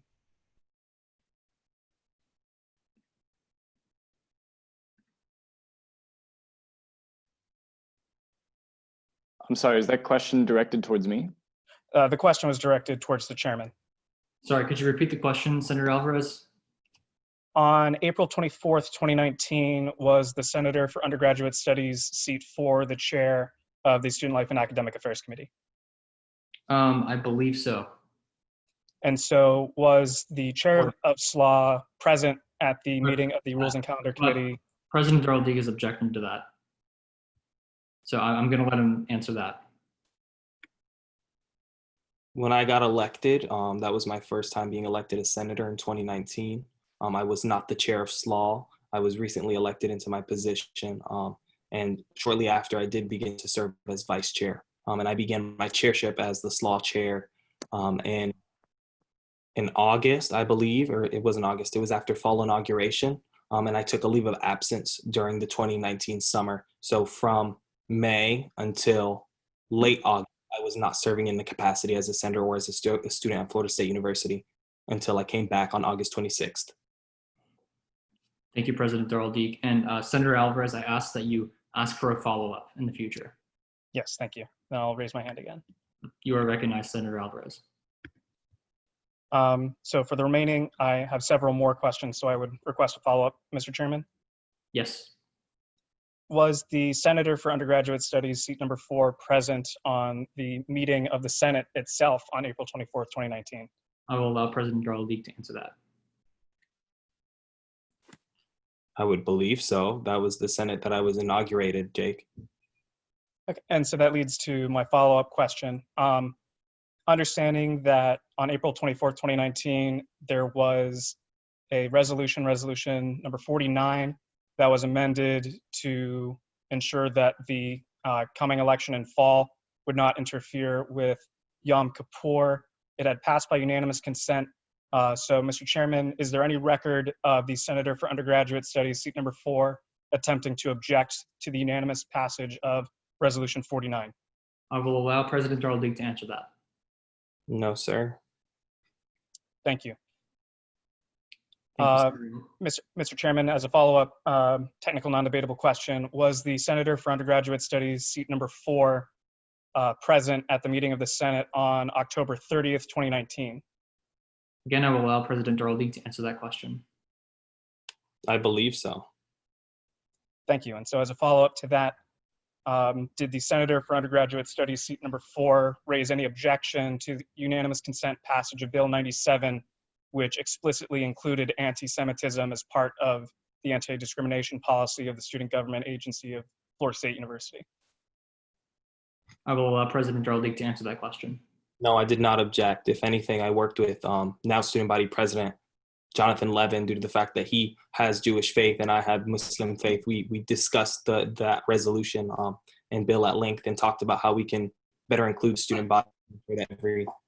So yes, I was present, and no, I did not object to it in any way, shape, or form. And as a follow-up technical non-debatable question, was the Senator for Undergraduate Studies, seat number 4, the chair of the Student Life and Academic Affairs Committee on December 2nd, 2019? I will allow President Darrell to answer that question as well. Was I the chair in December? Was that the question you cut out? Yes, chair of SLAW on December 2nd, 2019, as of or any date prior to December 2nd, 2019. Yes. As a follow-up question, was the then chair of the SLAW committee present at the meeting of SLAW on December 2nd, 2019? Yes. President Darrell, you may answer that. Yes. As a follow-up, is there any record of the chair of the committee attempting to stop the unanimous passage of Resolution 3 within the Student Life and Academic Affairs Committee on December 2nd, 2019, wherein Resolution 3 was opposing anti-Semitic acts and the selling of Nazi flags on Market Wednesday on FSU's campus? President Darrell, you may answer that. No, there was no petition. There was no objection from me. It was in full support and confidence that we pushed that through SLAW and got it to the Senate floor because that was a pressing matter. Thank you. And so as a follow-up technical non-debatable question, was the then chair of the Student Life and Academic Affairs Committee present at the Senate meeting on December 4th, 2019? Yes. President Darrell, you may answer that. Yes. And as my final follow-up question for the round of technical non-debatable questions, did the then chair of the Student Life and Academic Affairs Committee, while present at the December 4th, 2019 meeting of the Student Senate, object to or in any other way falter the passage by unanimous consent of Resolution 3 in opposing the anti-Semitic selling of Nazi flags on FSU's campus? President Darrell, you may answer that question. No, we passed it in full faith as a student senate because we don't tolerate anti-Semitism within our chambers. Thank you very much, Mr. Chairman. I have no further questions for this round. Thank you, Senator Alvarez. Are there any further technical non-debatable questions? Seeing none, we are now going to go into the first round of pro, which will be 3 minutes long. And just as a reminder, if you're speaking in pro, you're speaking in pro of the motion. Senator Gonzalez, you are recognized. Yeah, I have a point of clarification, if that's okay. Yes. I just want to say that we should take this vote of no confidence and recognize it in and of itself and not compare it to anything else we've done. Although we did set a precedent, I do think that President Darrell Deek deserves this to be considered on its own. Senator Gonzalez, point of clarifications over factual statements. I would ask that you keep points of clarification to facts. With that being said, we are in the first round of pro still.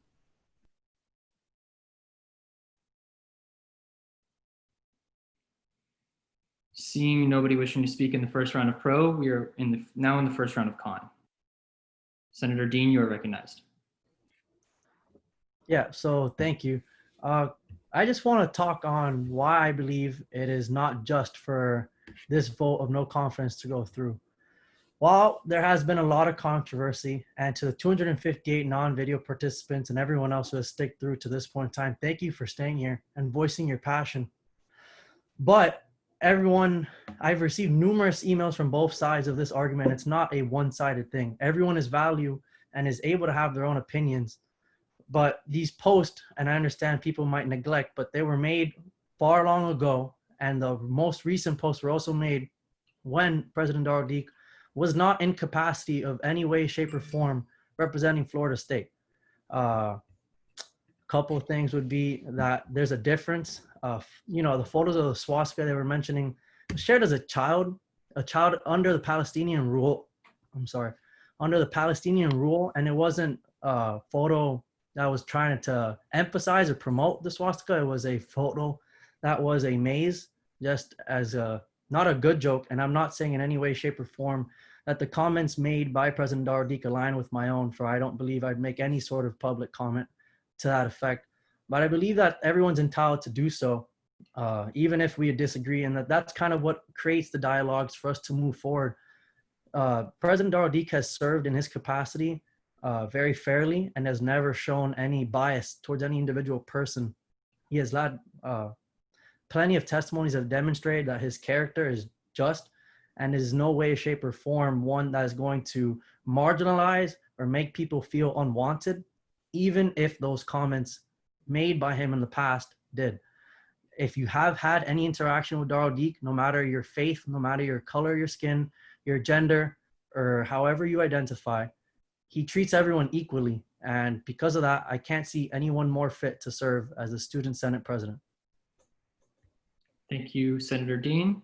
That was, you yield with 58 seconds remaining in the first round of con. President Darrell Deke, you are recognized.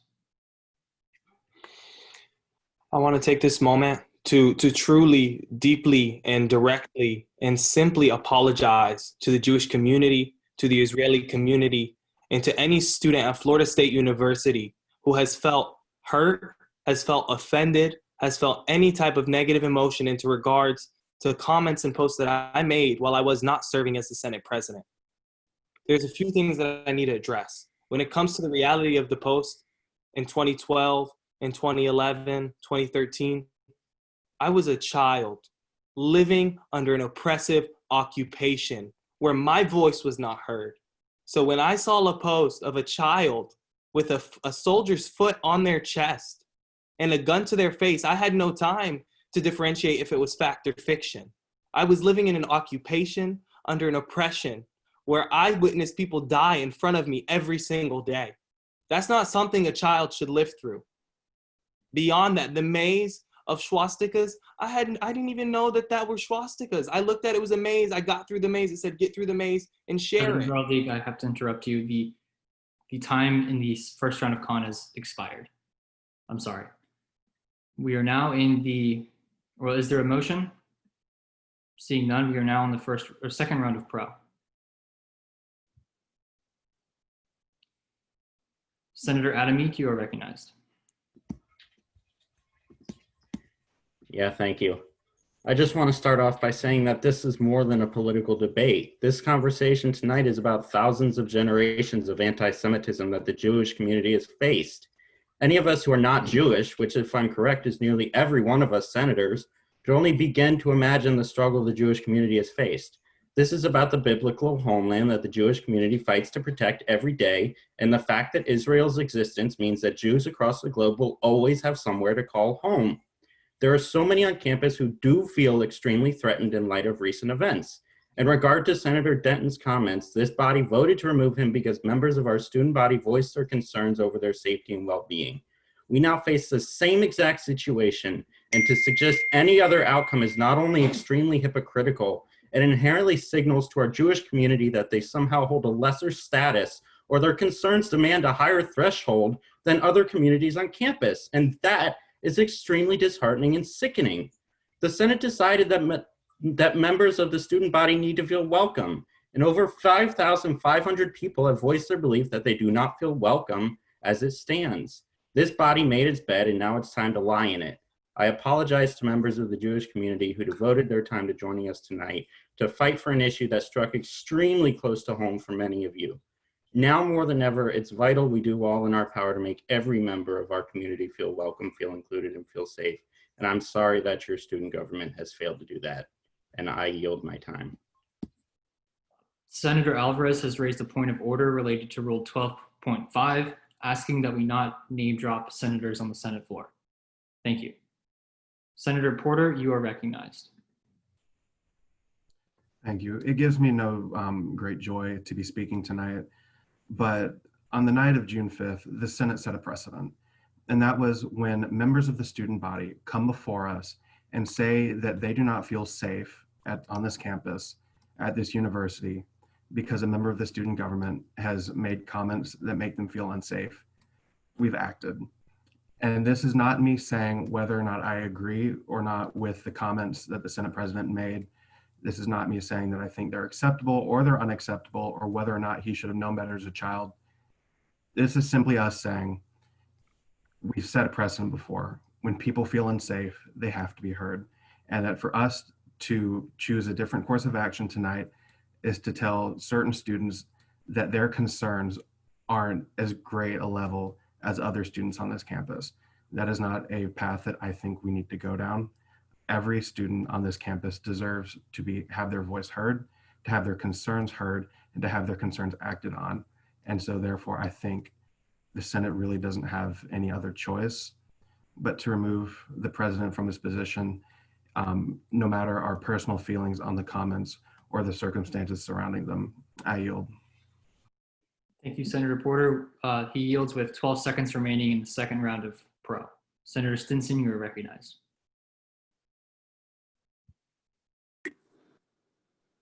I'll just wait till next round of pro. Okay, Senator yields with 1 second remaining. Is there a motion to extinguish the remaining 1 second? President Darrell Deek? So moved. Is there a second? Senator Selva?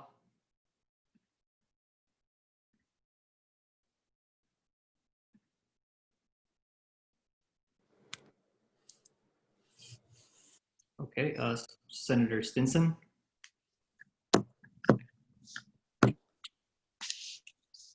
Okay. Do you second the motion?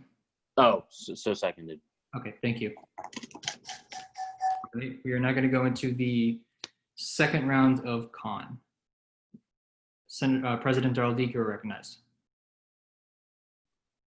I still have a few facts to acknowledge.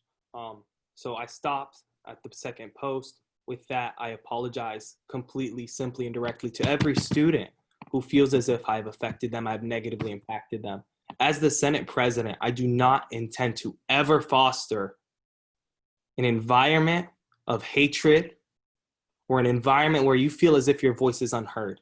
These chambers are meant for every single student to have their voice heard and be represented. Beyond that, the website that was mentioned multiple times, I made when I was 15 for a history fair project that was meant for my teacher's eyes and her eyes alone. And that project is based off of primary sources and secondary sources for a history fair that has nothing to do with Florida State University. I completely understand and respect the frustration of the Jewish community and the Israeli community. But again, I urge them to understand that these things were not directed towards them in any way, shape, or form. Beyond that, taking quotes off the website that were said by Jewish people, by Norman Finkelstein, a Jewish doctor, he's the one that said that the Zionists are bearded, and he made that quote, not me. I did not say those things. I was merely putting a case together in regards to my History Fair project. Beyond that, when it comes to my personal Instagram account, the amount of messages I received that are full of hate, full of racist terminology, calling me a towelhead, calling me a terrorist, accusing me of being an anti-Semitic pig, being told that I need to die today and I need to go jump out of the window. Those aren't things that should be directed to any student. And if I blocked anyone on my personal Instagram, it was due to the fact that they made comments that were disrespectful and that were something that did not deserve to be addressed. How am I supposed to address somebody who doesn't believe I should be alive? There's no way to do it. Beyond that, what I went through is not personal belief.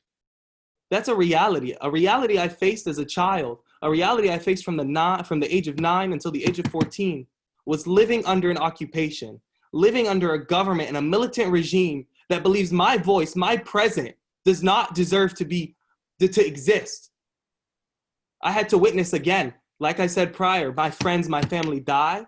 And beyond that, I had to wake up every morning not knowing if I was going to be alive, not knowing if I was going to be able to eat breakfast, not even knowing if I'm going to be able to make it to school. So when I came to the United States of America for a better life, for peace and prosperity and justice, my words to be misconstrued and used against me in a way that do not reflect my character, do not reflect who I am, and do not reflect the positions I will hold as the Senate president is just astonishing.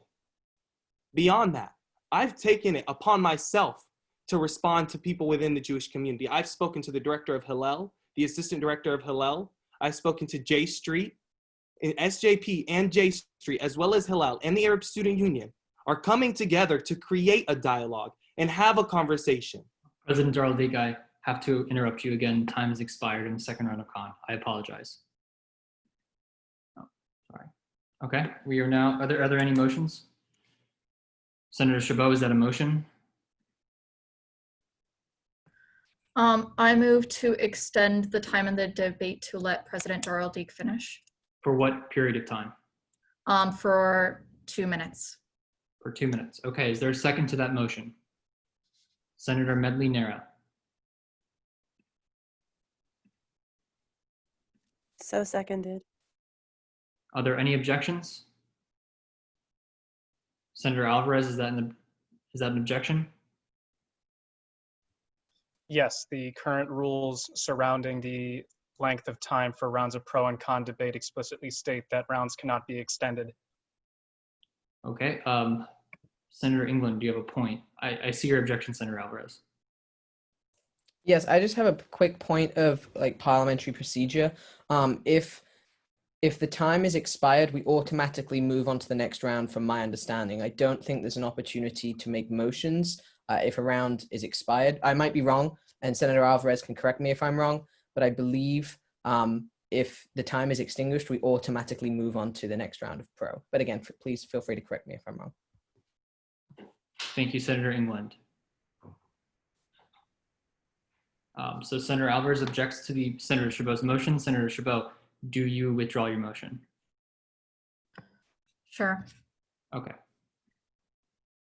So there are now 2 minutes remaining in the second round of con. I was asked to inform everybody to please keep reactions to a minimum to keep decorum. Thank you. So there's still 2 minutes remaining in the second round of con.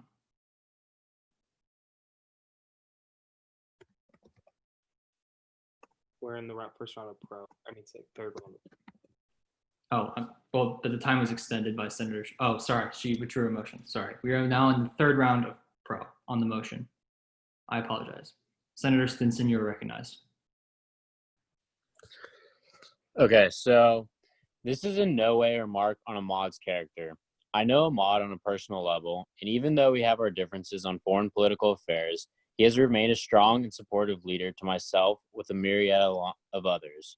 However, a precedent was set last week that needs to be upheld.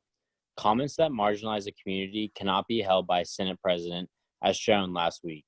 Again, this is no attack on his personal character. He truly is a supportive and well-versed leader.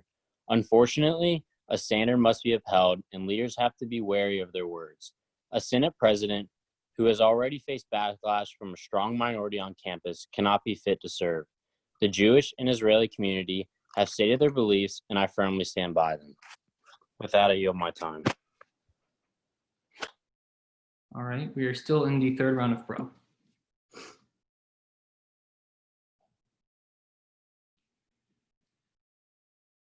Seeing nobody else wishing to speak in the third round of pro, we are now on the third round of con. President Darrell Deek, you are recognized. I would just like to continue and reiterate the fact that I have been making strides to reach out to the Jewish community and the Israeli community at Florida State University's campus. And I have been ensuring that I take it upon myself to represent them and to ensure that their voice has been heard. I want every single Jewish student on this campus to know that their comments and their frustration is heard and known and well understood. I took it upon myself to think, what if I was them? And I understand that frustration. But can they take it for one moment to think, what if they were me? Living in Palestine and literally facing death every single day? What type of person would you come out to be? I do my best every single day, every single Senate meeting, to ensure I represent every single student at our university. In the past, John Alvarez, I apologize, a former senator and a current senator has elaborated and asked me technical non-debatable questions on my stance in regards to previous resolutions and bills that dealt with anti-Semitism, that dealt with the Jewish community. And I have never, not once, attempted to stifle their voice. I've constantly attempted to advocate for them. So with that, I just would like everybody to take a moment and think and understand where I'm coming from, understand the frustration of the Jewish community, and understand that me as a leader will do everything in my power to ensure that their voice is heard and that they understand that I will represent them, no matter my belief about a different country, a different country's government, not even the people. I stand with the Jewish people. I stand with the Israeli people. The Israeli people stand with me. There's been protests. Hundreds of Israeli citizens in the past 2 weeks have gone on protests against the annexation of the West Bank and the Palestinian land.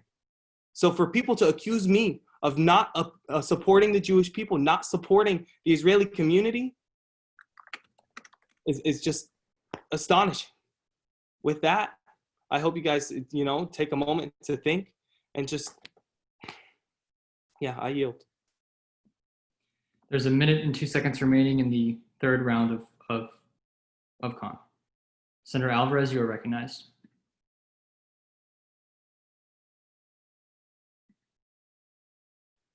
Thank you, Mr. Chairman. With discussion about precedent has been something I've worked on within the Student Senate for the entire time that I've been serving here.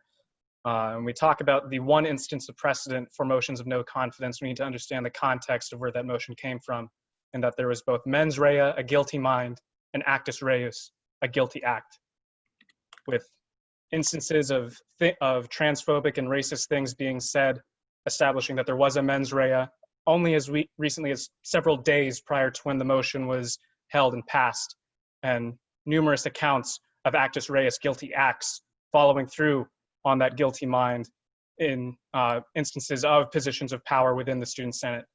In regards to the current Senate President and the accusation that we must carry forward that precedent, I see no actus reus whatsoever of the President committing any sort of act that would be anti-Semitic in his position as a senator, in his previous position as chair of the Student Life and Academic Affairs Committee, previously again as the vice chair of SLAW, or in any capacity as a senator. Additionally, there is no mens rea that has been produced or even alluded to of any time since the president was enrolled at Florida State University. The closest any of the accusers have are posts from years ago. Sorry, time has expired in this round of con. Senator England, do you have a motion? No, I just wanted to are we in the fourth round of pro? I don't believe we can go into a fourth round of pro. I think there are only 3 rounds of debate allowed, if I understand correctly.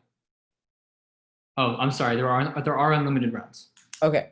I just wanted to very briefly say that I agree with the sentiments of Senators Porter, Adamick, and Stinson. I'm sorry, we have not started the fourth round of pro. Pro. Sorry, please wait to be recognized for that.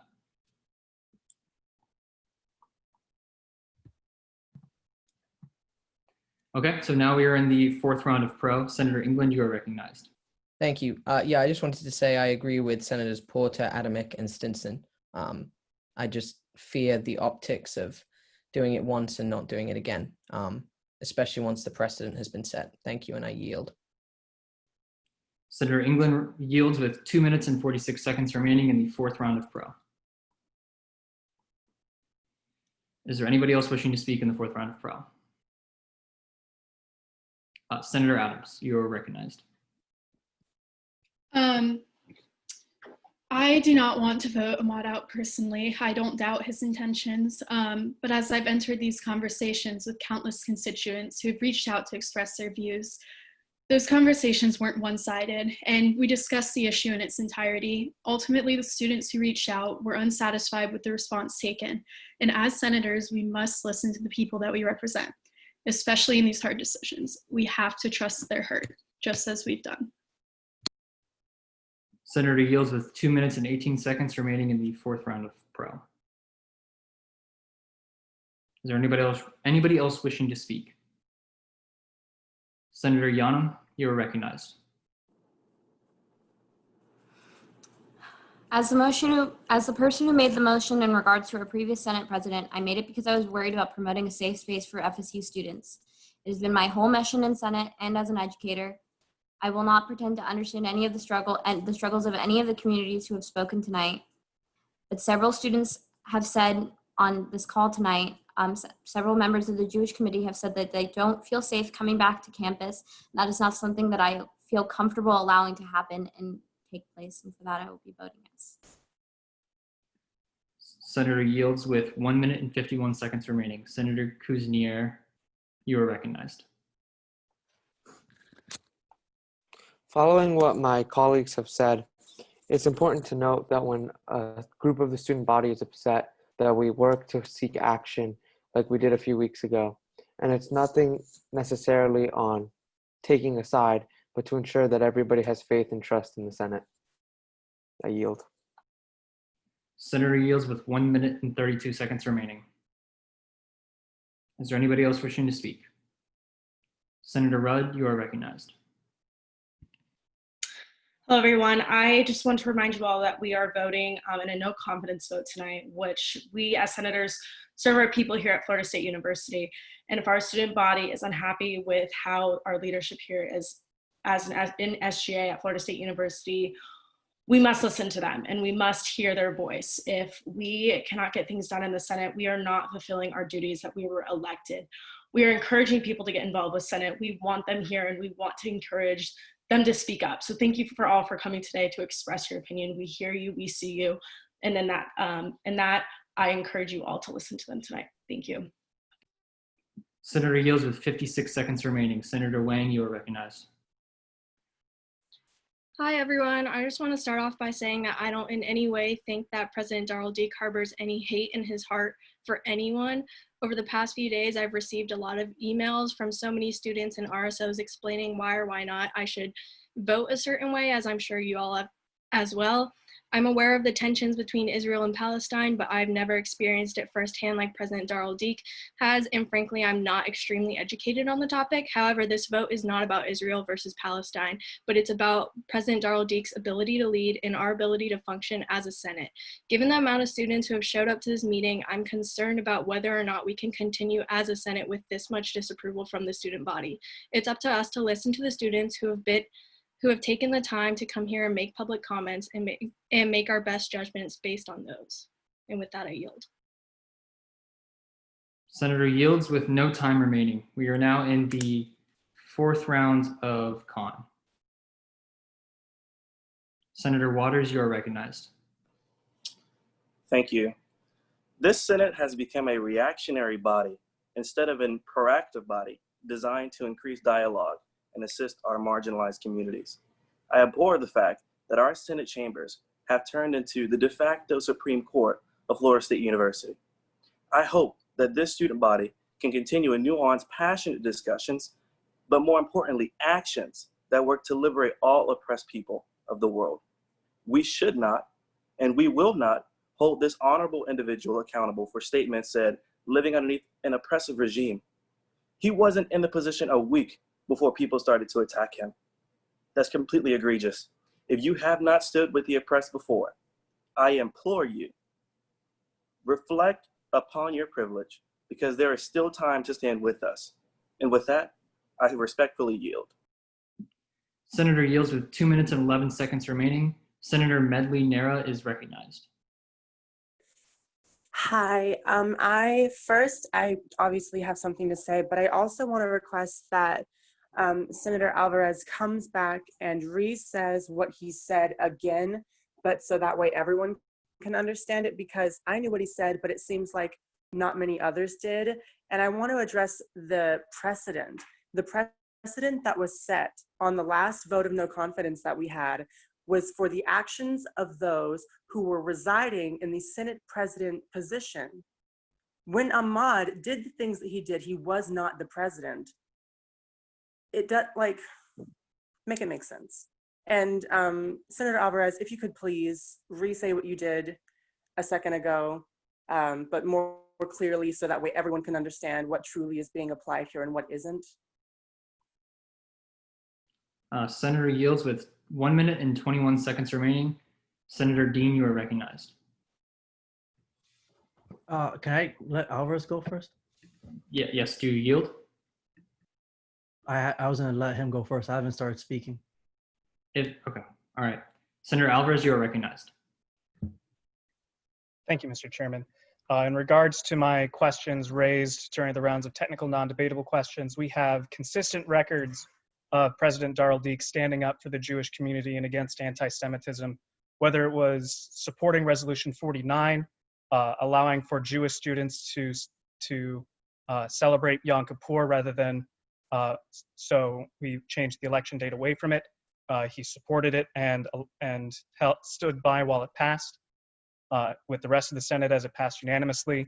On October 30th, 2019, he helped support Bill 97, which explicitly includes anti-Semitism as an aspect of our anti-discrimination policy here in SGA.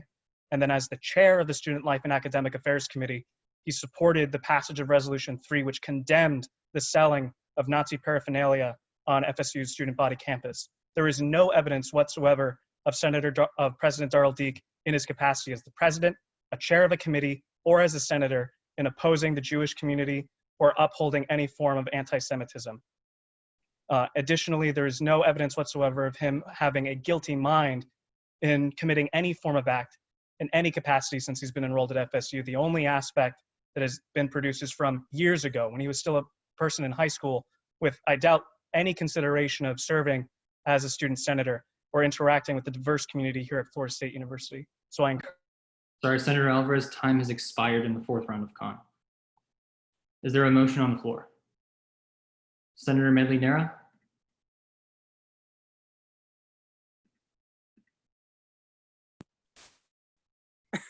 No, I'm sorry. Oh, sorry about that. Senator Gonzalez? Hey, yes, I just wanted to second what John, or excuse me. Sorry, I asked for motions. I'm sorry. Are you making a motion? Yes. Yes, sir. Okay. Please state your motion. Motion to, is the round of con over? We're at the end of the 4th round of con. Oh, okay. Well, excuse me then, since I can't extend it. Okay. All right, Senator Alvarez.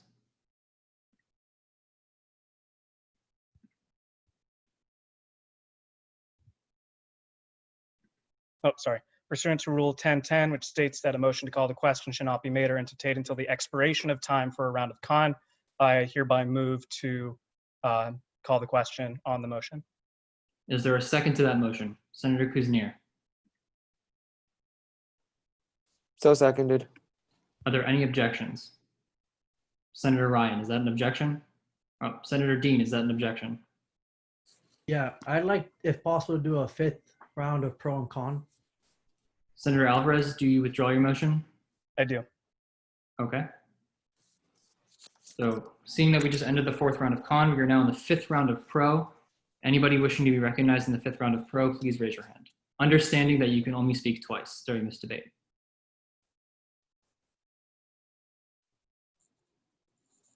Seeing none, we will now move into the 5th round of con. Senator Dean, you are recognized. Yeah, so I kind of just want to emphasize a couple points. Well, the most important being, it worries me that senators would vote based on the attention they would receive afterward.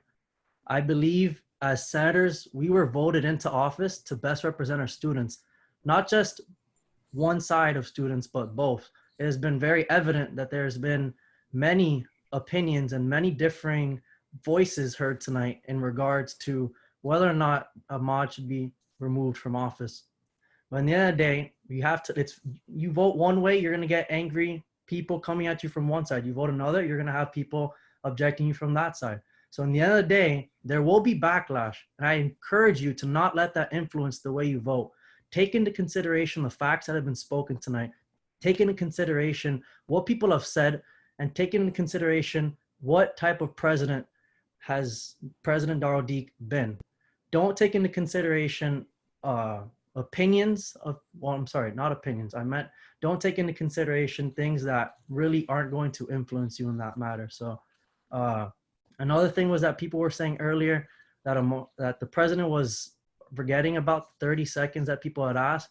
But right now, we're putting our president through this really traumatic experience without a pro tempore, and you expect him to serve in the greatest capacity as president. He's stressed, he's worried, and in the end of the day, he's fearful. He's fearful for how we're going to move forward and what's going to go on.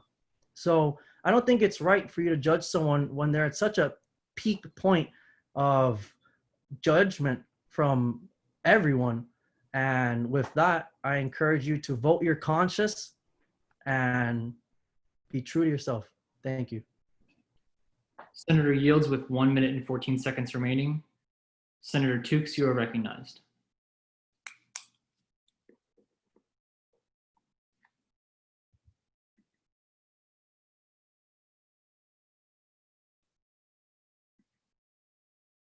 Senator Tukes. Got you. Okay.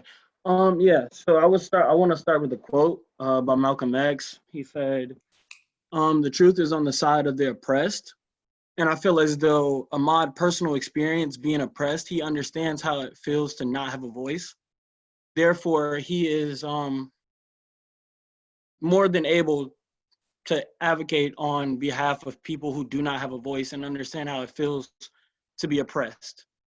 I believe everyone has bias, and that's the reality of it. And you can't please the bias of everyone. You can't be liberal and conservative.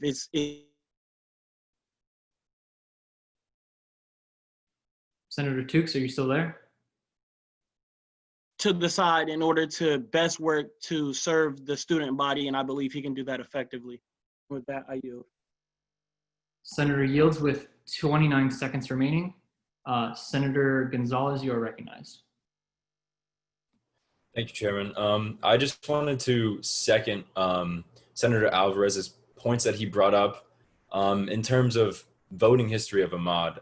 However, my experience within this Senate may be short, but it appears to me that while Ahmad has been, President Darrell Deek has been involved with the SGA and voting and making decisions at the school, he's done all he can to include everybody that might feel discriminated against or judged for no good reason. Time has expired in the 5th round of con. Is there a motion on the floor? Senator Waters. Senator Alvarez. Pursuant to Rule 1010, which states that a motion to call the question should not be made or entertained until the expiration of time for a round of con debate, I hereby move to call the question on the motion of no confidence. Senator Kuznier, is that a second? So seconded. Are there any objections? Senator Sam, is that an objection? Yes, it is. I would like to continue pro con. Senator Alvarez, do you withdraw your motion? I do not. All right. Senator Sam, do you withdraw your objection? Senator Sam? Sorry. I do not withdraw my objection. Okay, so Senator Alvarez will present his motion as if it was a piece of legislation, I believe. Or actually, do we just vote on the motion? Let me check Robert's rules. Just so we can clarify the proper procedure here. Sorry, everybody. Yes, so the motion to call the question is can be objected to, but if it's objected to, there is no debate and it requires a 2/3 vote to then begin voting on the motion. Okay. So we're going to have to take a vote, everybody. So vote yes if you want to call the question. Vote no if you would like to continue debate. Please only senators vote, and give us a second to verify that we have the correct numbers.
One moment while I verify.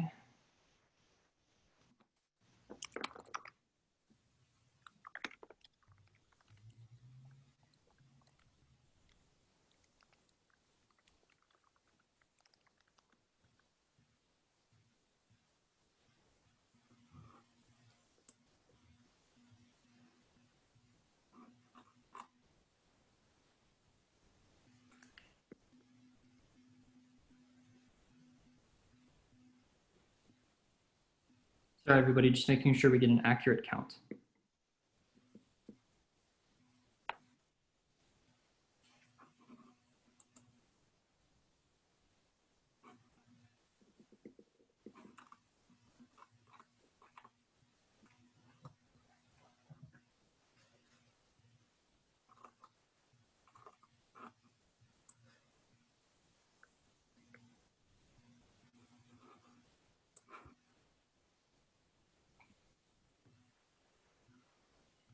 Okay, the motion does pass, and we have now called the question. Senator Bogle, you have 3 minutes and 4 seconds to your closing, and you can begin whenever you are ready. Thank you very much, Chair Leckie. Again, this is a decision. The decision I made to call the question wasn't one that was made lightly. I certainly do not hold anything personally against Ahmaud. I stand with the people of both Israel and Palestine, and I have no personal prejudices against either group. But we need to remember that we're representatives. And I think that we are not being reactionary when calling this question, because we are listening to our voters. We are listening to our voters who actively want us to call this question. Now, whether or not you vote yes or no is another thing, but people want to see action. And in my mind, it's not enough sometimes just to listen to your constituents, but we sometimes have to actively represent them. And I think that during this vote of no confidence, no matter how it ends up, we are showing our constituents that we are taking the steps to actively represent them. And I think that that's a positive thing and something that shouldn't be ignored. That being said, I want to make it personally clear that I am going to speak for what I think is right. And I don't think it's right that people are trying to hold him responsible, trying to hold, the person of which this motion is being held against for things that he said when he was a child. But some people, some of my colleagues said that he made none of these comments while he was in the Senate President office that made people uncomfortable, but that isn't true, because during his apology video, if I'm not mistaken, he did again compare the Israeli government to the Nazi regime and compare the plight of the Palestinian people, compare the troubles of the Palestinian people to that of Jews under the Holocaust. And those were comments that deeply upset and hurt a lot of members of our Jewish community that were made during the time that he was Senate President. So it's not just people pulling things completely out of his past. It is comments that he did make while he was Senate President, and I want to make that very clear. So again, let us all, no matter how we vote, actively represent our constituents and stand by our decisions. And thank you again to everybody who came and made your voice heard. And thank you all. Good night. Senator yields with 19 seconds remaining. We are going to conduct this vote privately. Dr. Acosta will call out names and you will send your vote to her. Just to be clear for everybody in the audience, this will be made public eventually, but as of right now, it will be a direct private message to Dr. Acosta. Good morning, everybody, all senators and visitors. As a reminder, please make sure you find my name in the chat and write down what your answer is going to be so that when I say your name, you can hit enter. This will also serve as final roll call for the Senate and the last order of business for this evening.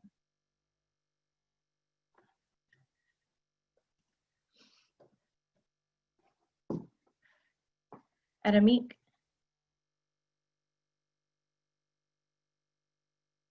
Marcia. Macmillan.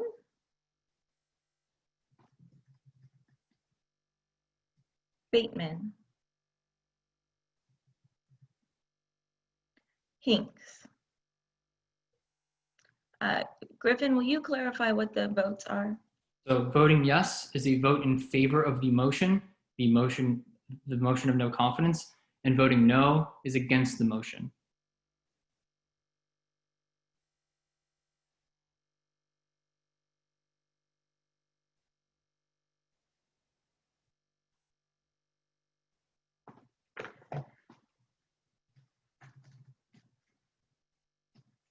Little.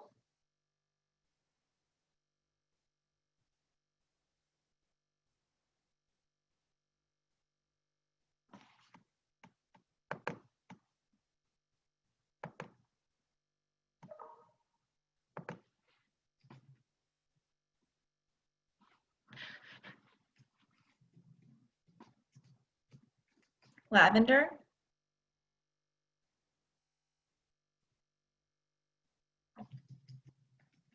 Selva.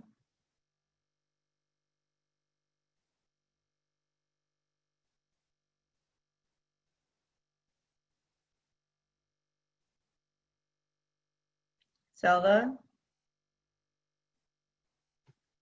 Colvin.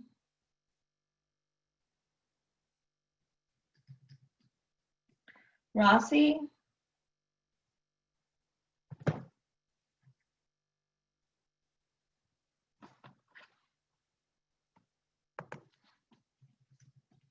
Mujay.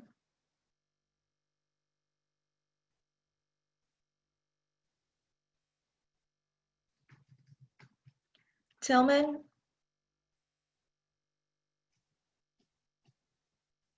Wilkinson. Palacio.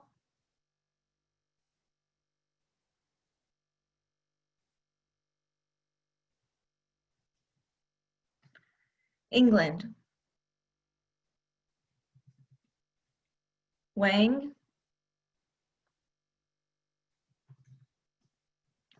Yano.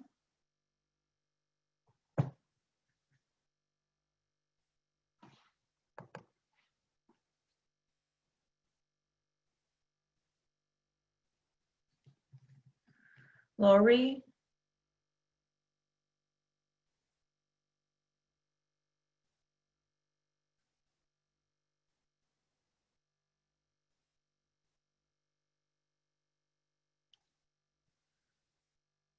Lori. Shanahan.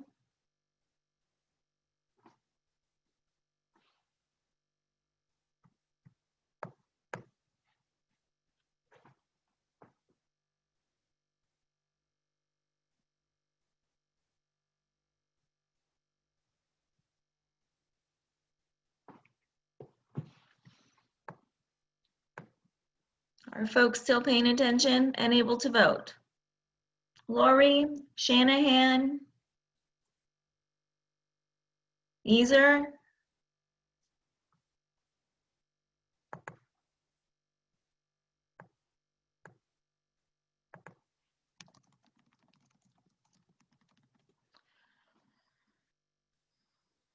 Ryan,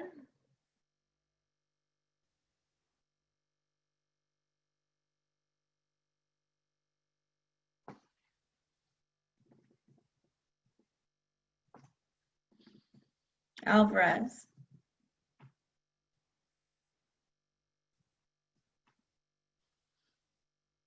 Gopalo,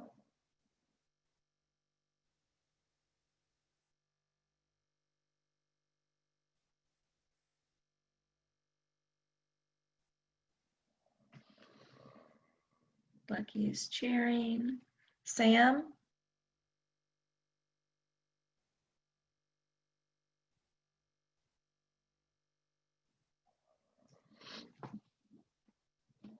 Gonzalez,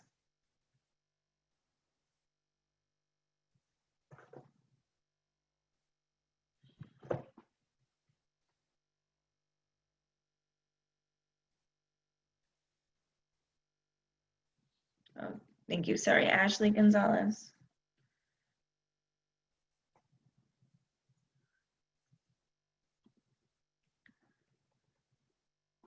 Denton,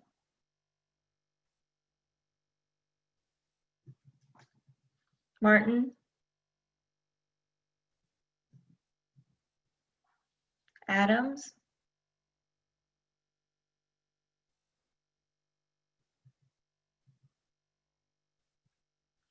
Dodson, it's not here, Garcia,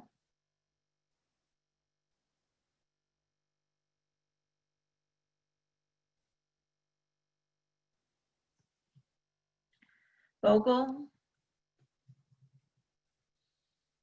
Diaz, Alexandre,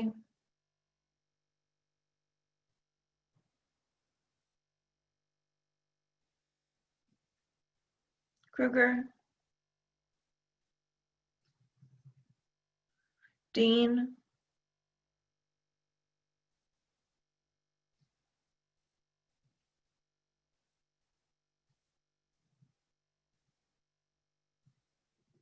Kuznier,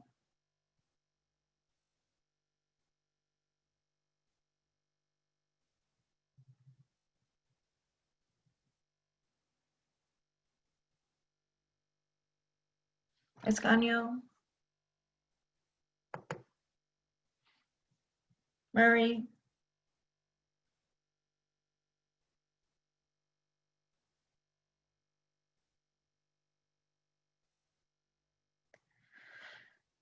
Murray,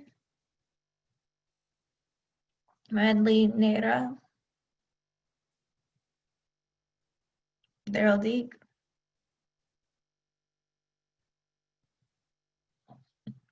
Tux,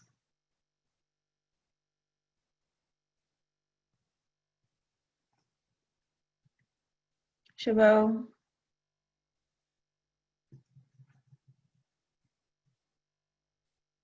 Gabadaji,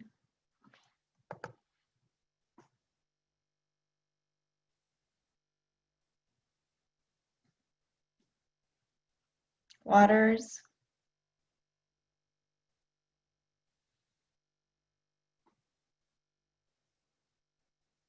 Stinson. Reminder to text me your vote. Stinson,